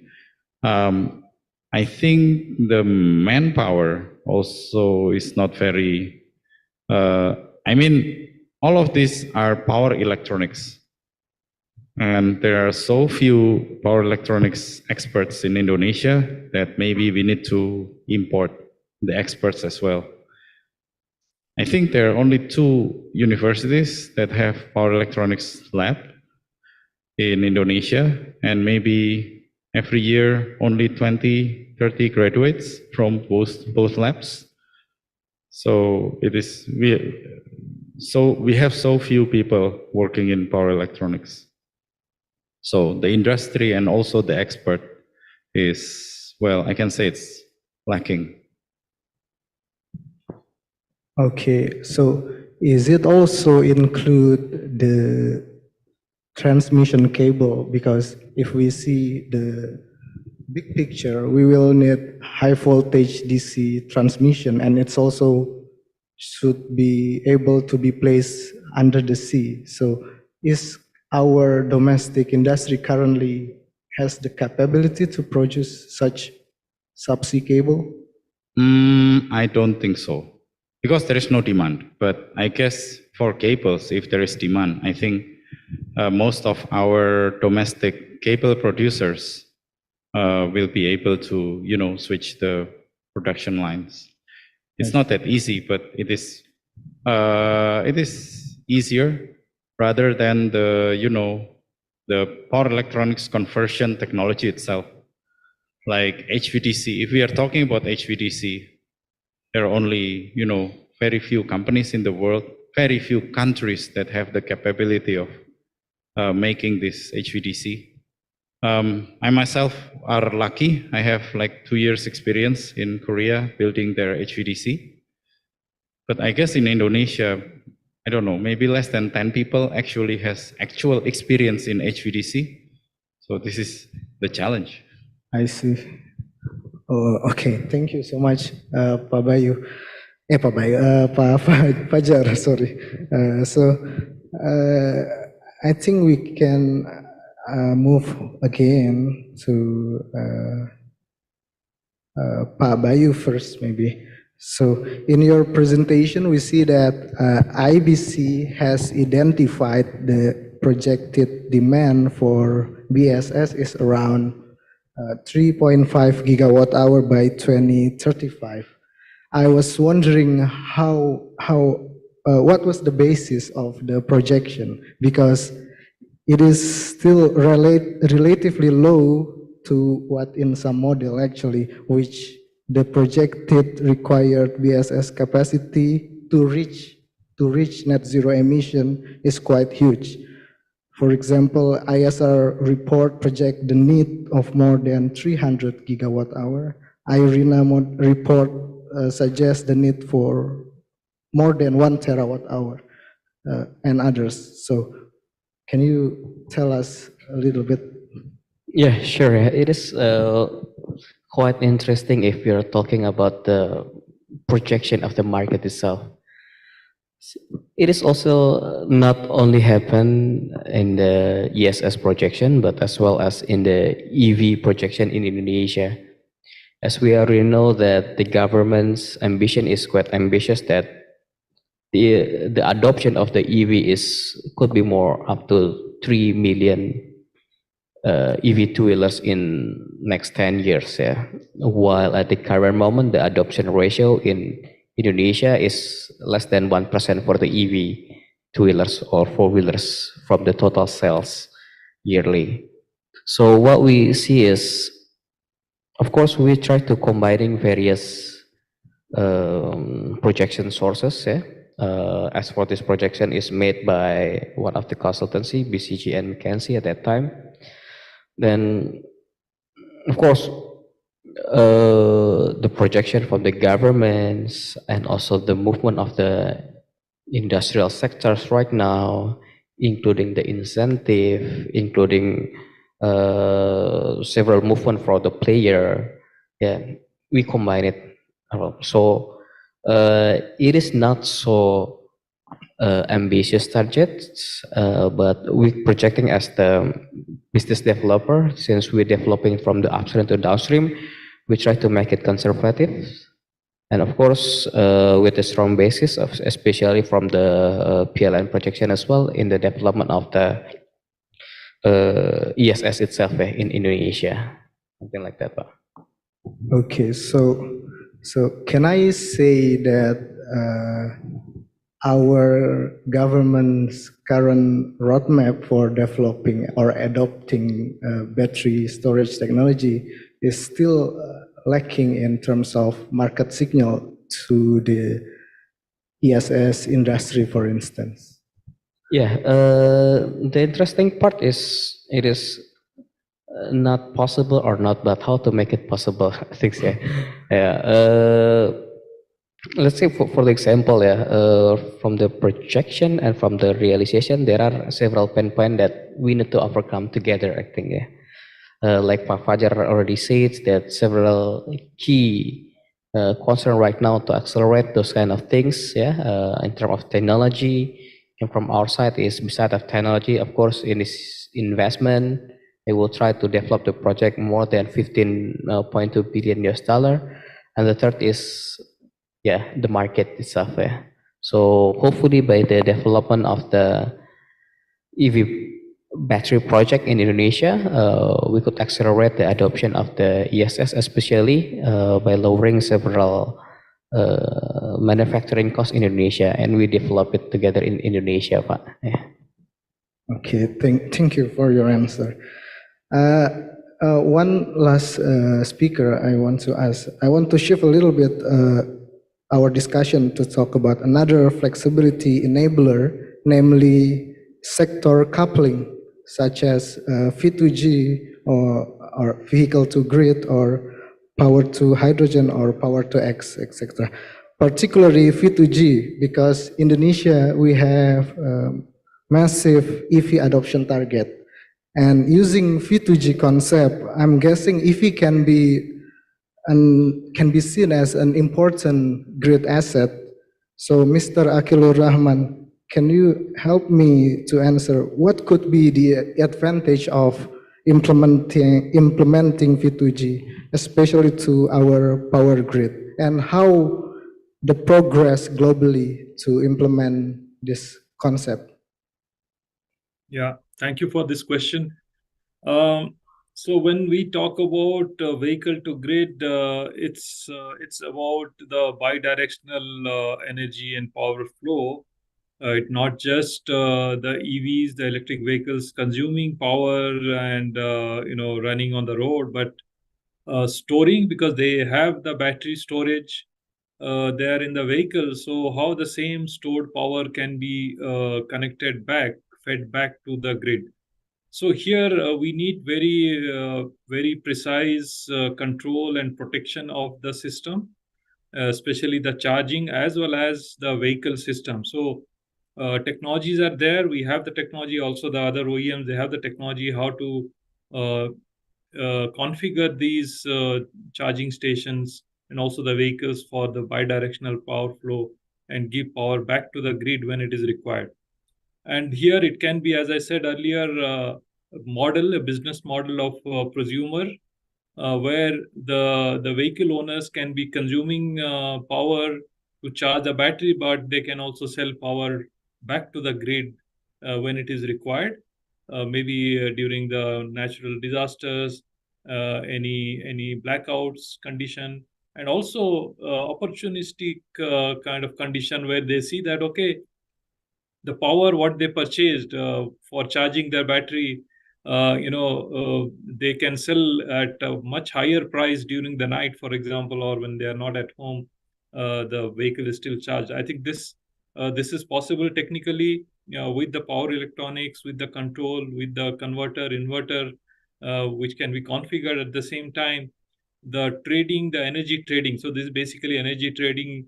The platform can be used for this purpose. With this, I think I would also like to address a little bit of the question what Mr. Fajr also talked about, the HVDC competency. I think if we see that power electronics getting everywhere, whether it is HVDC or flexible AC transmission or EV charging, or green hydrogen, for example, where we take the renewable power, produce hydrogen with electrolyzer process, and use the hydrogen in the process plants. It can be the metal, the steel plants, the blast furnace, or it can be also the vehicle where the fuel cell, hydrogen fuel cell based storage can be there, and then in the vehicle, so it will be again hydrogen fuel cell based vehicles. That is there. So power electronics is becoming more and more prevalent in the system, is going to be becoming more and more, and then we need to develop the workforce. I fully agree that in the country level, you need to have more education oriented towards that in power electronics, HVDC. We as Hitachi Energy, as you might be knowing, that we had signed MOU with ESDM, the ministry, the government, to provide the training, the competency development with the universities, with the industry. It is OEM agnostic, not talking about our products, but more of the technology, the HVDC, the power electronics, fax technology. So we are there. I think we can discuss further how do we support you in terms of setting up the curriculum, having some experts who can provide lectures in the university as well as to the practitioners in the industry. So this definitely we are there to support, and also to plan the system, the interconnections. We can also support in terms of techno-economic analysis. Again, not specific to our product or solution, but it is in general how HVDC interconnections can be used, how based on our experience in Europe, in other parts. In fact, what Professor Blaker also talked about in Australia, I think we have done a lot of very impactful and projects, very useful projects in Australia, whether it is EV charging infrastructure or battery energy storage or HVDC, which is coming up. So we can definitely share our experience, and so that you can plan it in a very OEM agnostic way. Yeah, thank you. Thank you very much. Okay, thank you very much, Mr. Akil Rahman, for your answer, and also for adding the previous discussion about the HVDC technology. So I think we can receive a question from audience, two questions maybe. One for gentleman over there. Is there anyone else? Oh, okay. Maybe you can tell us your name and your question. Oh, anyway, I need to inform that Professor Andrew Blakers has left this session because he has another meeting. So maybe you can. Okay, check. Ladies and gentlemen, thank you for the chance. My name is Faris Filsian Arya, and I'm from University of Indonesia, a college student. Actually, I have a question for Professor Andrew Blake, but yeah, he left already. So I have several questions, and my first question is maybe for Mr. Bayu. I want to ask, in the context of rapidly evolving renewable energy technologies, how do you foresee the role of battery and the comparison to pumped hydro energy storage in Indonesia's future energy landscape? And then maybe for Mr. Fajar, I have a question. In your presentation, you mentioned that Indonesia is lacking experts in power electronics, which means to supply the shortage, one of possible solutions is to increase the number of experts in this field, which can possibly start with young people. So what do you think could be a concrete ways for young people to have interest in this field, so that maybe in the next 10 or 20 years, there will be no shortage in this field? Maybe that's all. Thank you. Okay, so maybe we can directly go to the second question. Okay. So I guess we can start with one question first, because he asked two of our speaker, because he want to ask directly to Professor Andrew, but Professor Andrew has already left. So did you get the questions? So, Maybe I can try to answer the first question. I think the question was on with the pumped hydro storage. So what is the position of battery energy storage? I think that's what the question was, if I understand, right? Yes. Yes. So Yeah. maybe you can comment on that question. Yeah, I think it's definitely pumped hydro storage is a very good technology. It has been there for several decades, actually century, you can say. It's century old technology. The only thing is it has to be in the remote area where you have the hydroelectric, you have the reservoir there, and then you store and then get the power. But as I talked about also, from resiliency point of view, we also need to have storage near the load, because in case there is a contingency outage in the transmission line or whatever reason it is tripped, so you still have the energy stored near the load. So it has to be a mix of remote storage, which is pumped hydro, and local storage, which can be battery energy storage, or it can be also the hydrogen fuel cell based storage. And so this can be a topic of techno-economic analysis also. I mean, how do you achieve more reliability, availability versus the economics of it, the cost of it, cost of storage and all. Yeah. So basically, it has to be a combination. Okay, so Babayu, do you want to add something? Oh, you have a follow-up question? Actually, no. Maybe No? you can start answer. Okay. So Yeah, actually, there was really good feedback from our colleague from Hitachi. Yeah. So regarding the energy storage from the battery and also the pump storage, is actually one of them is complementary. Yeah. So especially for the battery, it's actually utilization of the battery for the ESS. They have several purposes, right? And of course, for the ESS itself, yeah, mainly is to serving for the various of the power source, yeah, regarding the solar PV and also adopting in the wind and so on. Yeah, so I think one of them is complementary for the ESS battery, and especially what we are doing right now is developing various cases to implementation of the battery, especially in the EV and also in the ESS one. Yeah, thank you, Mr. Akilor and Mr. Bayu for the answer. okay, maybe we can go to the second question related to expert in power electronics. Okay, this is a very interesting question. How to make young people more, eager to study power electronics. Firstly, it's difficult because power electronics is, I think, the most difficult aspect of electric power studies. So when I was in the university, when I choose power electronics, my friends asked me why. Why do you choose that? Because power electronics means that, most of the power engineers in Indonesia join power engineering because they want to escape programming and control system and so on. So just want to do simple math and physics and so on. But if you go to power electronics, somehow you enter power, but you also have to program it. So it's very difficult. That's why people are not interested in that.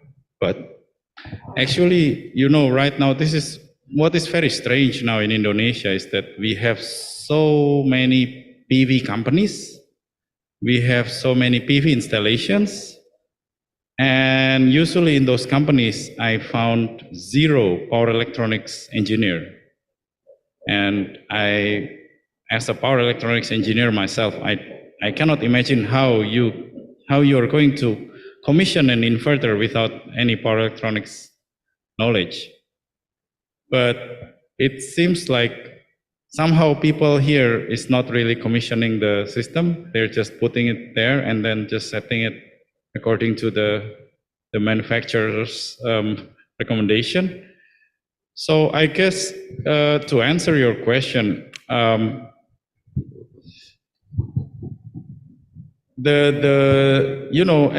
with all the renewable energy hypes, with all the VRE hype, which will require power electronics in the form of inverter, actually right now people should already know that, okay, this is a field that has so much potential, so much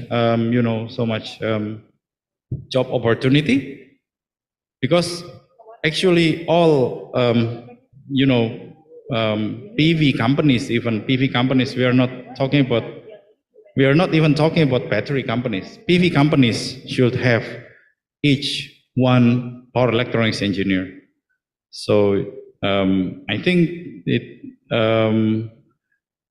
we just need to make people understand that, okay, this is actually, in order to become a very good PV company, you cannot just only build and do the setting according to the manufacturer's recommendation. You need to also know power electronics so that you actually know how the system works. If not, then how do you know how the inverter works? So, and furthermore, with the advent of battery technology, dedieselization, and the sophisticated PCS that comes with it, and energy management system and everything, I think power electronics is the field of study that you need to have in order to implement all of these kinds of sophisticated VRE system. So we are not talking about HVDC, flexible AC transmission system, and so on, things that, will make our head hurts. We are just talking about PV and battery, and it should be very power electronics based. So people should know that it is mandatory to know that. So actually, the job opportunity is already there. The opportunity is already there. So it's just whether people is seeing that or not. I think that is what is happening right now. Okay. I add here, if we have time, little bit, 1 minute. Yeah. Okay, you want to add something? Yeah, I agree with Mr. Fajar that it's very important that the PV companies, the owners or operators, they should have the power electronics, because I think so far, I mean, if you look at the PV, the solar PV, the power electronics there is very, very standardized. So maybe for just installation of a power plant, you don't need that. But when you have lot of PV power plants in the system, then you will have some challenges of the power control, the tripping of the modules, and also the reactive power compensation harmonics. I think there you need definitely this knowledge. So the PV company should actually plan for the power electronics competency there. The second thing is, when it comes to HVDC and facts, the knowledge of power electronics, Mr. Fajar, you have already worked on it. So required is much more, because then the involvement of the operators, owners, maintenance engineers are much more, because the control of HVDC, control of line, control of the power is very dynamic, and then you need to study, simulate, and then reconfigure the system. And of course, you also need to develop the competency in future to even have the power electronic components being manufactured in the country. And that is how, as Hitachi Energy, we are also doing in different countries wherever we have more. It's like a sort of economy of scale. But then I think Indonesia can definitely plan proactively more of power electronics courses, curriculum, develop the workforce, and then we can support in that. Yeah. Okay, thank you, Mr. Akilur Rahman. I want to continue, but unfortunately we have a limited time and our time is up. So I need to mark up this session. So, well, reinforcing power system is necessary to enable transition and achieve net zero emission. Energy storage, such as pump storage and also battery, can be a part of the flexibility solution. Besides transforming the grid to smart grids with advanced power electronics, and also extend our system interconnection. In addition, novel concepts such as V2G and other sector coupling can be considered in the future. Also, establishing a domestic supply chain also important, as it can be beneficial in the future when the demand is increased. But for that, we need more long-term strategy, also market signal to initiate it. And finally, if we go back to the title of this session, now we know how energy storage, interconnection, and other advanced technologies could enable the flexibility to allow VRE integration and decarbonize our system. So I will close this session with the new open question. What would be the key actions and what's required to implement these flexibility enablers in Indonesia? So, well, thank you to all speakers. Please give a round of applause to our speakers. And thank you for the audience for following this session. Thank you so much. Bagi para panelis dan moderator mungkin dapat stay di panggung sejenak untuk sesi foto bersama. Thank you. Bye-bye. Okay.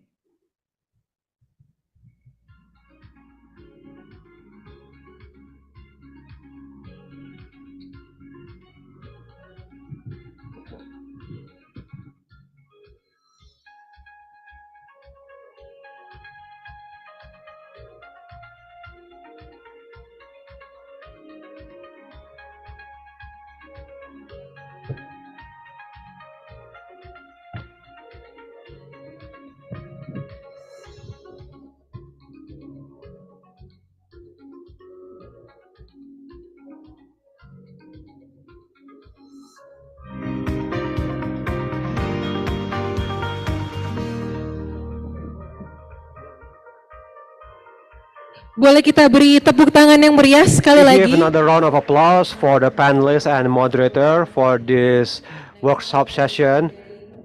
And we can hear from the applause. I think this is for the afternoon coffee break. And please, you could pick all the food and beverages on the ballrooms for you. But please be known that you could bring it into the rooms so we could continue to the next session. All right, for the next workshop session, we're going to discuss about enabling a 100% RE island case studies around the world. And this session will be moderated by Dr. Matthias Chitarisum. It's from IESR. Dr. Matthias, please enter the stage.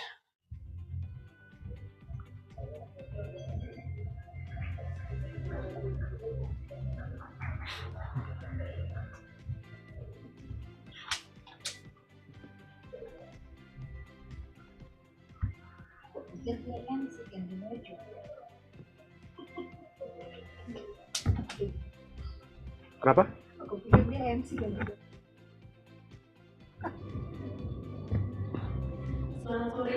Good afternoon, ladies and gentlemen. Thank you for attending this afternoon, and this is the last session from Indonesia Energy Transition Dialogue 2023 on the second day. So allow me to moderate this session using English because we have three panelists that did not come from Indonesia. So, jadi Afternoon session of the second day of Indonesia Energy Transition Dialogue 2023, and my name is Marlistia Citraningrum. I will be your moderator for this session. Actually, today's session is specifically designed to talk about 100% renewable energy deployment in island-based territory. And as an archipelagic country, Indonesia faces huge challenges in providing not only energy access, but high quality energy access. These challenges require not only innovative, but also contextual solution beyond the business as usual practices. And we will talk just about that, enabling 100% renewable energy. Is it possible or not possible? What are the challenges and the solutions? And how Indonesia could also benefit from the renewable energy and could power an island fully by renewable energy. So present here today is experienced practitioners and experts from different parts of the world. We will talk about islands from the European, Denmark comes to the Christmas Island, and also the Hawaii from the United States of America, and how one island in Indonesia could also benefit from the 100% renewable energy. So I will ask our panelists today who already joined online, 3 panelists online coming. I would like to say hello to Mr. Soren Hermansen, Director from Samso Energy Academy. Good morning, sir. Good morning. Good morning, Indonesian. Yeah, it's afternoon here. But anyway, good morning to you there. And we have Senator Christopher Lee, legislative member of Hawaii State Legislature. Hello, Senator. Hi, good evening. Well, it's 4 a.m. here where I'm at in the United States. Okay. Very early morning to you, and sorry to conduct this event very early for you there. But anyhow, happy to see you here. All right, and we also have Mr. David Alice, the Director of Solar Power Indonesia. I'm not sure where Mr. David is located, but good morning or good afternoon, perhaps. Good afternoon from me. I'm based in Bali, so an hour different from Jakarta. So okay, good. Anyway, which is nice. Nice. And then we will have Professor Ida Ayu Dwi Giriantari, PhD from Core University of Udayana, who present here today with us.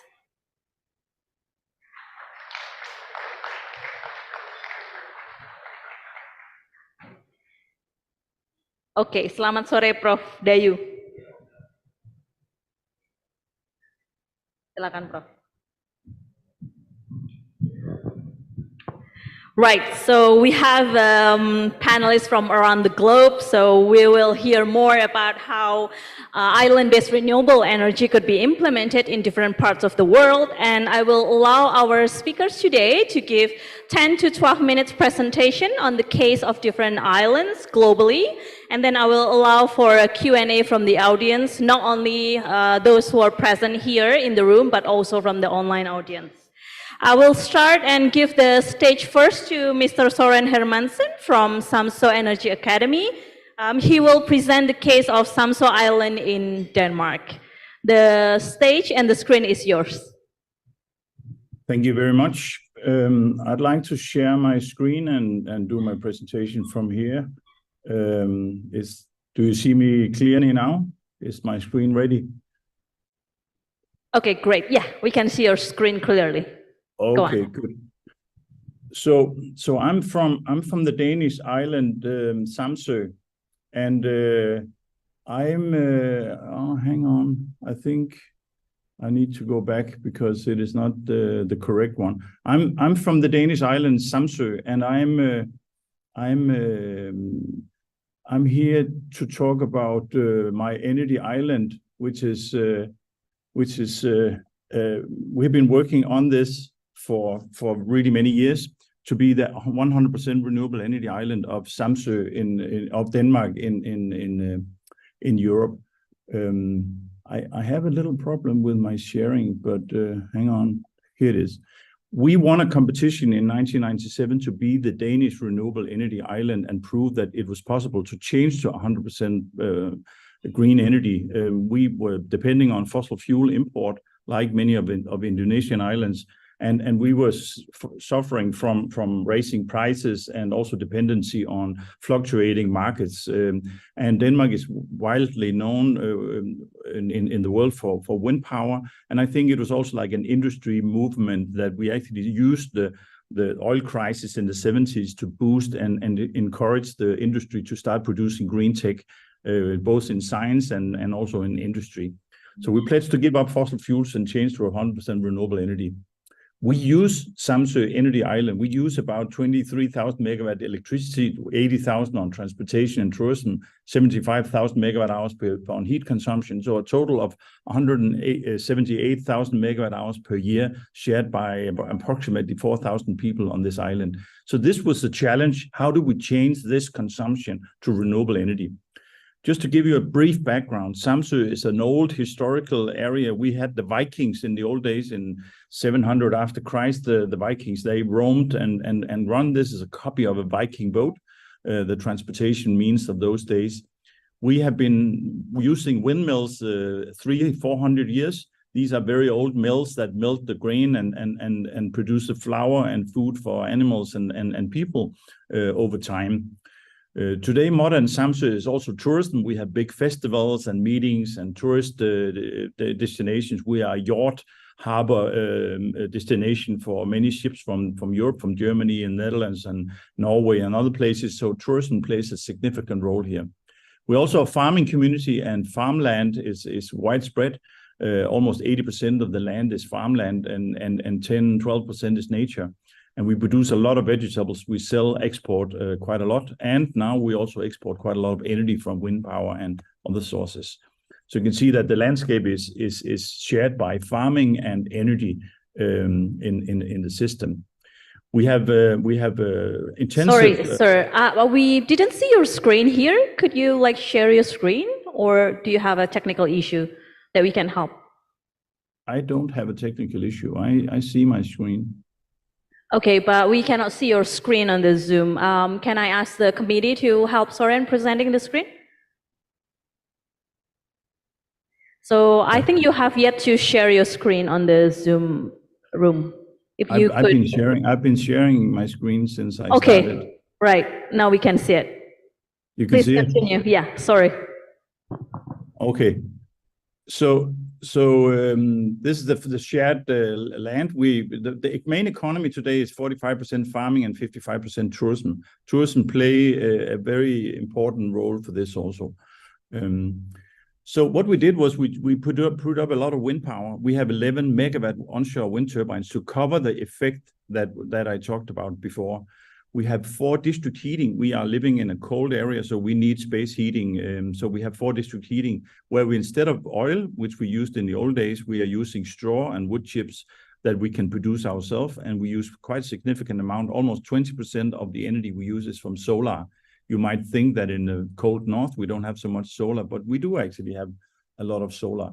And we invested a lot, almost $75 million worth of investment over 10 years, shared by 4,000 people. And you might think that's a high number per capita, but it has to be seen in relation to the cost of importing oil.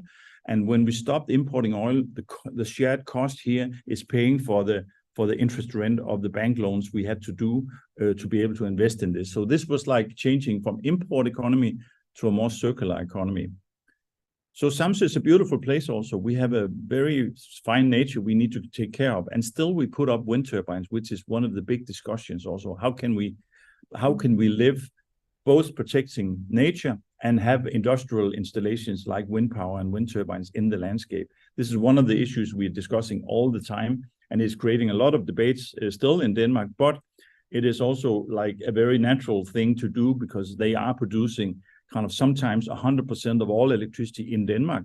But for sure on my island, we have most of the time 100% wind power in the system. An experiment doesn't have to be perfect. Experiments can open the way for something radically new.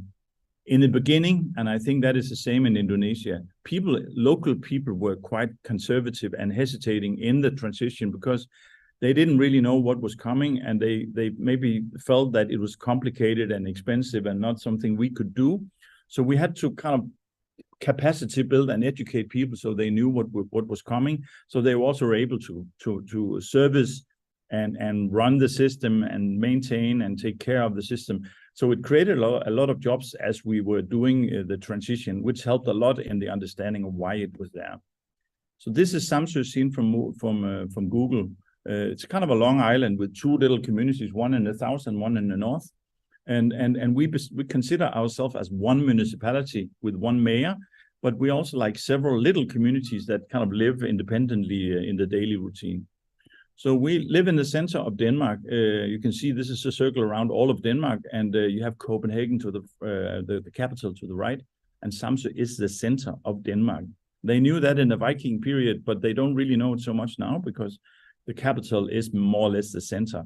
But we believe still that we are the center. This is the European Union, and you can see Samsø, my island, is also the center of the European Union. I don't think they know that in Brussels, where the headquarters of the European Union is, but I think it's important for us to understand. And to continue the joke or the statement, I think Samsø is the center of the world also. Maybe I'm wrong. Seen from an Indonesian point of view, I think many of your country, fellow islands in your country, is the center of their own action. And that is exactly the point of my talk, that I think in energy change or sustainable change is local. It has to happen locally. It can be politically administrated from central administration, but it has to be taken care of in local context where you can administrate the loads. I enjoyed listening to the battery talk before in the first session, where I think that batteries and decentralized structure can come with some solutions we can use also in the local context. People behavior is interesting. Who wants change? Everybody wants change, but who wants to change, which is kind of like the more personal attitude, is more complicated because it is easy to talk about change, but it's more complicated to make change.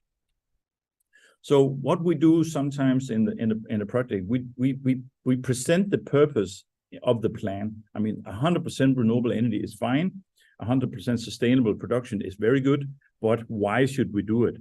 How is for engineers and planners and politicians, they like to be in the how do we do it? But local people don't really understand what is going on here unless we talk about their own problem, which could be lack of jobs and aging population. It can be lack of growth. It can be missing young families and more children in the local context, because we have an urbanization that is happening while we talk, and this is more industrial and centralized. And we want to bring back the local importance of being where you are and live. So why before how, and then what to kind of bridge between the two. So lack of jobs can be solved by installing more wind power or establishing new energy systems, because that will produce more jobs locally than we had before. So these questions are very important in the process.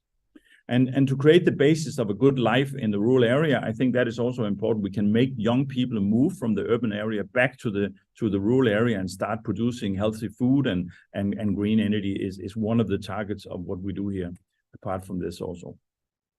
Power without love is cost and ruthless. Love without power is sentimental. It's kind of like the hippies or the activists on one side and the business people on the other side. We need to bring them together so we can start talking about how we make change together. And these are like this group bringing together. We are looking at a foundation to a wind turbine we were purchasing. And so this was like an investment made by community and not by just a developer or an investor.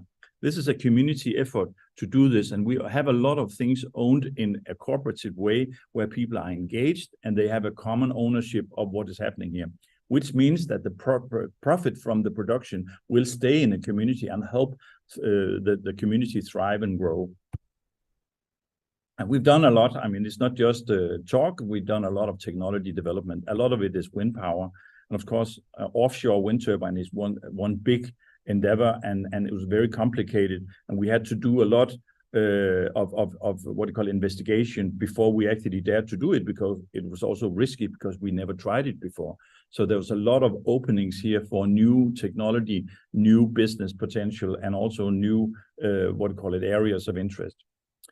The profit from this also has been invested in a new fleet of electric vehicles. So all public cars on Samsø is today electric, and we have solar garages and charging points for electric vehicles so we can use them, which means that there's also a second-hand market for electric vehicles for local people who can buy them cheap, and they can drive around in a solid and good car that has been tested. And there's a lot of charging points, so you can always get your cars electrically charged, so the battery is full and you're safe to go home.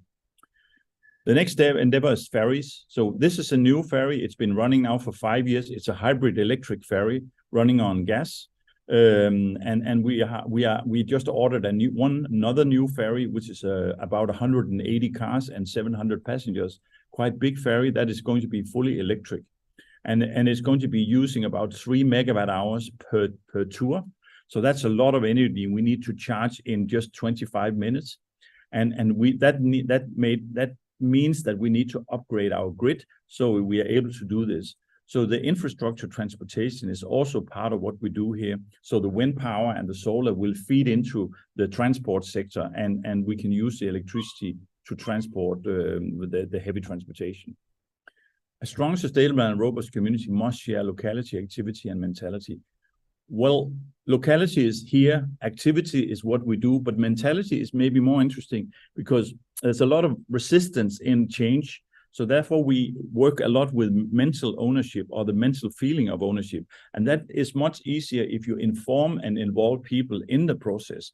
So there's a lot of communication in this also, so people are fully aware of what is happening here, which creates a feeling that this is good for the island, this is good for my community and my village. So therefore I feel a more mental kind of positive feeling of the change in front of me. So we bring people around the necessary fireplace where we talk about what is the new, what is the future, what can we do to make the best out of what the possibilities are. The share car system has been, not everybody need to have a car. So some of the electric cars are now a share car system charged by wind power. And they are working very solid, so people don't have to have their own car, but they can share one of the electric cars. So you can say, in general, this is what we do, bringing people together and helping them to kind of make community efforts. And it is not just us. We were awarded last year by the UN to be the UN climate leader, together with the Guadalajara in Mexico and Paris City of France. So we are highly recognized by the world for being kind of a leader in green innovation for local communities. So with this, I thank you very much for your attention. And I'm sorry to say that I have to leave you because I'm going to another meeting, and I wish you a very good conference, and I hope it'll be good. Thank you. Right. Thank you, Soren. If you don't mind, can I ask one question to you before you leave? Absolutely. Sure. I have heard much about policy in your presentation. Are you saying that there is already supportive policy in place for the 100% renewable energy island there, or do you need to promote advocacy and also to push for more enabling policy framework to make this happen? I mean, every new project need a political backup, but you could say that we are so lucky that we live in a community or in a national policy of Denmark that has been promoting green tech and green development for years, and so therefore we have been working and operating in a framed system that is also supported by the EU. So the EU President Ursula von der Leyen has announced the Green Deal, and the Green Deal consists of a 70% carbon reduction by 2030. So whenever we do things, if it's according to that plan, then we have a good and solid backup policy and also financial instrument to help the process get ahead of what we need to do. Okay, good to know. So the policy framework is already there. And the second question is, what is the most significant changes needs to be made in the Samso Island? Was it the behavioral change, supply demand characteristics, or other stuff to make sure that the 100% renewable energy island could take place? It is a little bit of all the things you mentioned. I think what we see is that there's a conservative hesitating. I mean, we need to build trust so people trust that the numbers are right. They don't lose money when they invest in this also. So we need to come up with relevant and trustworthy budgets for this also. And we also need to prove that the technology is ready for the market so it doesn't fail. And we need to educate the local trade and business people so they can handle the new situation here. So these are things we need to prepare before we do the installation.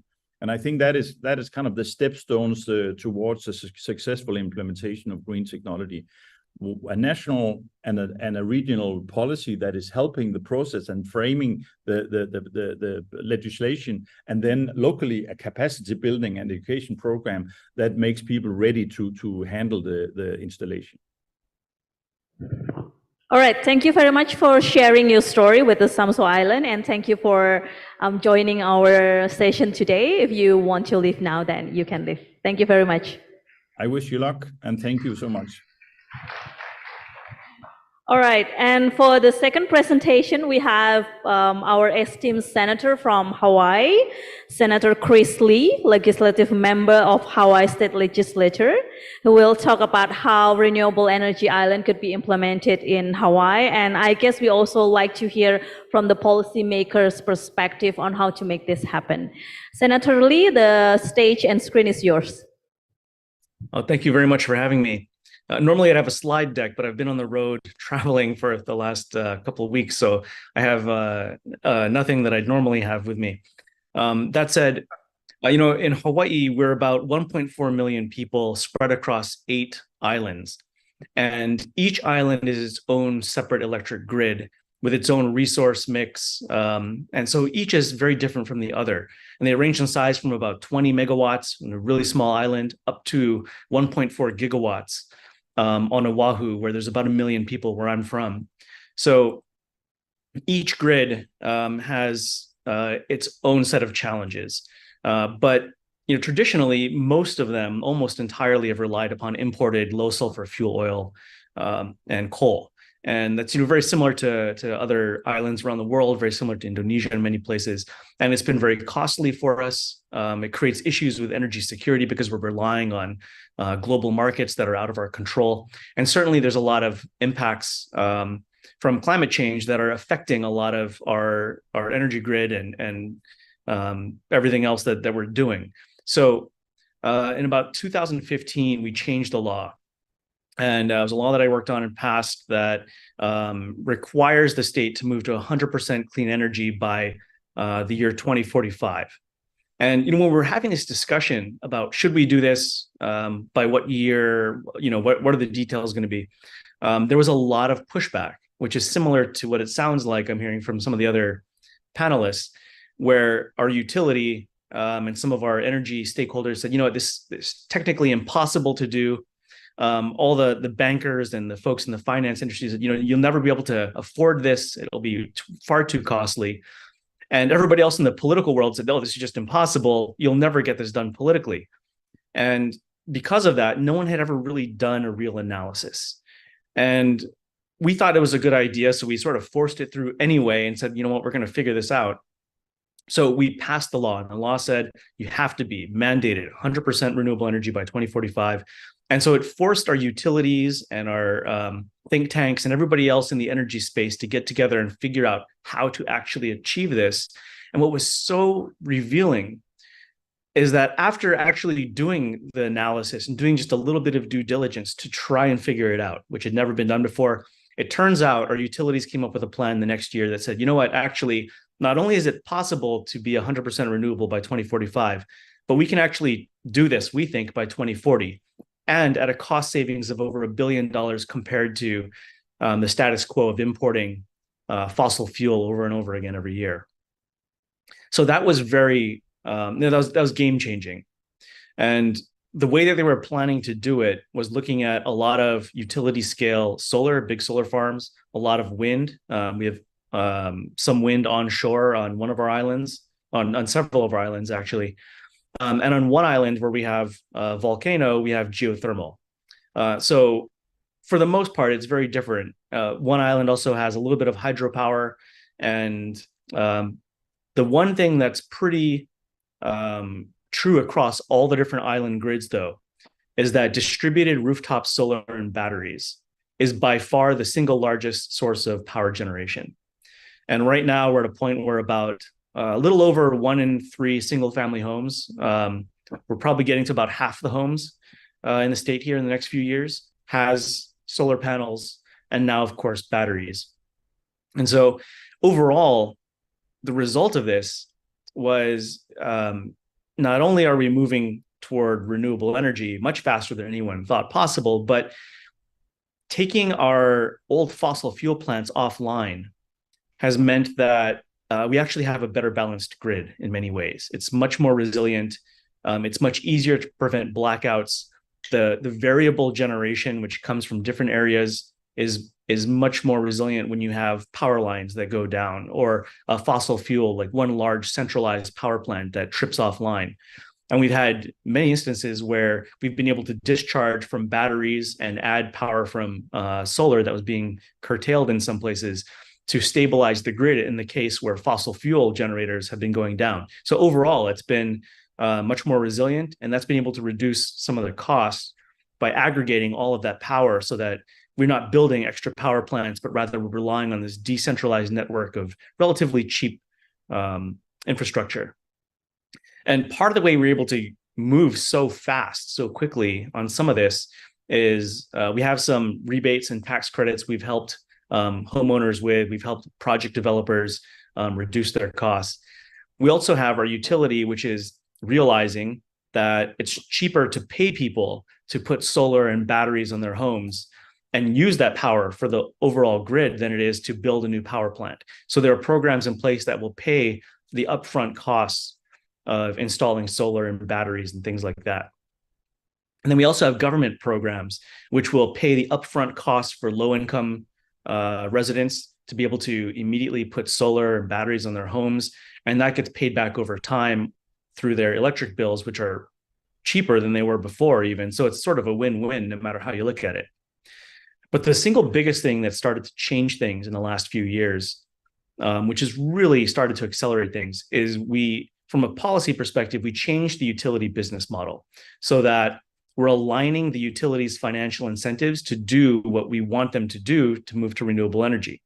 Because like anywhere, there's a lot of industries that are invested in certain places and they really don't want to change because it's a little bit of risk and it's forcing them to change.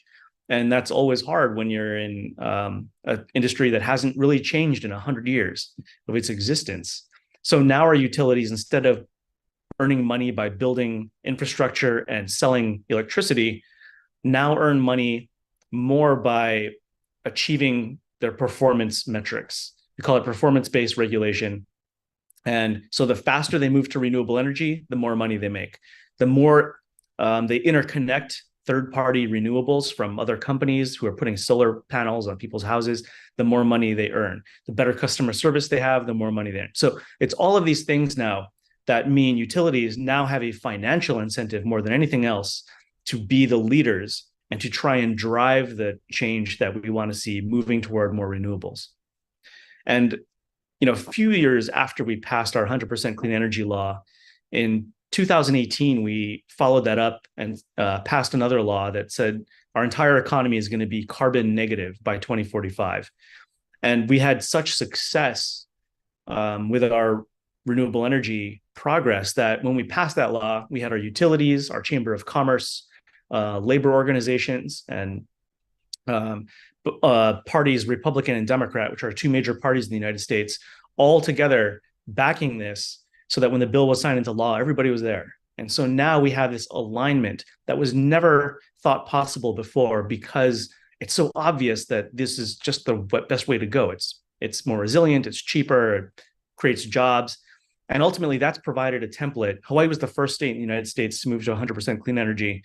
Now, almost half the country, states throughout the rest of the country, have adopted similar goals. And that's been just really exciting. And where we're at today, now it's 2015, we're just 8 years later, we've more than quadrupled the amount of renewable energy that we're producing in Hawaii just in the last 10 years. That's about 40% of our overall electric grid is renewable. With our first island, Kauai, which has about 70,000 or so people, on track to achieve 100% clean energy grid in the next few years. And that's been the biggest sector of economic growth. Even in the middle of recessions and our economic downturns here and there, energy has been the single largest growing sector of the economy, accounting for more than a quarter of all the building permits in our largest city in that year. So there's a lot of movement and momentum there, which is really exciting. And then building on that, just 2 months ago, we passed another law which made Hawaii the first state to move to zero emissions transportation. So we're targeting land, sea, and air zero emissions transportation. We know there's a lot of technology that's to change to make that happen, but we're working with our airlines, our shipping companies, and certainly our ground transportation partners to make this happen. And we think it's possible, particularly when you talk about air transit between the islands. But what that all means is more power needed on the electric grid to replace all the fossil fuels that we're going to be displacing. So all of this is a work in progress, and we're really ramping up our renewable production. But what's really exciting is that it didn't take one whole country to figure out every single answer to make this happen. It's being done regionally. And just like Soren said from Denmark, you can take smaller communities, states, cities, islands, and figure out what is needed in those places, and then just deploy it and do it much faster than having to worry about an entire country. But when all these different places do that, you tend to move an entire country much faster than anyone thought possible. I had the good fortune of being in Indonesia, actually, just a few months ago. I was in Jakarta and then Southeast Sulawesi, and had met with the regional governors and regents and a couple of the ministries. And it was just so exciting because Indonesia, it was my first time. I didn't realize how similar we are. I mean, temperature, climate, even the trees and plants we have in our islands, they're almost identical. And so what that means also is our resource mix and our ability to generate power, particularly from the sun, is also nearly identical. And that means there's so much possibility. The islands I went to right now are on imported diesel almost entirely. And it strikes me just how costly it is for them. And I talked with the regent and the governor and everything, and they just hadn't looked into what it would take to meaningfully convert. And I think that's the truth almost everywhere. Until you actually do the due diligence and do the real in-depth analysis, you just don't know. And what you'll probably find, especially now because technology is moving so fast, is that you'll be able to do it, especially in places where even just a few years ago it was unthinkable. And so when we think about Indonesia and what's possible, it seems just very apparent to me that if Hawaii can move as fast as we are, and we're on track now to achieve 100% renewable energy throughout our entire state on every electric grid, probably in the late 2030s, at the cost savings of billions of dollars for us, Indonesia can do it faster, better, cheaper than we ever thought possible, and we ever could, because technology is advanced, costs are coming down, and there are lessons learned from islands and other countries around the world to learn from. And so I'm so excited to see this conversation happening. And actually, even before I had the invitation to come speak here, I'd already been putting together a delegation of a few other energy folks from California and a few other places that have done a lot of this work to come back to Indonesia and partner with local policymakers and local governments to see what we can do together. Because I think there's a lot of lessons that we can help share and a lot of mistakes that we made along the way that you guys can avoid and do it much faster, cheaper than we ever could. So thanks for the opportunity to chat. Happy to answer any questions. So excited to be here. Thank you, Senator. I think you your story seems like everything happens in Hawaii so easily. I guess there's a lot of challenges that has been going on there to achieve this progress so far. So by 2015, you mentioned that Hawaii already passed the law for the renewable energy island itself. I assume it is after the Paris Agreement. But I want to ask, how could the lawmakers such as yourself have so much conviction that an island state could be powered 100% by renewable energy? Because oftentimes we hear doubts and the impossible reasoning that we cannot do it quickly and fastly, as you mentioned. There were certainly a lot of doubts from everybody everywhere, but the bottom line is, in a place like Hawaii, where we are we have all the right mix of natural resources to make this possible. We have, a strong economy, and we have, I think, a lot of opportunity to do this. If we can't do it, then how can we expect anybody else to? And so for us, we experience the effects of climate change like everybody else is. We've already lost over 40 miles beaches in the last 30, 40 years. We've lost half of our reefs. It's part of the reason why I was in Indonesia, because you guys have some amazing natural resources that we've already lost. And we're on track to lose more. And there's nothing we can really do about it, except change the amount of carbon emissions that are driving warming oceans. It's just so much more that has to be possible. And so for us, it was, we don't know how we're going to achieve this. We don't know what timeline we're going to be able to do it on, but we're going to put that goal in place, because if we don't, then we'll never get there. And so that, I think, was why we forced ourselves to figure this out. And we're certainly not the first people or the only people in the world working on this, but I think it's a story of going from a community and a society that firmly doesn't know how to do something, and there's a lot of opposition to doing it, now to a place just a handful of years later where everybody's aligned, saying not how are we going to do this and is it possible, but rather how fast can we do this and make sure we achieve it. And that's pretty remarkable in my mind. All right, thank you. I hope you can stay for the question and answer later, but let us know if you'd like to leave for another meeting. And thank you for going up so early for us. Right, I go to the next presenters today. Coming with us is Mr. David Ellis, the Director of Solar Power Indonesia, who will share with us the case of Christmas Island in Australia. So we talk about another island from the Europe to the United States of America, and now we talk about Australia. So Mr. Ellis, the stage and screen is yours. Okay, great. So before I start, I actually have probably diverged a little bit from the plan, talking specifically about Christmas Island. Just really appreciate, I've sat here for the previous couple of speakers, and to see the different perspective from around the world is really interesting to me. I think one of the things I'd like to start by saying is I think we all have a role to play here. So, I've heard different perspectives on what's essential for the energy transition. So there's a perspective, a technical perspective around the power electronics skill set. There's a policy skill set. We've heard from Mr. Soren about the kind of the social impacts. Personally, what I would really like to start off with is saying that I think there's multiple roles that are needed in the energy transition. And for me, something just recently, we've been involved in supporting the UK government Mentari program demo projects in Sumba. And something that was very, very eye-opening for me was certainly around the, social and gender inclusion aspects of that project, economic development aspects where, we've had the experience in Indonesia with many, many microgrids, remote area microgrids, 100% renewable, that have operated very effectively in the first sort of between 3 and 10 years of their operation. And then we have problems, and largely that's around asset management, involvement of the community and training. So, just a plug to the people that have been involved in that program, and especially in the design of that program. I think they've done an absolutely fantastic job. My background is, I'm here based in Indonesia, in Bali.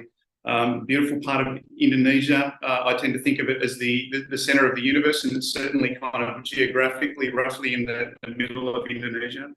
The business has been operating since 2007, and we have multiple microgrids throughout Indonesia, some 100%, but predominantly 80 to 90% renewable energy fraction. I came here from Christmas Island, where I'd spent 7 years, initially in a technical specialist role and then transitioning into the general manager role for that power network. So just a small amount of background before I actually start sharing slides. The slideshow is largely around the method, I think, of how we get to move towards 100% renewable microgrids. Christmas Island was 100% diesel, very much like many of the small remote islands. As was mentioned by Senator Chris Lee, the dependence on fossil fuels in remote islands is a challenge. One particular thing I would like to kind of flag on that is that Christmas Island in particular had a very, very challenging supply chain risk in that the delivery of diesel fuel required a diesel tanker to essentially park up next to an open cliff face, open ocean port. So, there's multiple factors in every site with challenges around conventional fuel supply as well. So, my interest as an operations manager essentially was partly a long-term passion for renewable energy, but in addition, it was also an interest in reducing fuel supply chain risks. And so I definitely saw the renewable energy as part of that. So I'll bring up my slideshow. So what I really want to present today is, rather than the presentation of a particular case study on Christmas Island, it's more about a methodology. Christmas Island had essentially no renewable energy when I first went to that island. In 2012, we managed to get a consumer level grid-top solar scheme where customers were able to install solar. There was significant concern from me at that time because of the potential impacts on power system reliability. I came from a technical background. I was concerned about high level impact of renewable energy on that network. And as it turned out, that was, those effects were non-existent. The expansion to a larger scale to adopt, renewable energy on a utility scale has had some delays. Certainly there was, a project presented that didn't actually eventuate, and I think the pandemic played a role in that as well. But one possible comment to share here also is on policy. So a major factor in that was policy. So once policy changes, there's an opportunity to significantly expand, and part of that is also, working in terms of due diligence. What are the technical risks of a project? What are the cost impacts? So I'm going to, has everybody got my screen here, I hope?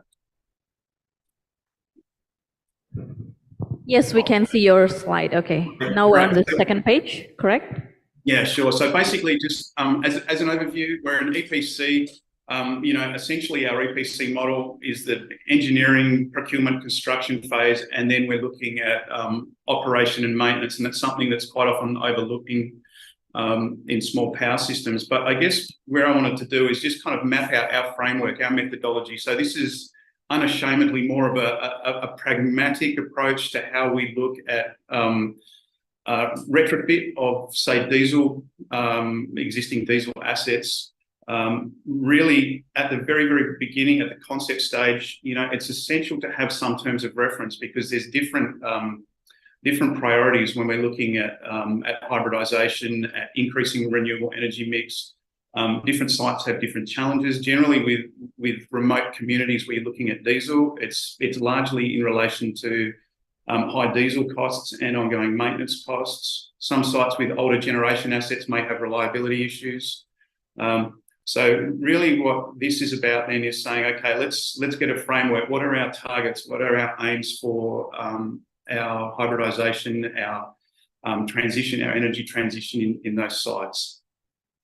The importance then, I think Chris mentioned the idea of due diligence. So due diligence is really about feasibility, actually gathering data, making sure that we have good information, making sure we have information about costing on our system, using reputable modelling software, ensuring that we're following standards in terms of the way that we actually review power systems and make decisions based on good information.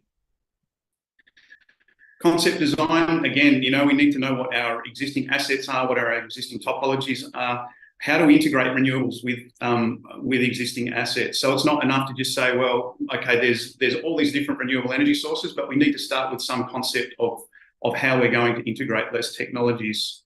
My experience on Christmas Island was when I first arrived there in 2010, there was some work done by a very large reputable engineering firm that mapped out multiple renewable energy sources, but really without any kind of conceptual framework about how that would be implemented. So it was a kind of a very high level cost-based analysis, but without detail on how that was going to be integrated. So, once we've got that concept design, we've done our feasibility, we can then start looking at more detailed design, and then how do we move to that next step of actually working towards a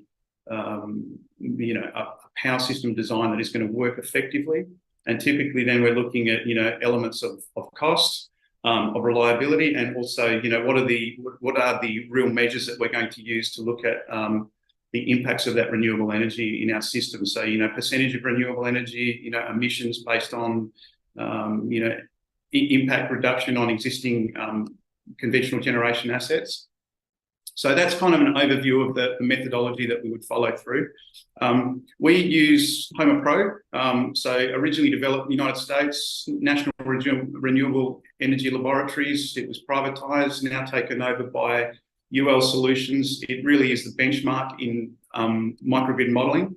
Homer Pro is specifically for standalone microgrids, but you now also have Homer Grid and Homer Front, where you're looking at the impact of microgrids and integration of microgrids within the wider grid. We've had some previous presenters talking about the benefits of that in terms of overall grid reliability. So just an overview, very, very brief overview. Homer, we're looking at information on load, on components. So we have multiple different components that we can integrate into our system. Some examples there typically for us: diesel, solar, energy storage, our controller, our EMS, our energy management system, and then other renewable energy sources, again, largely site-specific for those. Looking at the project economic and financial impacts as well, so the model will actually do that. And then resources, so site-specific resources on horizontal irradiance, solar irradiance, wind speed. If we're looking at hydro resources, there's a need to actually get good data, good information, site-based information. So I'm just going to run through, I think I've got a limited time here. So we've just looked here at some examples that we typically work with, where we start with a diesel-only site, integration of PV only, energy storage, looking at PV and energy storage without any other fossil fuel generation. There's some challenges in that in terms of getting 100% reliability as well as the 100% renewable, and then some other renewable energy resources. So I'll try and move through these reasonably quickly. So just a couple of shots here with a kind of bus topology for a typical diesel power plant. With an EMS that's basically just looking at a load following system for the diesel generators. And we see a trend here where load gets above a certain threshold and we start that second generator. Worked on a number of sites where we can significantly reduce diesel consumption just by improving our EMS, even just for the diesel. So the EMS is very important in these systems. Diesel with solar. This was an example from Cocos Island, actually, where we see the load trend here. We have 300 kilowatt of PV, but that very rarely will be producing 300 kilowatt. Here we maybe have from 250 to 100, so 150, and we have a little bit of excess energy during the middle of the day. The controller will always ensure in that system the generator's online. There's no energy storage in that system.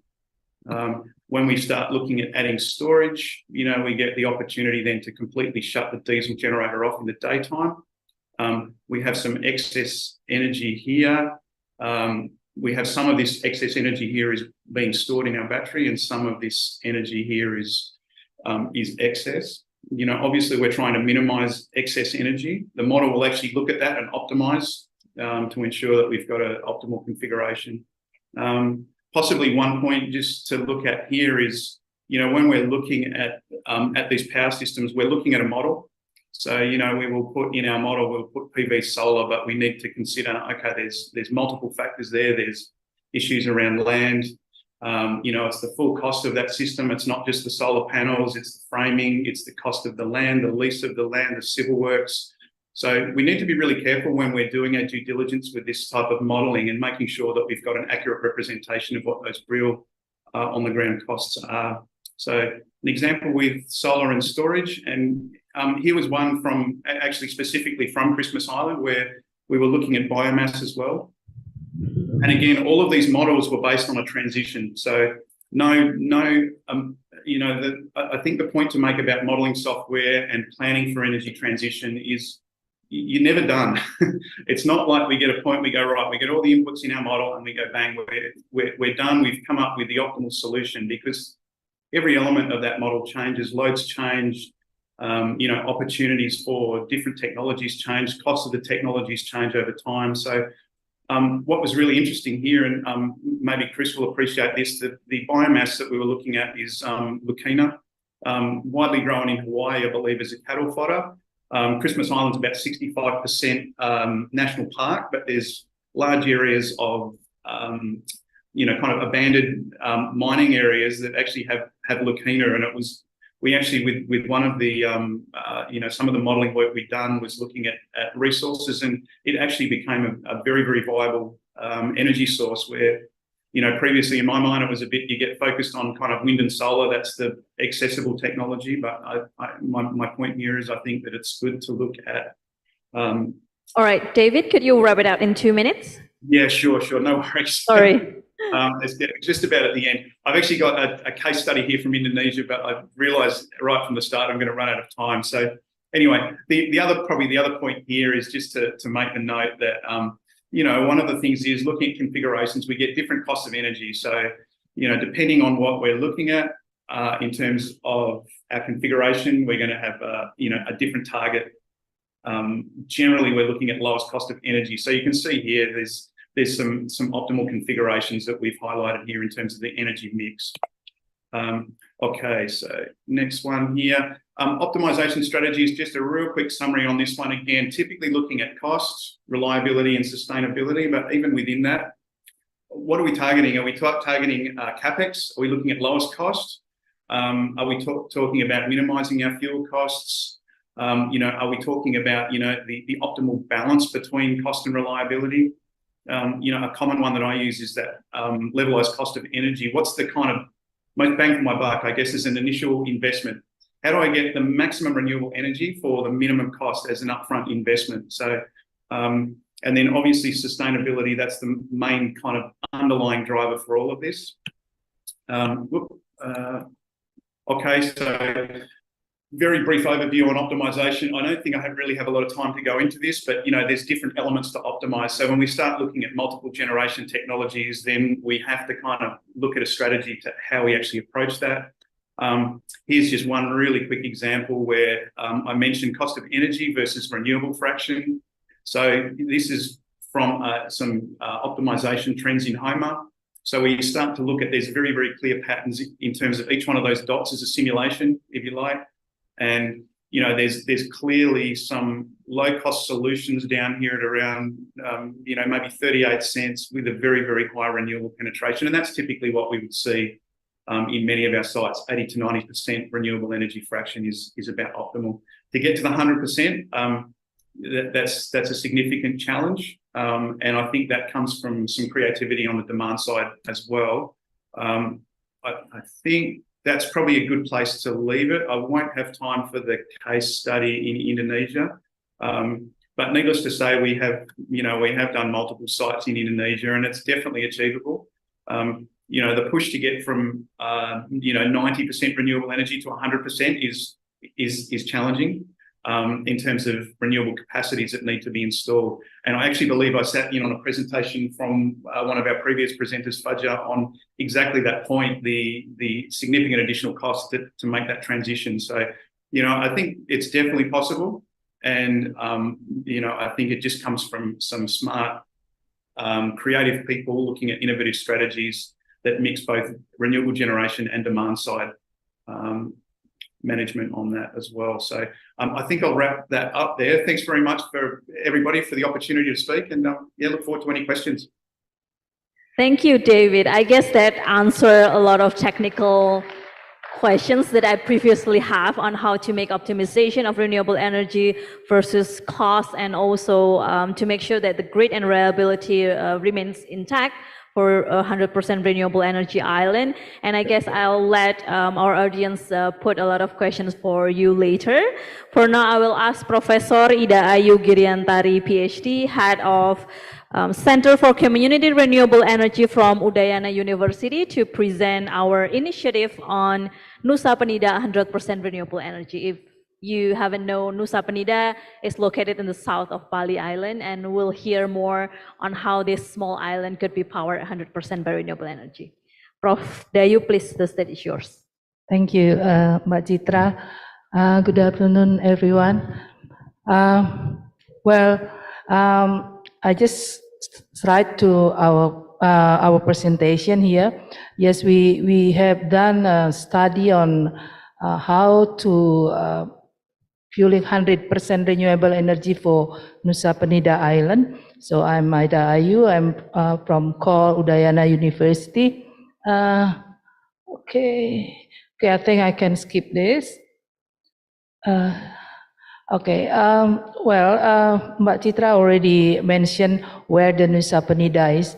Nusa Penida Island is actually, we call it Nusa Penida or Tiga Nusa, which consists of 3 islands. Nusa Penida itself and Lembongan and also Ceningan. It's known also as a golden egg of Bali. So this island now become a famous tourist attraction over there. Actually this Nusa Penida is a very small island, and previously Nusa Penida famous of seaweed production or seaweed farm over there around the island, but now as it's transforming to be one of tourist destination, this seaweed farm over there become less than previous year. So day by day it's become limited. So today, Nusa Penida is powered by diesel with capacity 10.7 megawatt, and the PV power plant over there right now is 3.5 megawatt, and also BESS with the capacity is 1.8 megawatt hour. So the BESS here is used for smoothing only. So, but because the peak load now increased very fast, especially after the pandemic, this year actually we found the peak load is 100.10, but maybe around days ago more than 11 already. So it's increased very fast over there, and this is because actually the tourist attraction over there, and also the climate over there is very hot. Okay, so we look at the energy demand projection at Nusa Penida.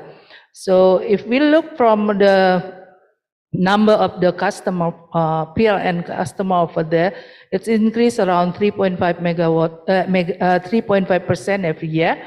But from the total energy need, it's increased quite significantly. It's more than 700 per year.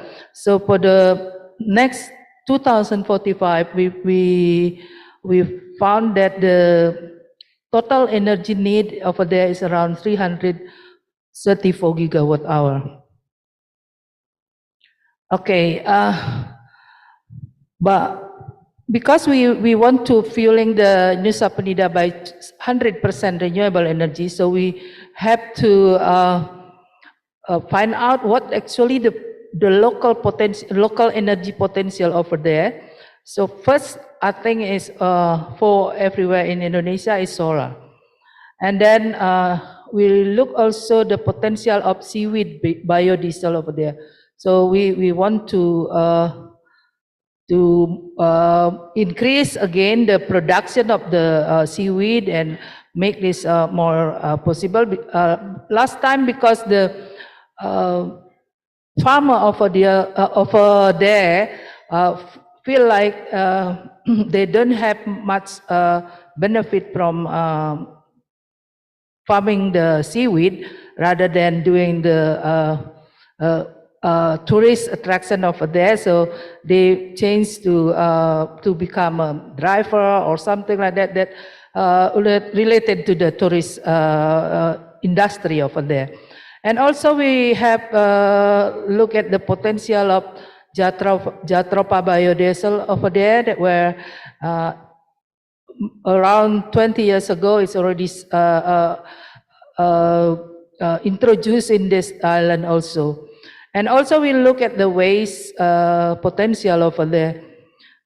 Even now the waste is not so big, the volume over there is not so big, but because of the tourist attraction over there and tourist industry increased by the year, so we found that the increase of waste production also happened over there. And also we look at the biomass potential over there. Actually this biomass potential has been studied with our colleagues, and he found that the biomass potential there is quite big. And also we have look at the wind power over there. As you heard from other colleagues that already mentioned that wind capacity in Indonesia not so big, especially also for Nusa Penida, but we still have to look at this potential also. And also we look at the potential of pump hydro storage with seawater pump hydro storage. Then if we look at the solar potential, we already knew that in Indonesia we have a very high potential in solar power, and also in Nusa Penida, they're relatively more drier than in other island, especially compared to Bali Island. So it's a good potential over there. As also we look at the potential of rooftop solar. We look at some places that potential right now, like the government building, what is that? The hostel, mini market, and public area. We found that the total capacity is around 10.9 megawatt peak. So that's the condition right now. Okay, as our colleagues from Hawaii mentioned that if all the residential building over there also we spot with the rooftop solar PV, then we can increase the potential over there. But because we have different condition in Indonesia right now for the solar PV, especially for rooftop solar PV, so we only look at this potential. And also there is a potential for large-scale solar power plant, as already now installed in there is around 3.5 megawatt AC actually, and with the BESS, and it's because of the we know the price of the solar now decreased quite significantly. I think it's more potential if we install large scale solar power plant over there. Okay, here is the 3.5 megawatt peak solar power plant over there. So actually right now in Nusa Penida, with the capacity of the total today is around 13.5 megawatt peak of the diesel and 3.5 megawatt from solar. So it's like 30% energy supply there from solar right now. So they found also by PLN over there found also that because of the what is that the solar power plant over there, they also can decrease their production cost of diesel. Okay, this is if we look at the 100% BESS and solar power plant in Nusa Penida. So for producing around 10.7 megawatt for the peak load, and if we need it for like 12 hours, so actually we will need 33 megawatt peak solar power and BESS with the capacity 165 megawatt. Then it's can producing energy for 12 hours, another 12 hours for this island. And if we look at the waste potential over there, so we can see that the total waste production over there right now is around last year actually, is around 27 cubic.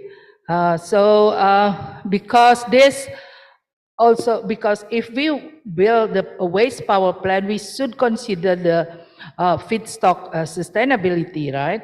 So we have to study this volume of the waste in Nusa Penida. So in our study, we put it. Hang on. Okay. Okay. So to convert the 1 ton of solid waste, it can only produce 0.5 megawatt hour of electricity or 25 kilowatt of electric power. So this by using this, we can make the plan for developing the waste power plant in Nusa Penida. So, okay. Okay, by looking at the feedstock that available in Nusa Penida, so we make a plan to build a waste power plant there, like only 100 kilowatt gasification waste by this year or late next year, and another 300 kilowatt will be built 10 years later, and then 300 kilowatt again in the next 10 years. So this is because the availability of the waste. That's why we cannot build at once a big capacity or big power plant, because the waste availability is not there.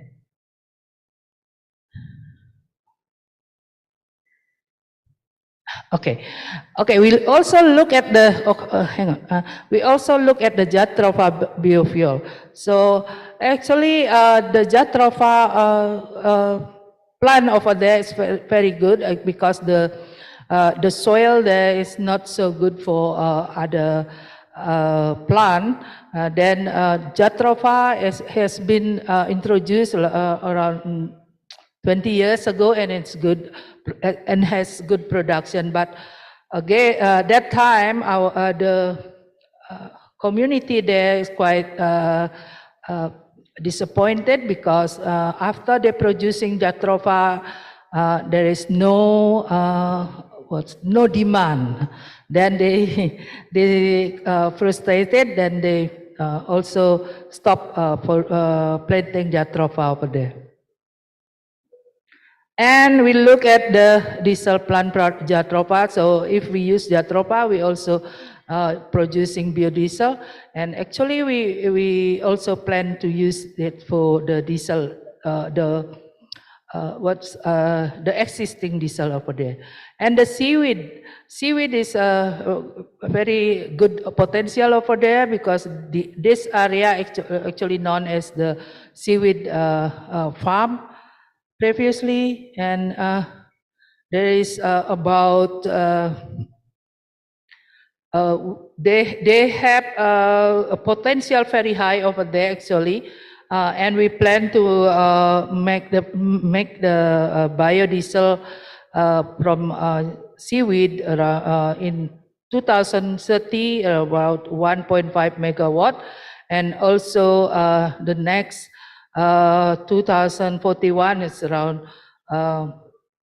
another 1.6 kilowatt. So hang on, because the time also, I think I need to.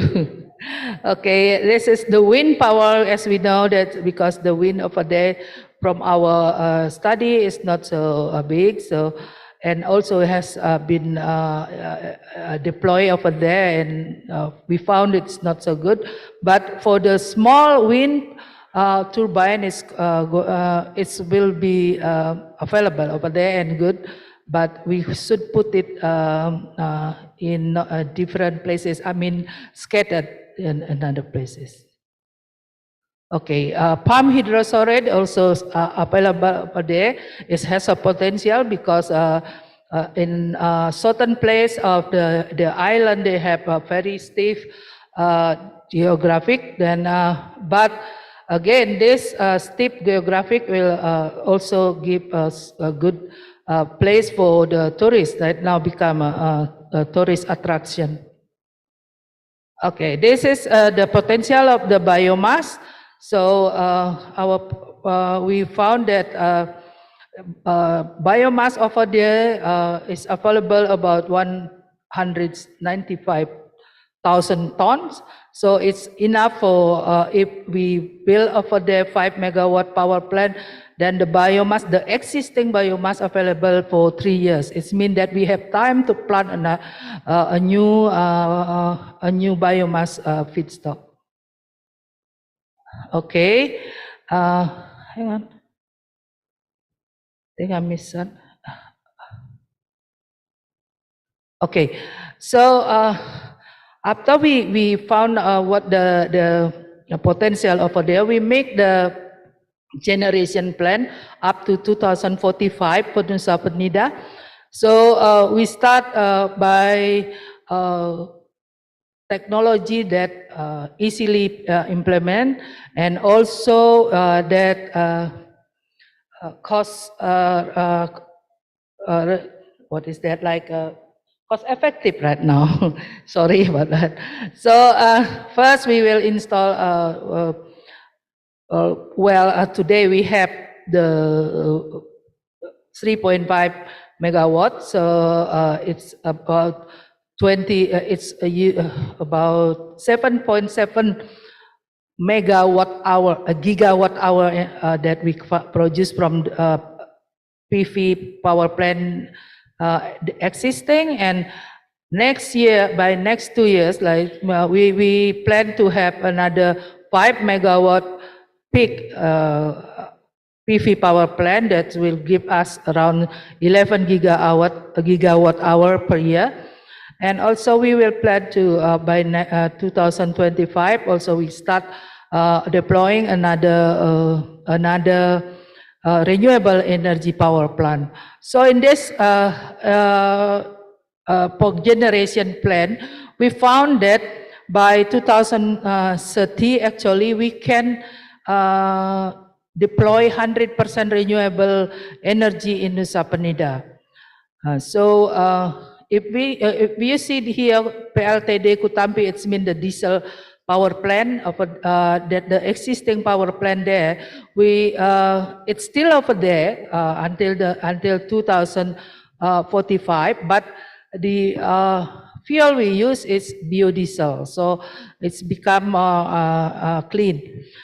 And in 2040, we still have to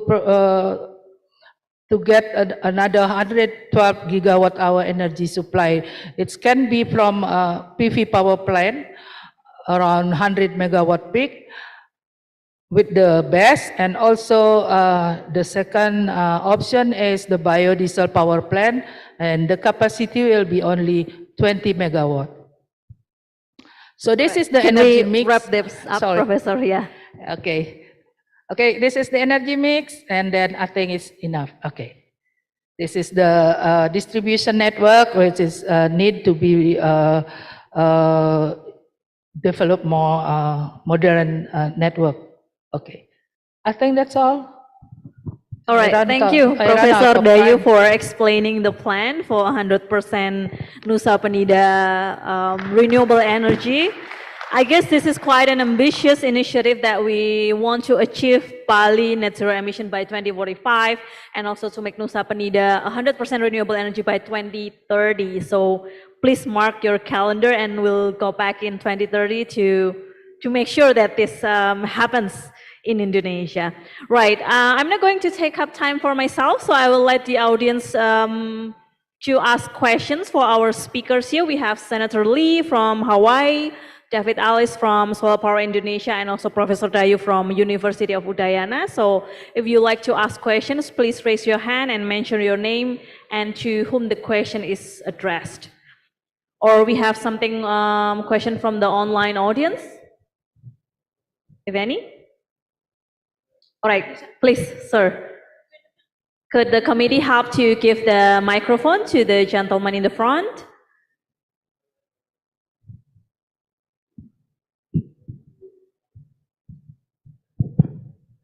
Thank you, saya Alif. The presentation is good enough, and I think I understand about all. And right now, I just want to say to Mr. Senator Chris Lee, can I talk to you? I want to say deep condolences because of a disaster in Hawaii, and I hope you all rise again, and God bless you. Thank you. Thank you very much. Appreciate the compassion. It's been a rough couple months for us, but I think it's a good opportunity to learn how to do things better, and ultimately to rebuild differently, not only accounting for climate, but doing things hopefully a little bit more efficiently with a better electric grid at the end. So there are some silver linings in spite of the tragedy, but I appreciate your comments. Okay, thank you. All right, no questions, Pak Alif? No, thank you. I think enough. There is a good all of the presentation, Yeah. and I can understand all about it. Thank you. All right, thank you for the questions. Anyone else in the audience want to ask questions to our speakers? Nothing for the online. Okay, we have one. Yes. Committee, please give the microphone to the lady. Thanks.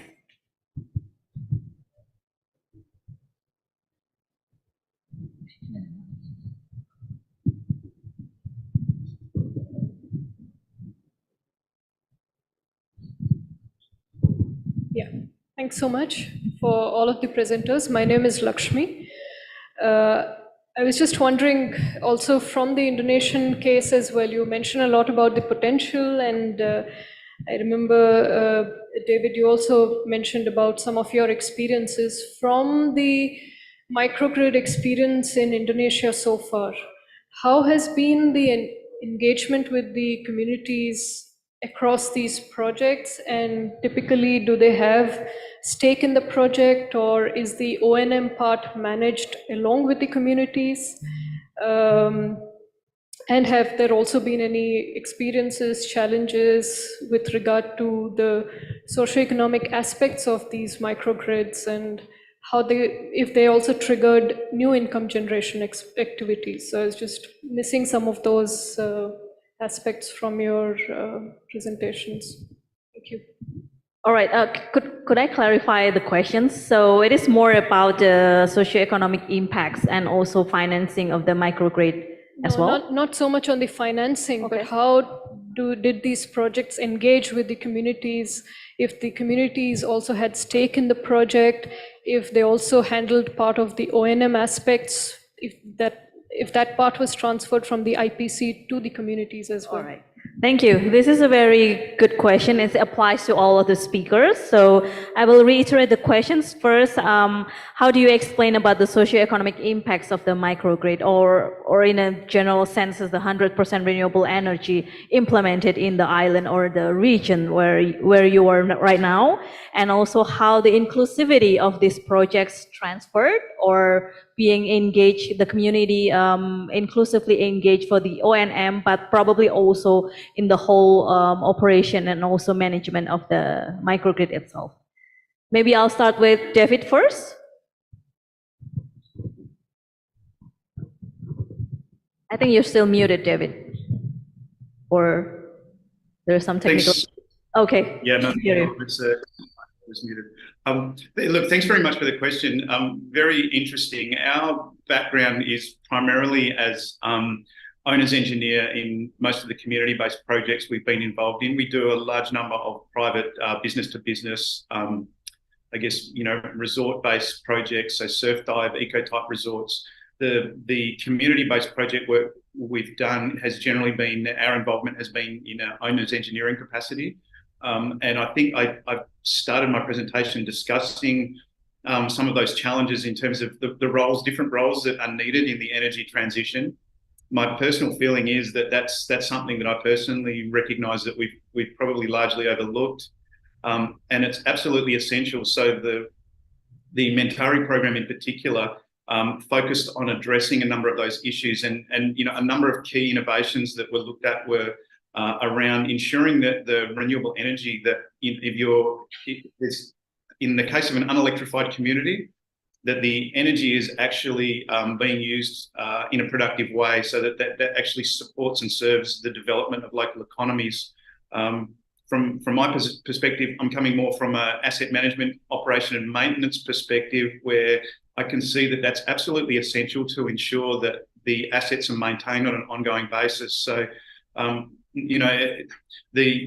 direct involvement in the community side was limited, but the team, the Mentari team that were involved in that, have done a fantastic job in integrating all those multiple social concerns, the gender inclusion, the training, to ensure that there's not only operation support, but now also looking at ongoing technical support, that there's capacity within communities for that. And honestly, that's a big challenge. So I don't have a simple answer other than that is absolutely essential to ensure ongoing reliability and operability of those power systems. In the case of the private systems, it's very clear to me. I can see a very, very clear distinction where you have a privately operated system where there's a direct economic connection. There doesn't seem to be such a big issue with the ongoing reliability and operability of that system because there's an economic base to it. So it's a very, very interesting contrast, and certainly in some of the benchmarking work that we've been involved in recently, it's really clear where there's good, strong community support for the operation and maintenance and asset management in the system. Those systems are very reliable. Where that's lacking, that can be a real challenge for some of those sites, and therefore there's a risk of those becoming stranded assets. So I hope that gives some insight. Although I must admit my involvement's not directly at a community level in most cases that we've been involved. Yeah, I think that gives a general sense on how to involve the community, not only in the operation and maintenance, but also the sustainability of the project. Senator Lee, you want to talk about Hawaii experience in this, the socioeconomic impacts, and also how to engage community on doing this ambitious project in a sense? Yeah, I think there were a lot of good lessons learned, especially in the early years, maybe 5-10 years ago, for a lot of projects, because ultimately, the market in Hawaii, and as it is, I think, in much of the United States, is more open to those who have ability to invest. And so on the large scale projects, that tend to be the larger utilities and a couple other typical developers and that sort of thing. What we tried to do is move toward a more decentralized system that would take the benefit not only from the initial investment, but also the resulting decrease in utility costs or electricity costs, and kind of democratize that a bit more. So move toward community-based investing in projects, community-based renewables, things like that, that open up opportunities for benefits to those that typically wouldn't get them. In the last maybe 4 or 5 years, that's been a much more concerted effort. So on the policy front, we've been trying to set the stage to provide additional resources and set aside specific portions of the grid for those kinds of projects. So through our regulators, we basically carve out certain numbers of megawatts in areas and things like that for those sorts of projects. Then also in the programs we've been developing for financing and for fiscal benefit, that's definitely got that kind of more modern focus on who's benefiting and how to make it fair and equitable to everybody. Let me clarify one thing. Do you think that the policy needs to do affirmative action to make sure that community-based or decentralized energy solutions prioritize in a way compared to the capital-intensive or big corporations? Generally, yes. I think under traditional regulatory models, yes. Simply because for your average utilities, your larger investors, it's much easier to do one big project than it is, to let this decentralized grid kind of happen, because it takes a lot of the risk away from some of the change that probably needs to happen within utilities. And secondly, because ultimately, the folks who are operating the grid and control it tend to be able to direct benefit accordingly, especially when you talk about CapEx and investment in the infrastructure. There's a long history, I think, in many countries of utilities sort of gold plating a lot of that infrastructure and overspending, knowing they're going to get compensated. So how do you switch that so that the investment's going to be a little more focused on those who really need the help, and then also investing in specific outcomes that provide broader benefit than just to utilities bottom line or to a specific project. So you really got to think about a lot of that, I think, on the policy front before anybody starts pulling together plans for specific projects and what the grid's going to look like. All right, that's clear. Prof. Dayu, you want to answer? Because I guess Indonesian mindset, in a way, we have a lot of projects that failed. And so the socioeconomic impacts or community engagement are very important to make sure that 100% renewable energy island is possible. Yes. In this study, we involved the community. Actually, we has a lot of discussion with the community over there, and they are very excited, especially when they knew that this project, if this happen in their island, it will make give a good benefit for them, especially to make this Nusa Penida to be an exclusive green tourist attraction over there, and also give benefit for the farmer over there. So actually, they are waiting to be implemented, and also because our local government also has a policy for clean renewable energy for Bali. Actually, so the community over there is actually waiting for the implementation, although they have a bad experience in the last maybe around 20 years ago. because they have a bad experience for the renewable energy implementation over there that's been implemented over there and then it's not success. And also that time I think there is no community involvement over there. So I think based on that lesson learned, we plan to make the 100% renewable energy over there. We start from the planning. We already involved the community over there. I think that's. All right. So it's a lesson learned that the bad experience should not discourage us from trying to be 100% renewable energy. And I guess there's also a push for green tourism. Lately, people want to go to the places that implement green and sustainable travel or practices. That's right. All right. Do we have any more questions from the audience? Okay, no, then I'll have the questions for the three of you. So you represent different stakeholders in this room, policymaker, and then private sector, and also from the academia.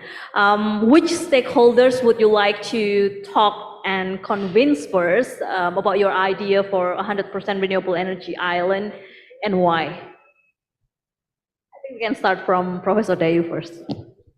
Well, thank you. Well, after I heard from the presentation from Hawaii and also from Reno Island, yeah, from Christmas Island. Yeah, Christmas Island also. Well, actually, first thing we have to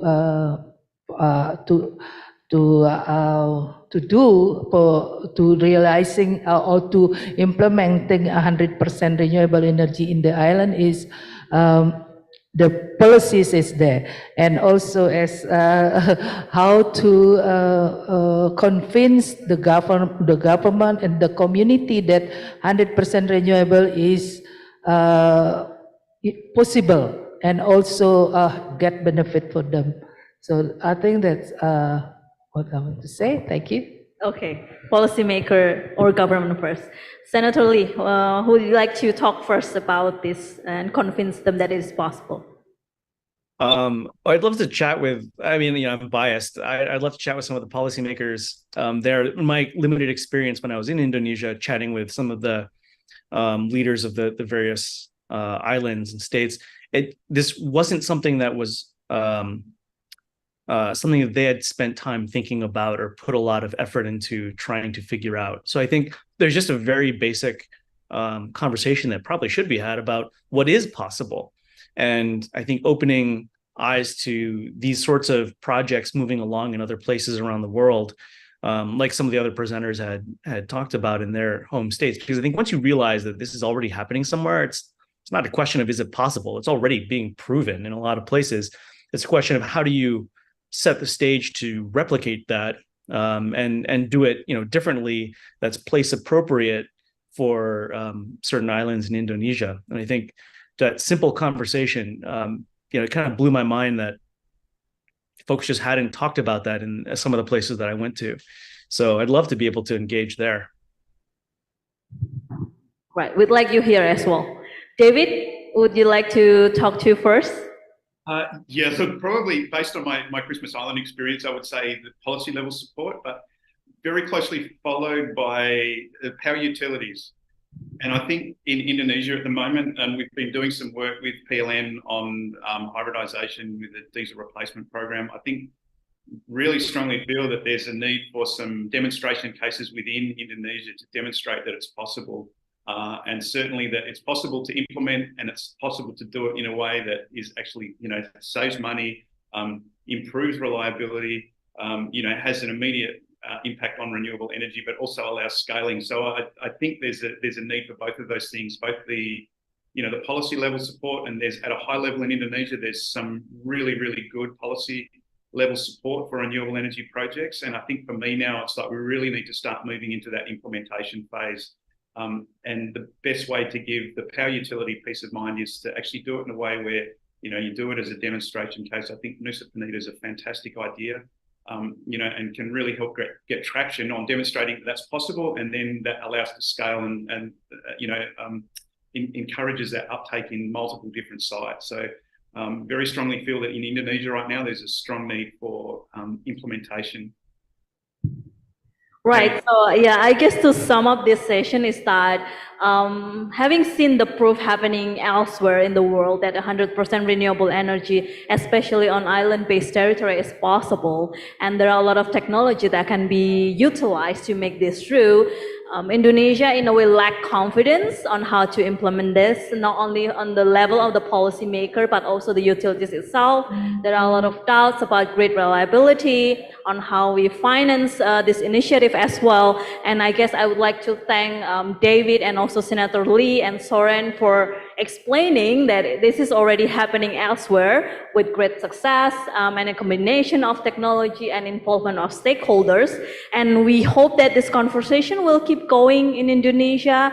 And I hope that you both can also stay in touch with us to give more confidence to our policymakers, utilities, government, communities, and also public to support the 100% renewable energy island-based initiative.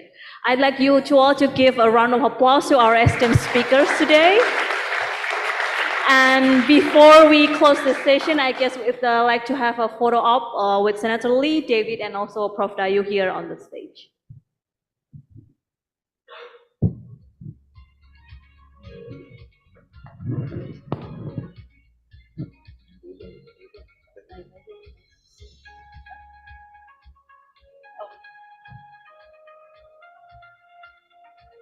Iya, jadi kita, oh udah.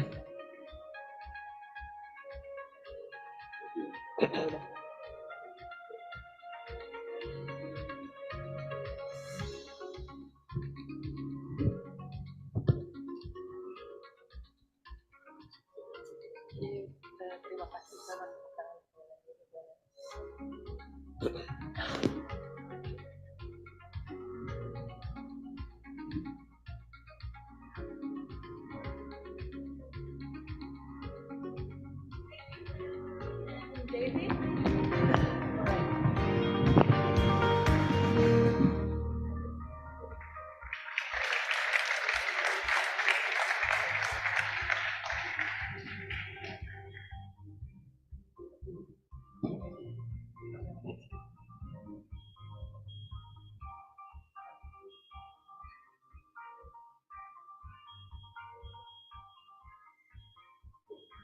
Ya, terima kasih Dr. Citra dan para panelis yang telah menutup diskusi dengan sangat menarik. In a very interesting conclusion, and now we have reached the end of this event, of this day 2 of the series of event, and like I've said by Pak Fadil, we have reached the end of Indonesia Energy Transition Dialogue 2023 day 2, enabling rapid power sector transformation. And representing the Ministry of Energy and Mineral Resources and Institute for Essential Services Reform, I say thank you so much for the attention and the participation from all of you. We also want to say thank you for the support from PT Jateng Petro Energy and also media partners of IETD 2023, Zona ABT, and the economics. Don't forget to Indonesia Energy Transition Dialogue Day 3 will be held on tomorrow, 20 September 2023. And for information about the 3 panel discussion on Indonesia Energy Transition Dialogue 2023, you can check the information on ietd.info website or through Instagram of Ministry of Energy and Mineral Resources at KSDM and website of Institute for Essential Services Reform at IESR.id. I long for our dreams to become reality. Under a bright sky, we breathe so free. We engage in sharp discussion endlessly. Until we meet again on the 3rd day, you and me. I'm Sicha Alifa and I'm Fadil Ahmad Umar. Peace be upon you all. Good afternoon.